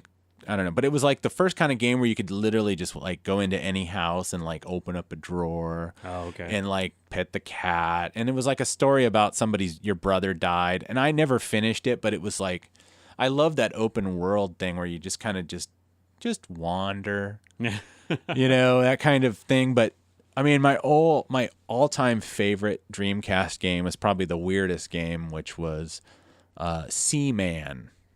I got to say that, enunciate very clearly. Yeah, you got to be very careful there. Especially when you were playing the game, it would get a little like... So basically, you were saying before, like a Tamagotchi, it was almost like a Dreamcast Tamagotchi. So people that don't know this, Dreamcast, God, what year was that? So that would probably be 99, 2000, something like that. At the turn of the century. The turn of the century. And, you know, it was one of the first consoles that had a modem built into it. It had a dial-up modem. It had very rudimentary multiplayer, but it had a you know, pretty nice controller. It had a D-pad. It had a lot of stuff that, I guess it was similar to the PlayStation, but what it had, the PlayStation did, it had a removable memory card that would insert into the controller, and again, it had an LCD screen with almost like a Tamagotchi type aspect to it. So you could save your game, and then sometimes you could do things like farm for points, but I never found any way to integrate that very well. But the Seaman one also used a voice controller, and what would happen is you would start. The entire game was a fish tank, and you raised like a fish, but it wasn't a fish. It was like a fish man. Just like a merman. It would have a face, and it would talk to you. And That's so you could creepy as only hell. play it for you could do things like clean your cage, and tap the glass, and then talk to it. But you could only really play for 25, 30 minutes a day, because otherwise it would just be boring. And what had happened is every time you'd boot it up, Leonard Nimoy would come out and tell you a little bit about the story and be like, you know, blah, blah, blah, blah. And then you'd go in there, and then eventually the Seaman would start to talk to you. You go, hey, man, what's up? What do you want? I'm tired. And you just go, Seaman, or so whatever. Like, hey, it's Seaman. And so, you keep raising it and putting different things. Eventually, it sprouts legs and climbs out of the tank and runs off. That's the whole game. It takes about a month to play it. Jesus. So I only did it once. But I still think it was like, and they would always say, "Oh, we're bringing it out for the PS2." And it's like they've never brought it back for any other console. It was so much fun to just kind of, it was like a thing. That's weird as shit. Yeah, dude. the controls were pretty normal. I mean, and it was a lot of like, the Seaman was like, and I'm sure you can find footage of it on YouTube, but it was like a very laconic. I guess that's the weird thing. Sometimes I do enjoy like a nice laid back game where it's like low pressure, but he could get really pissed at you if you didn't feed him right. Or, I mean, I never let it die where like some Tamagotchis, you could turn them on, they'd be dead as a doornail. But I honestly felt like that they were the game. They took a lot more, since they had that arcade connection of the Sega arcade machine. So then they'd have like, you know, pro bass fishing and they had a controller or a peripheral for everything. Some really nice guy at my job, he was getting out of it and he goes, "I got this light controller nobody wants. Do you want it?" And I'm like, "Yeah, sure." And so I had the light gun. I got to do that. And then, again, I had the mouse. What else did I play? I mean, mostly it was like Crazy Taxi. I think I played on that thing. I'm trying to think of I'm not blanking. I should have written them all down, but it had a huge library. I kind of regret selling all that stuff. Well, yeah, because now we're starting to get into that area of collectability of technology, and you know, we start to see, you know, there's a couple of in our area. There's a few retro game shops, and you go in there and you see some of these games, and you're like, really, a Dreamcast game is $50 or $60 still? Like, well, yeah, I did, because it was this limited release thing, or it's the most popular game ever made for the console, or something, you know, straight out of Japan that was never released in the U.S. or whatever. And it's like, you do. It's like a lot of things from our youth. We kick ourselves for getting rid of it. You know? I did sell a lot of the physical. I sold my console to one of these retro shops because when I sell stuff on eBay, I always worry it's going to get broken in shipping or something. That's true, yeah. So the games were I made some good money on games, but that's the thing about games is like, unless you're, you know, a collector who likes to have the box and stuff, you know, there is that kind of sweet spot where you want to be able to sell it because I remember when KOTOR, the first Star Wars RPG, you know, for a while there it was like, you know, a dime a dozen, and then all of a sudden I saw it sell for $60. Yeah, because it was out of print, and people were like, "Oh, I want to play." Everybody's like saying like KOTOR, and then they made it backwards compatible for the Xbox 360, and the price went up again, and then it kind of drifted, and you could find it for $5, and then now it's works on the One. on the one, and then it went through the roof again, and now it's kind of leveled off. But it's like, well, and didn't they also make it available to buy as a download for something really inexpensive after they made it? After they made it backward compatible, yeah, to the you can one. buy it. You can still buy it on Yeah. the You at buy the the Xbox digital. store. Yeah, and to me that's kind of like, I understand game collecting. It's like I mean, I definitely have watched people's game collect. There's actually a guy who actually lives in this neighborhood who's a real high profile game collector guy, and I remember I stumbled across his videos because I was watching something about old tech channels, like guys that go to Goodwill, and it's like all of a sudden I'm like, wait a second. That's my neighbor. That's my neighbor up the street. I think I bought a Ween CD from him at his garage sale. It's like small world.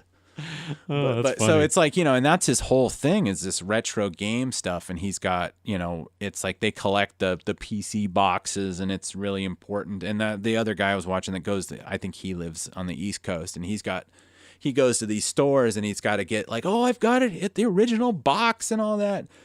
And it's like, you know, being a person that's collected a lot of different things, but never to any long thing, I can totally respect it, but I can also totally fear the amount of raw space it's going to take up in That's your true. house. Yeah. And like I said, I wish I never sold anything. I wish I had like my personal museum that I go to, and it's like, here's the artifacts of my life kind of thing. But, you know, eventually you have to make decisions, and I will say that I rarely go backwards. I find myself that I generally kind of stay with the current gen. Maybe I'll go back one generation or something like that. I still have some of my consoles. I haven't gotten rid of my PS2 because I still have a friend's trivia game that I want to play someday. Nice. Somebody bought for me. And also I've got this real hankering to play the old school Tony Hawk's Pro Skater. You ever play that? Yeah, uh-huh. That was the one I loved for the Dreamcast. That was something about the way that was played on Dreamcast. I think that the 1 through 4, I think were the best games. I mean, sorry, the best system for those games or something. Even though people, you know, it was a kind of the Dreamcast was unwieldy, but it had paddles, and I just loved the way that the Tony Hawk games just seem to be kind of like goofy. Like there's no real. Oh, it was like SSX Tricky. Yes. When that came out for the Xbox, that was an amazing game. I loved that game. We had it. Yeah, I play the hell out of it. I love it. I still go back and play. Yeah, it I had that. on the Xbox. I had that for PS2, and also one of the other ones that it was the best version. Although I bought it late, so I'd already kind of played it on the N64.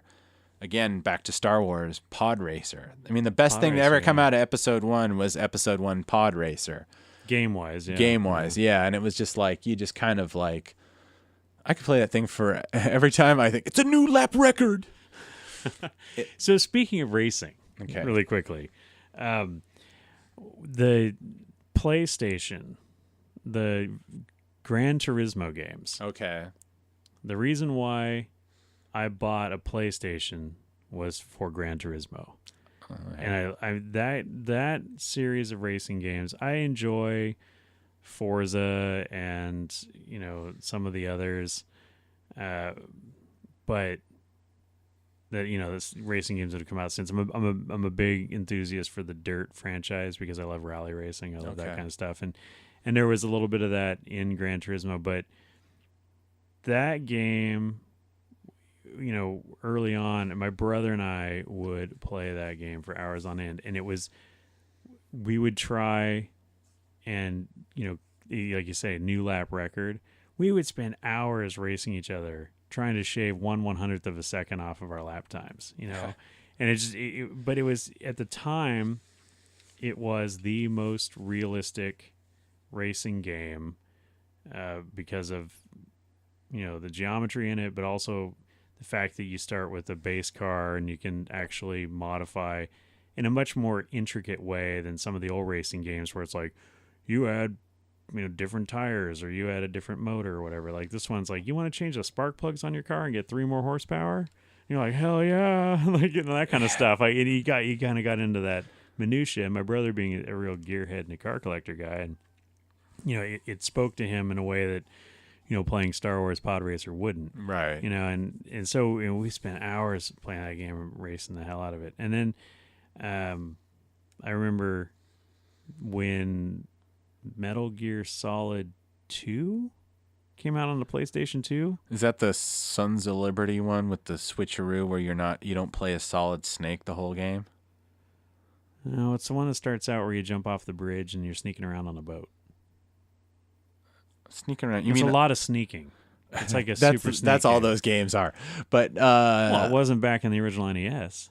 Oh yeah, I never played that one. Was that the one like you're on an oil derrick?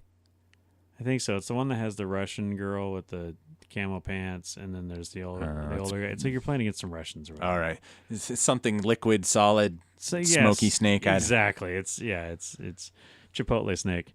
So, but anyway, when that game hit, and I remember that it started like a movie. You had this cutscene thing, where it's a full, animated deal, and then it cut to all of the credits, like all the developers and designers and like all stuff. It was like and then it comes to this thing where at the end where he's riding something or does something, he jumps off this bridge, and then the game starts. You land on this boat that's going under the bridge, and then I don't know this one. This might be 3. It might be 3. I don't know, but I remember seeing that and I was like, that was also a sea change in graphics and the game itself. I hated the game because I was in a time in my life where it was like I was playing a lot of Simpsons the Simpsons version of Crazy Taxi. Oh yeah, and still playing a lot of NES, playing a lot of Yoshi and whatnot. But I was like looking for shooter games, and this was more of a strategy sneak game. I think if I went back and played it now, I'd love it because, like for example with the Lord of the Rings Shadows of Mordor game, it's like it has elements of both. There's the hack slash, and then there's also the sneak and creep, and they're both appealing now. Like I have the patience for it, I guess, but I just didn't really ultimately get in the game. But I just remember the introduction to that game to me felt like this really elevated gaming to a crazy level. And again, the next time that happened was with the Xbox with the first Halo game. Yeah, that was a big change. Yeah, I mean, I'm no expert on the Metal Gear series, but Hideo Kojima, like when I was saying like, some people call it art, some people call it trash. Hideo Kojima is probably the closest to like a true video game artist. I mean, if I don't love everything he's done in a game or something, but you can definitely see it's a singular work. Even like Metal Gear Solid 5, which I don't know if you had any chance to play that. If it's definitely worth picking up. It came out 2 years ago, and it essentially wasn't finished, I think, is what happened. As Hideo Kojima had some kind of falling out with Konami, so much so he left. They closed his studio, and he's moved on. Okay. He's making Death Stranding with Guillermo del Toro and Norman Reedus of The Walking Dead, which was based off. They were gonna make a Silent Hill game, which I'm sure you're probably not a Silent Hill player. No. It's a horror game, which that thing was gonna be insane. I still have there's this thing called PT that was released on the PlayStation Network, and it's PT's for playable trailer. Oh, okay. For this, and it was put by Hideo Kojima and Guillermo del Toro, and it's like this weird puzzle game where you're just walking down an L-shaped hallway, and it's like sometimes might see a dead kid in a room, or it's like this weird. You have to figure out your way out of it. I've never been able to figure it. Apparently you're able to do it, and it's scary as hell. But they took it down after Kojima left Konami, so now you can only if your hard drive stays good, you can keep it. You can keep it forever, right? Yeah. But, that game was like, the story's just weird.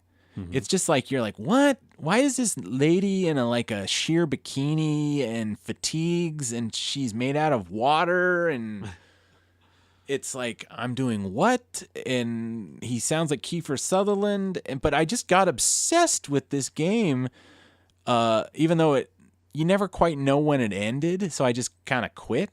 And you're just sneaking around and you're in this weird, like you're in Afghanistan or North Africa, and you can capture people and hook them up to a balloon, and it shoots them up into the air. And then when you return back to your base, they work at your base now. Like, you can just abduct people.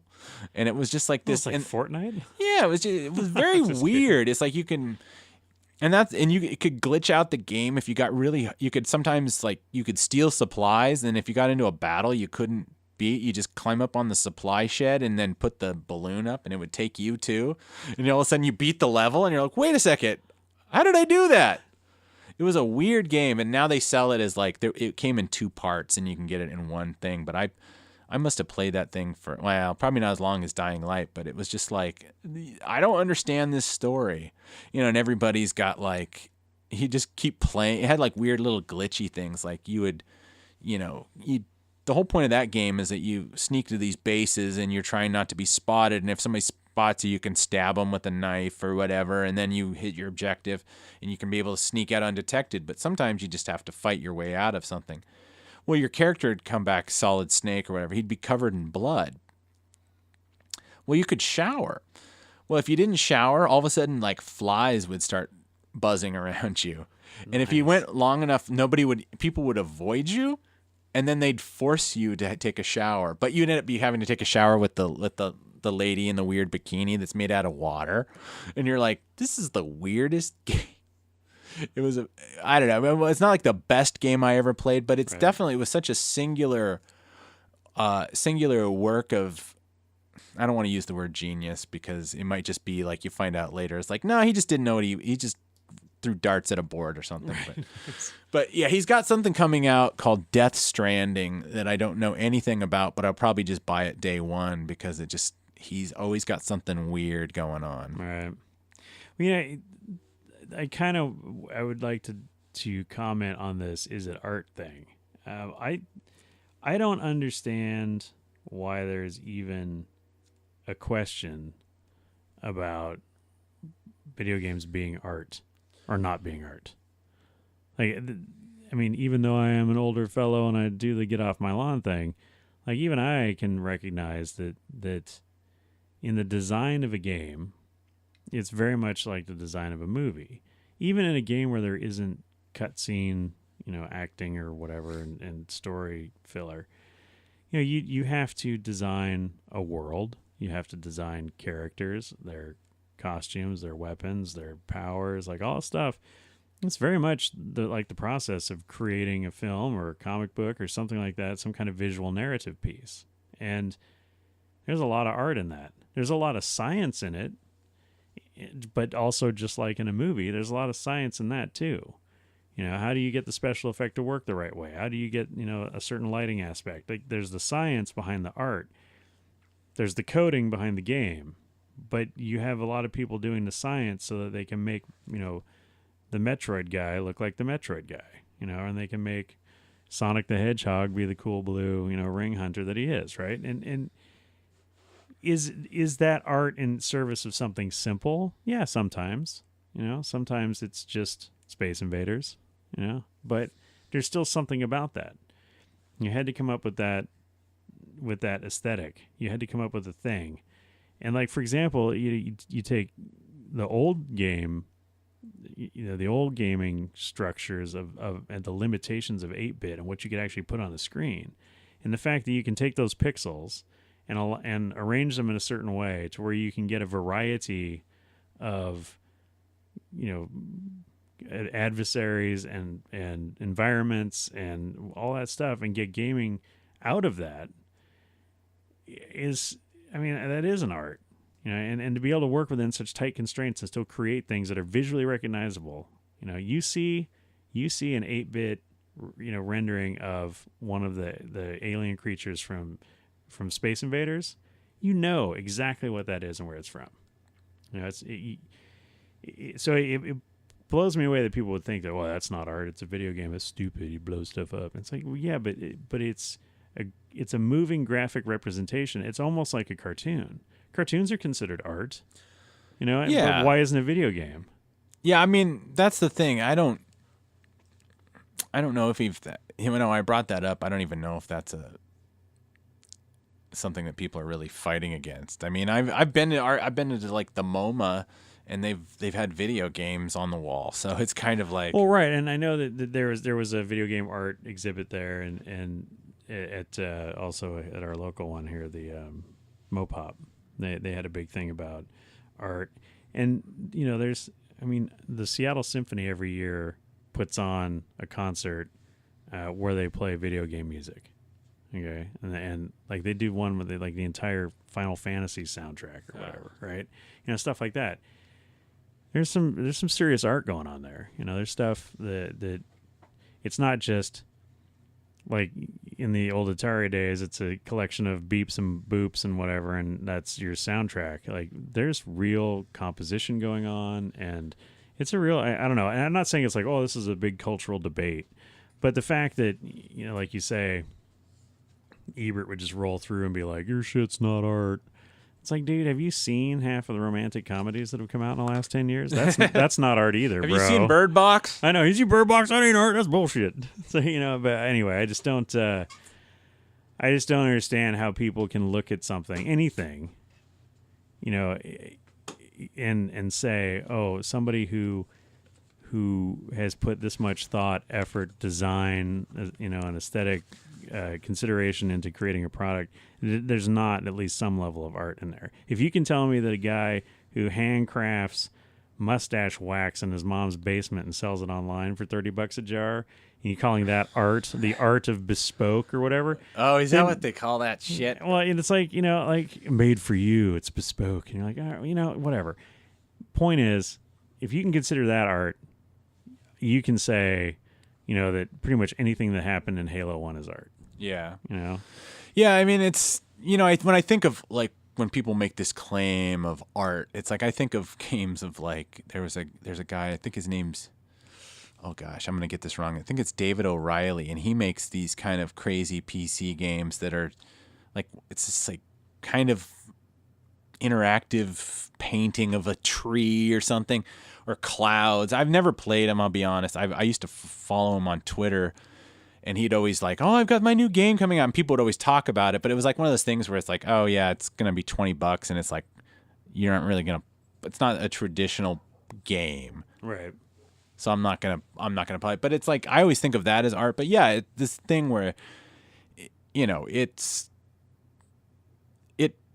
it is the culture. Games like it is a culture, and it pushes the culture, and it's it's part of it's a much more important part of the tapestry of the things that inform, I think, younger people now as they get older. It's going to be like, even if they're not into games, it's a that's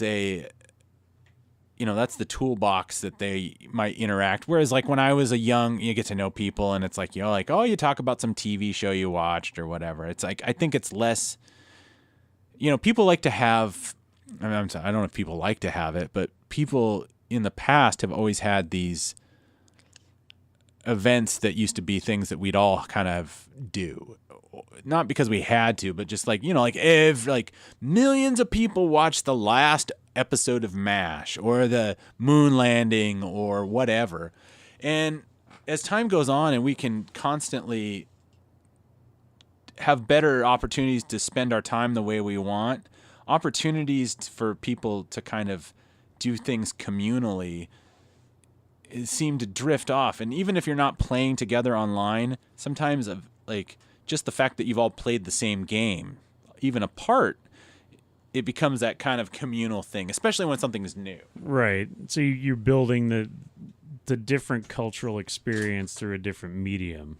Like you say, it's not everybody, where were you when Kennedy was shot? Like, where were you when, Solid Snake dropped or whatever? Like, it's come to that point, though, that that the thing, I guess the community is being built still through a shared experience, but I don't know how big is the community. Because now, like you say, we have so many different avenues and so many different, different pursuits available to us, and there's so many things that compete for our time, and we have the technology to, satisfy those curiosities and those, hobbies or passions or whatever you want to call them. So we don't have the singular event anymore. Like you said, nobody watches the Oscars anymore, right? So it's like nobody's having Oscar parties anymore. Is that even a thing? Yeah. And stuff like that. Like, how many people are watching the Super Bowl? Well, more than ever, but is it really more than ever? Like, as a percentage of the world population, right? If you want to statistically adjust it for population growth, it's probably fewer and fewer people are watching the Super Bowl. And while there's more people have watched it than any time in the past, when Super Bowl I happened, there wasn't 300 million Americans either. Right. So anyway, I just I wonder, because of all of this, scattered stuff, that you're kind of almost not forcing, that's not the right word, but it's like the community we're seeking is either less common, or it's also less deep. The connection. That's the thing because about you and I we could both be like Red Dead guys, right? Like, oh man, we're Red Dead bros, we play Red Dead or whatever, and I'll be like, yeah, and I love, Pinkie Pie's, My Little Pony party game, and you're like, what the fuck is that, dude? Yeah. And then next thing you know, we're like, now we're no longer in the community, because even though we were Red Dead bros, or we're not My Little Pony gamers, or we're not football, like you don't play Madden, I play Madden, right? So now our community has shrunk slightly, right? Yeah. And it's really interesting. It's like, I don't know how you market a game in this world, because I feel like it's like the things that people get excited about. It's like, the metaphor is going to suck, but I'm going to say it anyway, because it's like cultural tofu, that it doesn't have any thing to it, and like you can ascribe whatever you want to it, but then it only goes so far. Like, I'm thinking of have you ever played Overwatch? You probably haven't, because No. I think you can't play it it was what 2 years ago what Fortnite is now, Right. But it was only for one machine, Right. and people got, it's like this thing where you get in, and it's like a player versus player, so maybe two teams of 10 each, and you pick your trim package of person that you want, and you play that game and you try to get points. But the weird thing about it is it wasn't like a thing where, like Monopoly, when you go and play Monopoly with your friends, you go, well, I want to be the little dog, or I want to be the thimble. It's like, no, you could all be the thimble. So it might be 10 thimbles fighting 10 dogs. And it's like, but, which is fine, but they tried to create a story behind it, even though it doesn't really have I don't know. I've only tried it out. So I've only done I've never played a single player, if there is even. I've only played multiplayer. Okay. But because I only bring it up because there's a lot of controversy, and they're like, we need to know more about these characters. And then it's like, well, they don't want to, because if they bring out too much, then people go, well, that doesn't reflect me. I guess my point is that there's been this real sea change in the way that people perceive the games that they play. And even in entertainment, where you played a game and it's like, I'll just pick a name at random, like Blinks the Time Sweeper, which was an Xbox game. And it's like, when you play that game, you're Blinks. So you have to think about what, you have to act kind of germane to what he's doing, or you're kind of on the rails. But as time has gone on, I've noticed that people tend to want to be like, hey, I don't want to play as your guy. I want to play as my person, and I want it to reflect my things. I want to change hair color. I want to play, you know, like a woman wants to play as a woman, or maybe a man wants to play as a woman. They want to.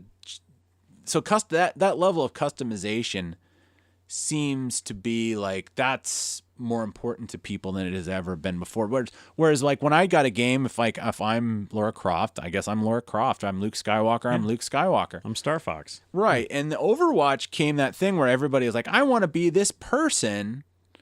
And then it's like, okay, everybody's this person, but there's not a lot of, and then they had to start, well, actually this character is gay. And which is fine, but it's like, well, how do you depict that in a like game that has no narrative? It's like, I think there's like, they do little cartoons or something, but I don't think I don't even know if they do intermatch videos or anything like that. So I think you have to even go and get something ancillary to the game to even right, get like a comic book or something. Yeah. Yeah. And it's like that thing where it's like, but then they can't run the risk of having like, well, okay, so they're gay and that's cool, but do they have a partner? Who are they with? Or, you know, or who is their family? What do they do for Christmas? And then all of a sudden, like, well, we're not going to do all that because then as time goes on, well, why are they celebrating Christmas? Right. You know, it's that thing where it's like they're trying to, you know, customers, and I'm not just going like after young people, because I think as people in general are getting into this, like more, they want more customization for their characters. They want to have it be more of a, I want it to tell an original story. I want it to reflect my values or my aesthetic, or, you know, like I like my hair short, or, you know, it's even in Grand Theft Pony. Grand Theft Pony. It's like, there's this weird thing now that I never even thought, I don't know if I like it or dislike it. It seems more of a nuisance, is that your hair grows. Okay. And you grow a beard. And it's also kind of like, it is a little backward though. It's like you really can only play as a guy, which is so there's less customization, but you can buy a fancy suit and you can have long hair. You can put pomade in your hair. You can drink an elixir that makes your facial hair grow. So it's like people are getting, it's like they give the ability to customize the appearance of your character in lieu of, you know, kind of tell. I don't know if like the backstory or it's like I don't know anything really about the backstory about this character that I play, except the fact that he had a girlfriend and it didn't work out, and he's been running with this gang his entire life, and that's about it. He's really boring. He's just like, what we're gonna do, Dutch? You know, that kind of. Essentially, he'll talk. He's like a hillbilly. Yeah, well, yeah, he's like, but he's also remarkably wise and self-aware and stupid at the same time. It depends on the scene, where he's just like he'll say something really insightful, and then the next time he goes, "You guys figure that out on your own," kind of thing, and you're just like, okay. So I mean, I feel like there's not even any consistency in the. Well, they're trying to tell a story, and I'm not trying to go after Rockstar, but because it pops up a lot more. But they want people to be invested in these characters, and go, well, I need to have. This is so cool. I want to have this and this and this. But then they also don't want to ever make a choice for their characters for the narrative, where it's like, I don't think you can let people pick everything themselves and then have a cool narrative. It's like, well, if you flesh the character out too much, then you run the risk of alienating somebody. Right. And it's like, and I've never been so invested in a character like that. Although I have noticed it has kind of brushed up against that a few times. Like, you know, I always heard people talking about, was it Final Fantasy VII or whatever, the one that's considered the best one, the one they're always talking about remaking it or whatever, and I don't care. But they go, oh, you know, when so-and-so died, I cried like a baby and all this stuff. And I just thought, and this is, God, 15 years ago I read this or something. Mm-hmm. And I just thought there was nothing more ridiculous than crying when some fictional video game character, because it's like, like when Princess Leia died. Wait, she didn't die. What are you talking about? So wait, she's back. Is she dead? No, she's brought back using file footage. But my point is that, long story short, and I'm not. This doesn't end with me going. And then I played a game and I cried. But I can kind of like, they're getting to the point now where, like, I honestly prefer a narrative, mm-hmm. and I don't want to ascribe a bunch. Like, I don't get into endless customization. I don't try to make the character look like me or like my idealized version with better hair and, you know, darker hair and taller and thinner and all that. It's like I'm more of the kind of person who's like, you know, why don't you just come up with write me a story and make the character interesting, and I'll go with it. Yeah. Whereas I feel like that's the big divide with people. There are people that are like, no, I want it to reflect my values and my lifestyle and my view of the world. And but nobody wants to play a video game about a soy eater that recycles. We don't know that yet. Have they come out with that yet? I mean, that's the thing. It's kind of like, if we go through another iteration where all of a sudden people are super sensitive about video game violence, which, you know, as much as that you always hear the rumblings, it never kind of takes hold because, you know, money talks and bullshit walks, because it's a huge industry. When people start to go, oh, are you saying that Rockstar might be the people buying, you know, ad time on the nightly news or during one of our must-see Wednesdays or whatever? Right, yeah. Maybe we should go easy on them, because they're the only people that actually have any money in the industries anymore. It's like, who is the movie industry going to, you know, are they going to advertise another, you know, $100 million bomb? You know, No, that's true. This is the thing is, you know, this is a problem across multiple platforms, comic books, movies, video games, is that people are like we had talked about earlier. There is a group of people who are very loud, demanding certain things from these makers, and they don't necessarily represent the full market, and yet because they are the loudest voice, they get the most attention, and then things get changed to benefit them. And then we find out that like you've said before, and then like we've illustrated, you know, is that you get the one thing that you're crying about. You know, I want someone that looks like me. Okay, well, we gave you a character that looks like you. Well, now I want them to act like me. Okay, well, now they act like you. And now I want them to do this, and I want them to say a certain thing, and I want them to, you know, and you get down to the point where majority of the people who were originally interested in the property are turned off by that, because it's not serving the narrative. It's just serving a group of people who may or may not even be gamers, or may or may not even be comic book, you know, consumers. But, you know, I am a huge fan of the Halo franchise. And one of the reasons why is because it's a really interesting story. You know, it's epic science fiction. You know, it's also a military story. It's also, you know, it's kind of this, you know, story about a guy who's kind of, you know, the John Spartan character or whatever. He's, you know, he's sort of a freak. He's a laboratory created soldier in a way, and it's, you know, he's trying to find his way in the world, and you know, it's I just realized movie. John Spartan. He's also got the Stallone name from Demolition Man character. There you go. Well, it's Spartan. He's a Spartan. His name's John. I know. Spartan John 1-1. But I was just thinking, John Spartan. You'll find 3 credits for the verbal morality code violation. Be well, John Spartan. Be well. Yum, good feeling. No, that's funny. Yeah, I didn't even put that together. But the thing is, with that story, it's like, you know, you've got some of this background stuff, and there's the whole thing with the doctor who created the Spartan program, and then there's all these, you know, and there's a lot of. I haven't read any of the novels. I read a couple of the comics, but you don't need the novels or the comics or anything else for that matter to just really enjoy the in-game story. And it's, you know, the war, you know, between the Covenant and Earth, and then the shifting alliances within the Covenant, and then, you know, joining old enemies to fight against new enemies. And like, I mean, there's a lot of nuanced narrative in those, you know, cutscenes and in the underlying stories. And then of course the action is the action, and it's fun. And, you know, and you get all your first person shooter stuff, you know, and there's politics in it, but it's politics that are germane to the game's story. You know, about, well, what was the Spartan program really created for? You know, was it created to control the populace of Earth?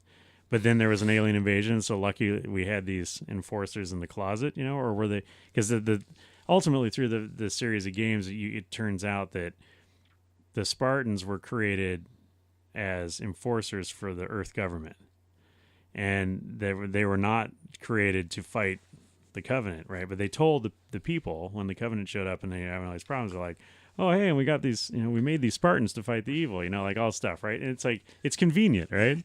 Your clones are very impressive. I know, right? Exactly. They'll do their job. Nice. You see, but I would say from having played at least I played 1, 2, 3, 4 and ODST. Okay. That generally John Spartan or whatever he's kind of a blank slate except in some short cinematics. It's like he's almost, except for the fact that it's a dude and you can't customize or change gender. It's like in some ways, I guess it kind of defeats my point by the fact that yes, the narrative provides a lot of this stuff, but generally the character is kind of generally silent until like maybe the end of the third game. He says something, or is it the fourth? Does he ever take his mask off is that the fourth one? He takes his mask off in the fourth one, but you never see his face. Right. I mean, there's, if you want to go out again into ancillary material, there's some cartoons where you see him as a young boy. You see him as a young boy, I think, in 4. I think there's flashbacks of him being a kid. But yeah, it kind you of never see his like adult face in the thing. But in some ways, it's kind of like that Overwatch thing where it's like, you actually can get a lot further down the road by providing less about your protagonist and letting the story kind of fill in the hole. It's like it's like negative space. Yeah. It's like that artistic idea of like, you actually get a better sense because the more you say about him, the less interesting it becomes. And then you're kind of like, oh, let's just do more world building. Because I honestly, a lot of people kind of ding that fourth one, but I thought the whole Cortana thing with him was actually pretty interesting. Yeah, where she's starting to degrade and get all weird. And when I liked 5, I didn't get a chance to play. There's a whole bunch of people out there who are trashing the shit out of 5 and they're all like, I don't like it. And, and it's like, that's fine. You don't have to like it, but I'm a huge fan of the series. And I'm assuming these people were huge fans of the series too, up to that point. And I don't see what everybody's on about. Like it moves the story forward. It ends on a cliffhanger. So, another one's coming, which is fine. I mean, I want more content, right? And, I want more games and I want more exciting adventures and all that stuff. But, like you say, I don't care what the main character looks like. I don't care about, there's always talk about representation or whatever, and it's like, I get it, but I don't care about that. What I care about is the story good? Is the story enough to grab your interest? Because ultimately the game is A to B, B to C, right? C to D, whatever. And the A part is a little vignette story, and then the A to B part is you going through a predetermined maze or map, doing certain tasks, and then you get to B, and then there's no little story point, right? If the story points aren't compelling, you don't want to go through the time or the effort or the travel between those points. Right. And then like you said, well, you create a game that doesn't have any of those, and you're like, well, then why am I here? Because I can create you a perfect replica of the world, and I can create, a pink-haired, soy-eating land whale, and you can play that character, but what's the point? If there's no like mission, whatever the mission is, you got to get get tickets to Geek Girl Con. Okay, well, how do I do that? Well, we're not going to tell you. We're just going to drop you on the map, and you figure it out, right? Well, that's no fun. That's missed, right? You wander around. It could be fun now. Well, I mean, but you wander around, but then it's like this, do you make it, like one of these games where, the architecture of the game is that if you're not kind to all the NPCs, then you don't get to achieve your goal, right? Or what? I mean, then it just becomes a typing game. We're just teaching people manners. Well, yeah, it's the kind of thing where it's as much as people talk, oh, games are growing up, games are in the 21st century, 9 times out of 10, a game is about shooting somebody. Yeah. Either you're shooting them with rubber balls, or even like a game like, oh God, what's it called? Worms. No, it's like, what's that little kart racer game? Oh, Mario Kart. No, well, that too. I mean, You shoot them with a turtle yeah, shell. you're shooting people representationally, like shooting them, using your kind of thing where it's like, I don't think that'll ever be, I don't think it works without something like that, whether it be bouquets of flowers, which you hit somebody with in a Grand Theft game, or water balloons. Just because you're hitting somebody with a water balloon, and people go, well, it's nonviolent. It's like, well, you tell it to the person who got the water balloon. Yeah, well, that's like, well, they're wet now and they're uncomfortable, and I'm not saying that's the same as being shot. And you poke their eye out. But I mean, it's representationally, it's aggression. It's aggression. Because it's like people go, oh, games, video games. So I was like, well, what is chess? It's war.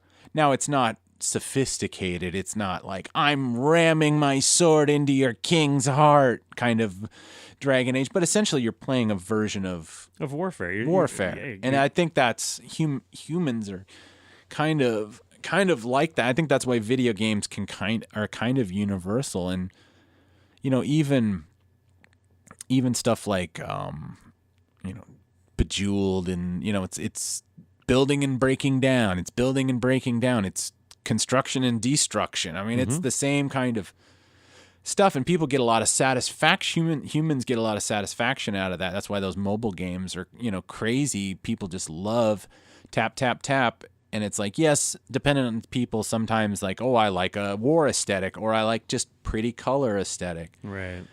And I think everybody has a capacity. I mean, the true games, now not every game has to have this, but if you can hit some emotional resonance, it's a nice thing. And I feel like that's kind of separates, the wheat from the chaff. Like, I'm thinking of games that I found them strangely, like, narratively satisfying, like in a way that I was really surprised. Like, I'm sure you probably haven't played this, you didn't have a PS3, but there's a game called The Last of Us, which is on its surface is a very boring stealth-based game where it's a post-apocalyptic thing where people basically, they're taken over by these fungus that eat your brain and turn you into like these, I think it's cordyceps or whatever.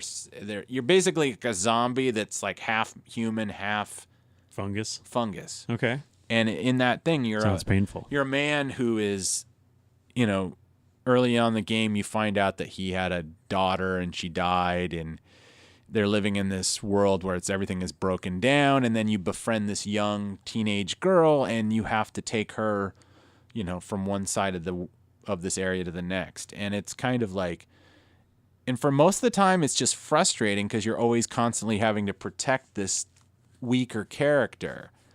And then later, like, you get hurt, and then you get to play as her, and then you're more connected, and then you meet somebody, and it goes really badly for them. And then finally, at some weird time, like it's been well documented. It's called there's a scene where, and I'm going to spoil it because I don't think I'm not going to spoil the ending of the game. I'm going to spoil the scene where you've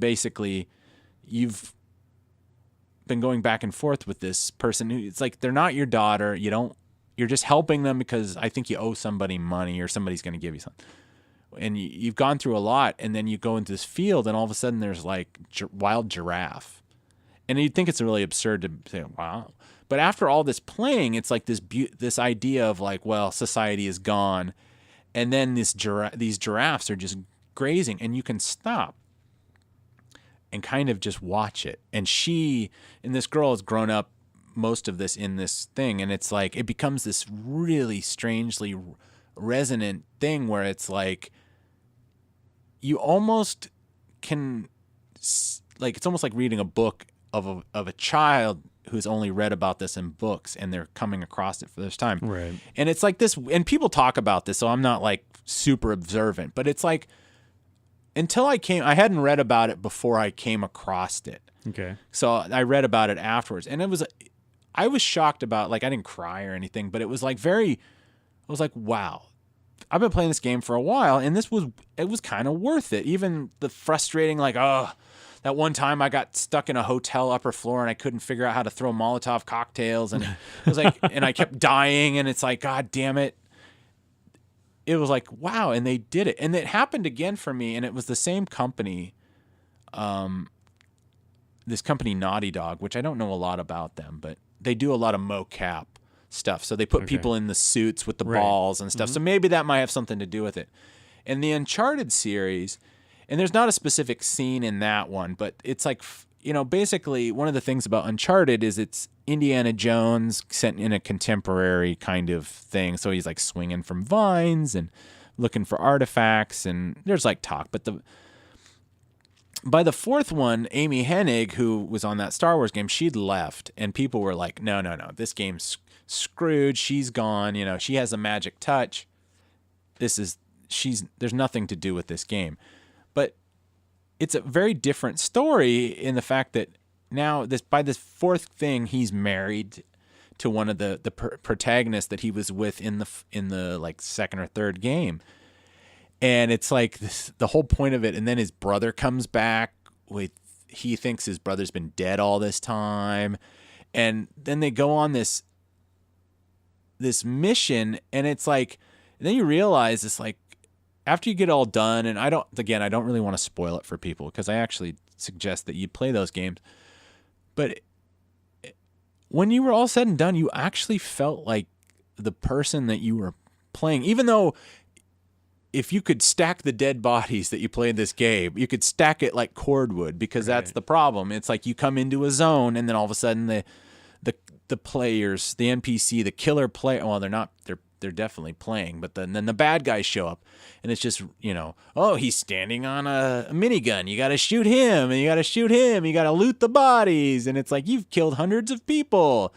But it's really the best part of that game is the resonance of this guy who, you realize through 4 games, like you learn he was an orphan, and him and his brother grew up in an orphanage, and he was picking pockets, and then he met. He's Han Solo. He is like Han Solo. He's like Indiana Jones, and he grew up in an orphanage. Stealing. Yeah, but by the end of this one, he's married, and he has a kid, and then there's like this weird scene that takes place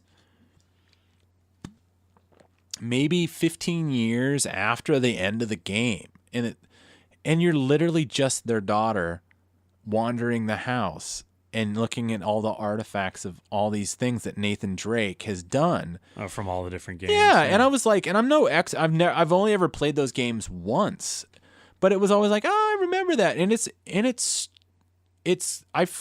I have a lot of hope for games, as much as I knock on them for becoming kind of like this soulless thing, because I think people are starting to maybe figure out.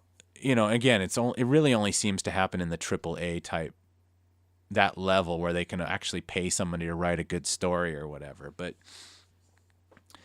and it's not always it doesn't always have to be emotionally resonant. I mean, I think that one of the reasons people have clamored for God, it's been over a decade now, for Half-Life 3. Which I don't know if you ever played any of the Half-Life games. A little bit. I was they're kind really of weird, into it, and people. It's like a lot of, just for the listeners out there. You can look it up, but it's this company that's Valve here in Seattle, that it's kind of like, for a long time it was their number one contribution. Now it's Dota 2 or whatever they play, or it's like they don't really make games like that anymore. It's because they found out that it's the endless customization becomes, that's where you make your money. They make so much money off their Steam service and the Dota 2. It's like, why would they spend, like GTA 5 spend $250 million on Half-Life 3 and then have people go, I don't like it. It was fucking stupid. Yeah. Or, why can't I, why is the protagonist a woman? Why isn't it Gordon Freeman? It's like, you're just pandering. It's like they're stuck in a rut anyway, because like if they just keep it, if they kept Gordon Freeman, who's the, guy, he's like guy with glasses and a goatee, you don't really know anything about him. So it doesn't really matter. You only see his face maybe once a game. People be like, It's like, oh, another white male. Or it's like if they decided like, hey, we're going to tell a different story and maybe Freeman will show up at the end. Then they go, fuck, I've been waiting for this game for 10 fucking years, and you put some chick in there, and then it's like you can't, nobody's happy. It's like the Metal Gear 2 Sons of Liberty. You play the first half an hour as Solid Snake, and then he disappears, and you become this guy Raiden. Well, people went ape shit and were mad. They wanted to play it. They wanted to play as Raiden. Yeah. I want to be Solid Snake. Right. And it's that thing where it's like hit that sweet spot of innovation. I don't think people want to play the game anymore because they realize like they're either gonna celebrate you or they're gonna burn you in effigy. Well, this is the thing is that, I don't know if people just have no memory or because all the people bitching were born, 10 years ago. But Sims, if you want 100% customizable, my representation, my affectation, my beliefs and philosophy, then go play Sims.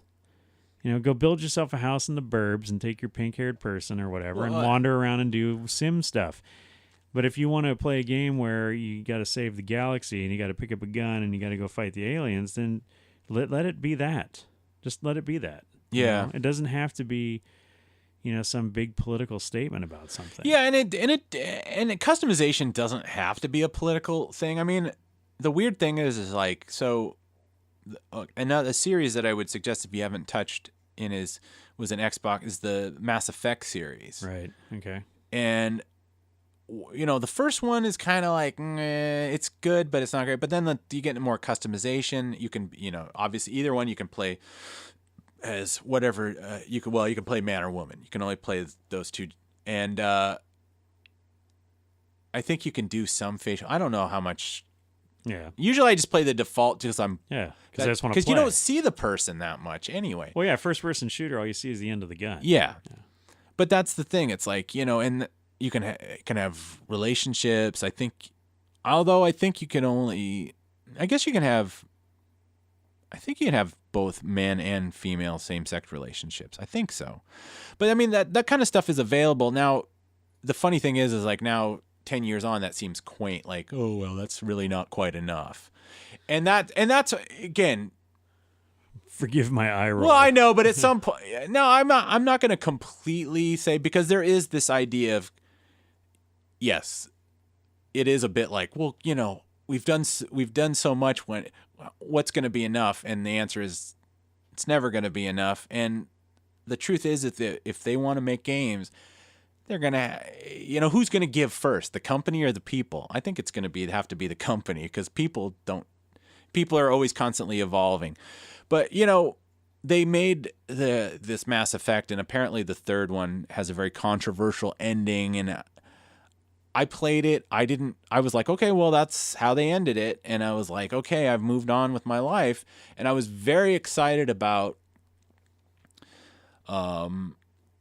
this Andromeda when they were going to talk about this company that they're like, oh, it's not tied to the other ones, and they completely shit the bed on this one.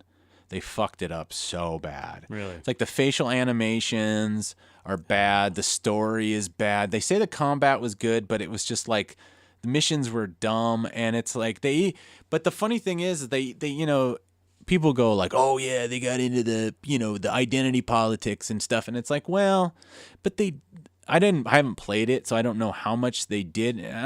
They'd already kind of done a bit of that anyway, but then they did it in this cynical way of like, it almost could have been that customization that we talk about, people wanting to see their their gender and their sexuality and their aesthetics reflected in their games. They almost hit it, and then they fucked it up by doing like really dumb things. Like they wanted to get brownie points for introducing a transgender character, and then they fucked it up by having them do something in a style that a lot of people took issue with, by saying like this concept of the dead name, and people like, I don't use the name that I was assigned at birth, I have this name, and this person just randomly is like working in the decks of the ship and just goes, "Oh yeah, that's when when I was so and so," and people are like, "That is not." It's not even like, did you even talk to a trans person kind of thing? Like, it's like that thing where they were trying to get brownie points for something and they couldn't even have. It's like, and to me that it shows that like a little bit like how cynical the game companies are about like trying to pretend that they like we want to reflect our customer base, but when they do it in a cynical way. And there could have been a way where people had said like, whatever, and they could just gotten on with their game, and it's just one interaction. I think the whole point about a great video game is you don't know what kind of interaction you're gonna get. Right. But it's like that thing where it's like, are these game companies, do they know? But see, here's the problem. So that game tanked, but it's not because of the trans character. It's because that the gameplay sucked or the dialogue sucked, and it just was a mess. I mean, people that I knew for a fact that were like huge Mass Effect fans, did artwork for them. I don't think they had tattoos, but it was like they wrote fan letters, and then they get that Andromeda, and they're just like, Do you want my copy? Because I'm taking it to GameStop next week. It sucks. So now what happens is they fucked it up, and now their next game, it's like I don't think they're going to have any kind of like narrative to it. Really, it's going to be very light, and it's called because they're trying to avoid those pitfalls. Yeah, they just don't want to have anything instead of doing the work and maybe doing it right or finding a way to do it respectfully or any of the ways that thing and get the gameplay right. They just wanted somebody to say, "Oh, they're so progressive. They've had this idea," and it's like, yeah, it's like you want to get your strokes up front rather, well, you made the effort, you get your strokes, and like, well, what if they had taken some time and just done it right? Right. Then they would have not only done what they were intending to do, which is, the virtue signal or deal with a certain demographic that wants representation in their game, but they probably, all the people that would have been either turned off by, like you say, the ham-handed way in which they did it, or the fact that that's even in the game, probably wouldn't care as much because it's a good story, it's a good game, and it serves the overall purpose of the plot. When it feels, this is the thing about we talk about the customization and the representation thing, is when it serves the plot, and this is something you and I have talked about in many of our shows, if it serves the plot and it doesn't feel forced to the audience or to the gamer or the reader or whatever, you are going to have less pushback on that because from the people you were trying to appease who are now offended because you didn't do it right, or B, the people who may possibly have been offended by something like that because they feel like you're pushing politics in their face, will probably have less to say because it feels seamless and it feels like it belongs in that moment or in that portion of the game or that section of the story or in the movie or whatever. If you do that, like I said, if you talk about getting the strokes up front, if you spend the time and the effort to build an excellent narrative, a good plot, a good payoff at the end, good characters, and then you spend some time world building and developing a solid aesthetic to go around that framework of a good story, the people, when they interact with that, are going to be invested in it. And because it's good, it's good all the way around. If you're just saying, okay, I'm going to make a game that is 100% representation, right? So I have to create like 150 characters so I can hit all the points, right? But I haven't really done the legwork of why are these 150 people here? Why is it important that they're here? Is it me just wandering through a map and it's like, hi, I'm the trans character, and hi, I'm the gay character, and hi, I'm the furry, and I'm this guy, and I'm that guy, and it's like, okay, and like, do you have is there something that character gives to the narrative? Do they push the plot along? Are they the MacGuffin? Are they the person that provides me with the knowledge or the weapon or the whatever? Instead of focusing on those aspects and then saying, okay, well, so we have to get to a certain place in the game. We have to get to Dr. So-and-so's lab, and Dr. So-and-so turns out to be, a trans character or whatever. That's fine. because they're an important cog in the story arc that I need to get to their place to get something from them.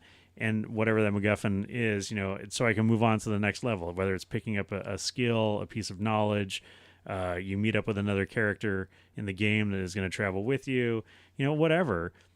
That doesn't feel forced because it's a key moment in the narrative, right? And then you can make that character whatever you want. And that's, I think people spend too much time, like you say, on the customization, but they spend too much time on the window dressing. And they don't really they don't spend any time about the layout and the actual story. Yeah. And so then your effort is serving the wrong thing. And so then people go like, well, what the fuck was the point of this game? Or they get the same, like, well, why did this NPC just walk up to me and go, and I used to be a man, but now I'm a woman? And you're like, well, why is this person just randomly walking up to me and saying that? Like you say, and then it feels like, oh, I know what you're doing. You're trying to get brownie points from a group of people. But it's not working, and that's why it stands out, and that's why everybody gets mad. Because on one hand, you have the people who are like, why is this person even in the game? Yeah, and the other people are like, why are you treating me like this and representing me right. this way? It's like and it's that thing where it's like, and then they try to make you like, you question it, and they're like, well, you should feel bad for even questioning. It's like, but then the person who's being represented is like, no, what he said. I'm questioning why you thought that was the way I wanted to be represented. Now, that's not to say like, and that's why we don't even need to bother with it. I just, I think it's a function of society is that is going to be, that's just going forward. There's going to be more of that in the games. What, like you say, is that, whether it's, I'm more interested because that stuff will kind of take care of itself through customization or whatever. But it's that weird kind of problem especially with open world games, is that it's supposed to be it's open world. Well, in some respects, after a couple weeks of playing, like the limitations start to show. I think of like Red Dead. It's like, yeah, you can go to towns, but you can really only do a couple things. You can get a haircut and a shave. You can get a hotel room and a bath.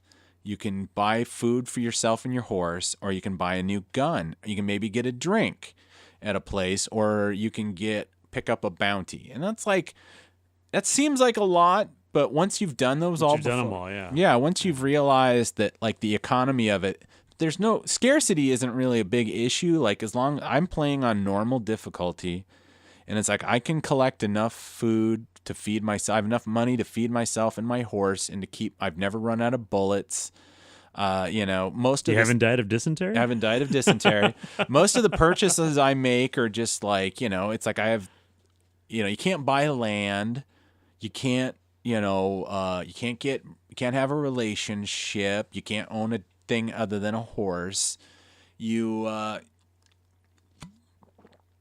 like, I honestly would, maybe I'm asking too much of the game now. So maybe I'm talking, this is kind of my aspirations for the future of gaming, is that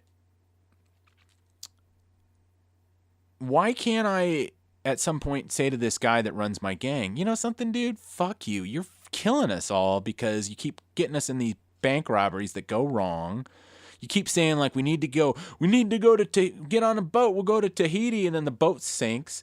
And it's like, it's like, something? I'm running the gang. Boom. Now, right. I haven't finished the game. I'm only 60% in. Maybe that's how it ends. But I like the idea of, rather than an aesthetic, being able to have a long, nice, beautiful hair that I can't have anymore in real life, or, a really cool beard, I would like some agency to be like, I'm going to do this or I'm going to do that, and not have, I guess that would kind of ruin the whole narrative of the Rockstar thing. But once the game's done, I assume that the map will be open, and I'll be able to, after the game's over, I'll be able to just kind of like GTA 5, I'll be able to travel the map that I played on but there's nothing to do. Yeah, because it's like what, long passage of horse riding between towns where you can only do four things. You can do that stupid knife stabby thing where you put the knife on your hand on the right. block of wood like in Aliens, and you do the knife thing. You can do that. You can do some rudimentary gambling. You can sometimes there'll be a random event where you can horse race somebody. But okay. It's kind of like, and that was one of the things about Well, I mean, that's the thing. It's like, I'll give credit where credit is due, even though she's kind of a controversial person in gaming, was a writer named Leah Alexander who wrote she wrote an article about GTA 5 about how essentially when it's all done, it's just hollow. It's a hollow world. You don't really get to do a lot. And I feel like that's the problem. Maybe it's the GTA engine, which I feel might have the GTA 5 engine just got repurposed with horses and stuff. Yeah. And it's like, that's, Skyrim is great too, but it's like, and there's lots of lore and stuff, but at a certain point I would say Skyrim is probably better, although it doesn't look as good. It's like, there's a lot more you can do there, but that is kind of a thing where it's like, I would much rather have this kind of almost choose your own adventure thing where where everybody plays it, and you could have again, Red Dead. It's like, oh, how far are you away for? We're like, well, I'm in jail in Spain. Like, what? Why are you in Spain? Well, I got on a ship.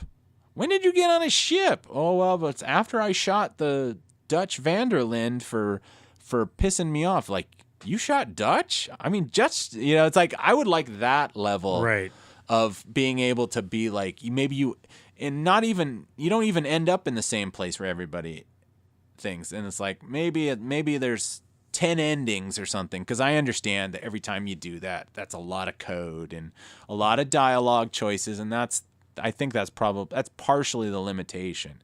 It's the idea that you have agency, but you're really on rails. They're just there's bumpers. There's bumpers, but they're just kind of way out there.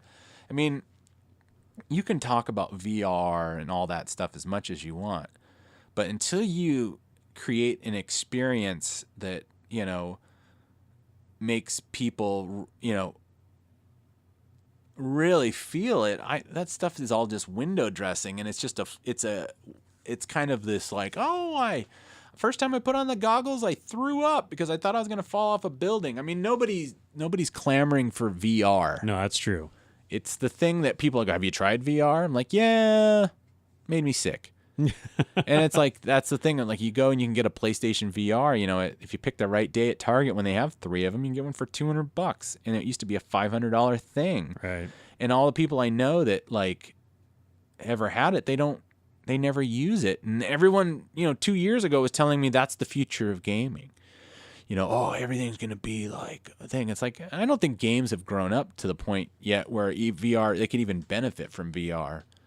Well, yeah, and VR has its own limitations in the sense that if you're really trying to create a reality for someone to move around in by wearing the goggles or whatever, you still have to move around, right? So how do you...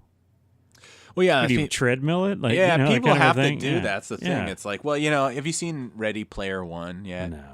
It's kind of like, the story itself sucks, but it is kind of interesting to see what a world that lives in VR they all live in shitty RVs stacked on top of each other, but they live in VR. Well, it's Cleveland, so. Yeah.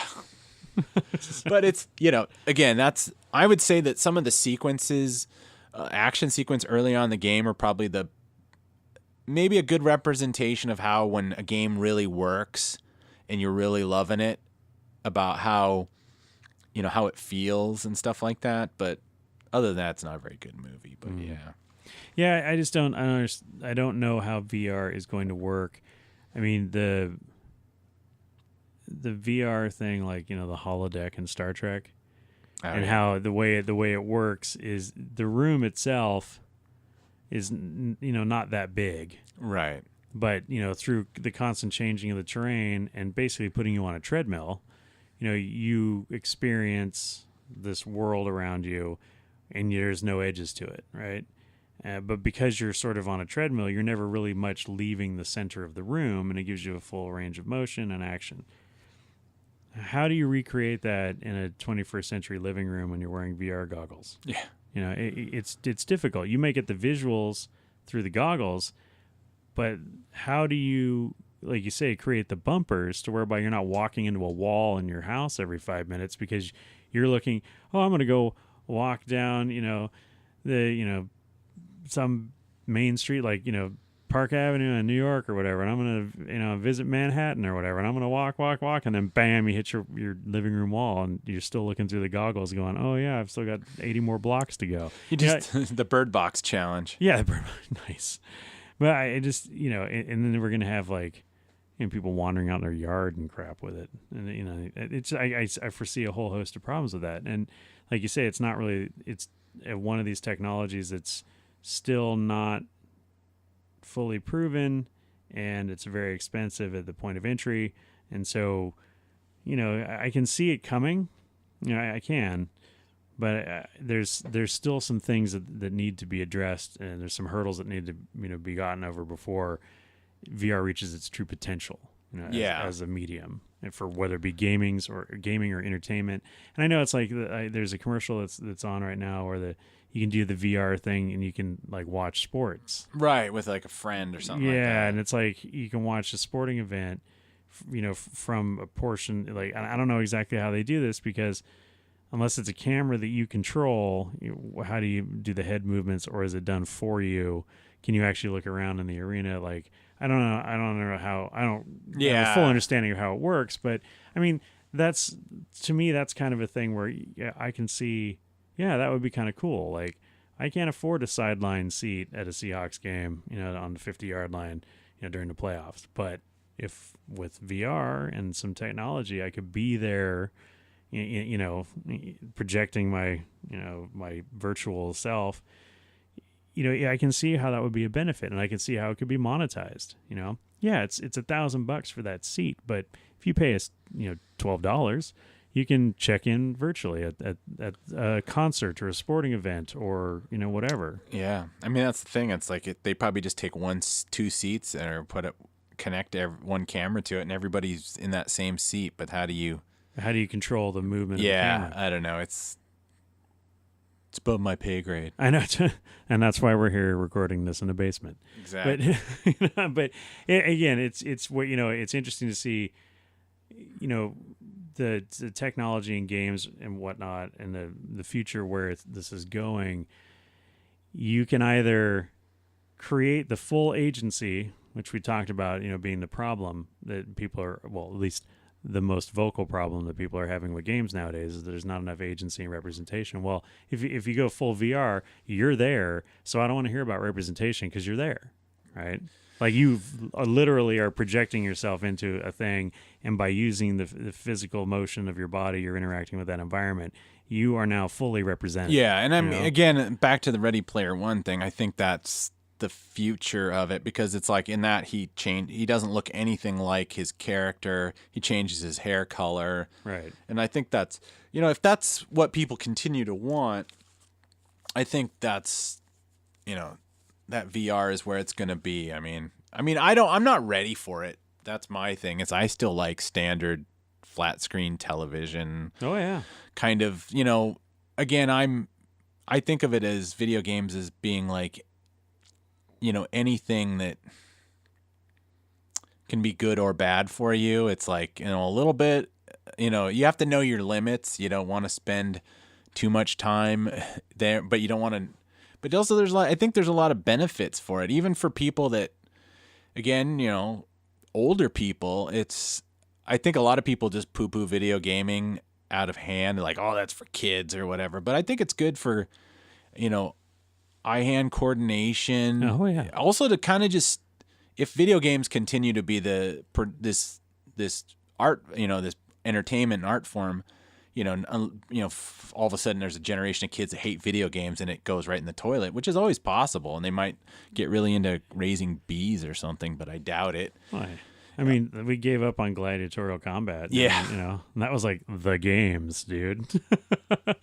It's true that we talk about the hand-eye coordination thing or whatever. I have 2 friends who are both activity coordinators at retirement homes, and they use the Wii like prodigiously, and it gets people who are previously sort of, just sitting on their ass and not doing anything. It like gets them up, it gets them moving. The competition there, like the bowling and whatever, like that kind of stuff, it really, that's, again, using the video game technology and repurposing the video game for what it was originally designed for. it's touching on all those things, but you're using it in a different way. And it is not just for children, and it is not just a waster of time. And I think that when the Kinect and the Wii and all that stuff was starting to come out, it's like, you had the Kinect fitness thing where you can work out and it tracks your motions and all that stuff, and it's kind of like, it's an overblown Fitbit is what it is. But but again, it's we are seeing a certain transition or repurposing of stuff in the video game industry, where it's like, yeah, you can buy the Xbox and you can play the shooter games, but you can also use it as this fitness thing, or you can use it as some other kind of teaching tool, like for like the dance games or whatnot. Like, yeah, I can start figuring out a series of motions that replicates a certain type of dance move or whatever, like all that kind of stuff. You can do the Han Solo, right? But yeah, is it going to be full VR? Is it like, how do we bridge that gap? And I think, like I said, there's still a few things there before you get to that point, but I don't know if that is really where you want to be. Because I mean, Ready Player One, basically the first 3 William Gibson novels explain to us the reason why you don't want to live in virtual reality, and what exactly it means for the loss of humanity. Really, virtual reality is just walking and talking Facebook. You're projecting a better version of yourself than's really there, and your interaction with other better versions of other people that aren't really. It's like, and we all know where that goes, because every study has said that depresses the fuck out of people, and it's like, why do I not? Oh, is that what happens to the book? Well, no, I'm just saying mass suicide. It's like, everything I see is a better version of the better version of the better version. So it's like, oh, I'm projecting my better version, but your better version of yourself is better than my better version of myself. And now I feel depressed, and it's like I'm still stuck here in the basement with my VR goggles, and then I'm and they've got some weird thing on their hoo-ha. Yeah. But what the hell's that thing? Be well, John Spartan. Yeah, exactly. But yeah, but it's I don't know. I we're just talking and speculating here, but it's like, I don't know if I would want a more real version of Facebook than we already have. I wouldn't want to walk in Facebook, and that's kind of what virtual reality would be. It's like, oh yeah, so yeah, I'm a middle-aged dude, and I've got a couple extra pounds and whatever, and the hair isn't as good as it used to be, and it's like, well, I can just make myself better, and then I'll meet somebody in the game, and I'll be like, wow, and they'll be like, wow, and then what happens? Like, it all goes back to it's like catfishing. It's like it goes back to the old chat rooms. It's like, oh, I fell in love with someone in the chat room because we had such honest conversation. Then you meet them in real life, and you're like, Jesus. And they're not, and they've been lying to you all this time. Yeah, they're not actually 20 and hot. They're 40 and a man. And it's just, again, I want games to continue to be. I want, like with sports and like with Star Wars and like all these other things we bitch about on here. I just want it to be entertaining. I just want it to be an escape from the crap, the day-to-day crap, and this whole direction where we're going with games, where we're trying to make fantastical games like a Mass Effect or, Fortnite, or, these games are just out there.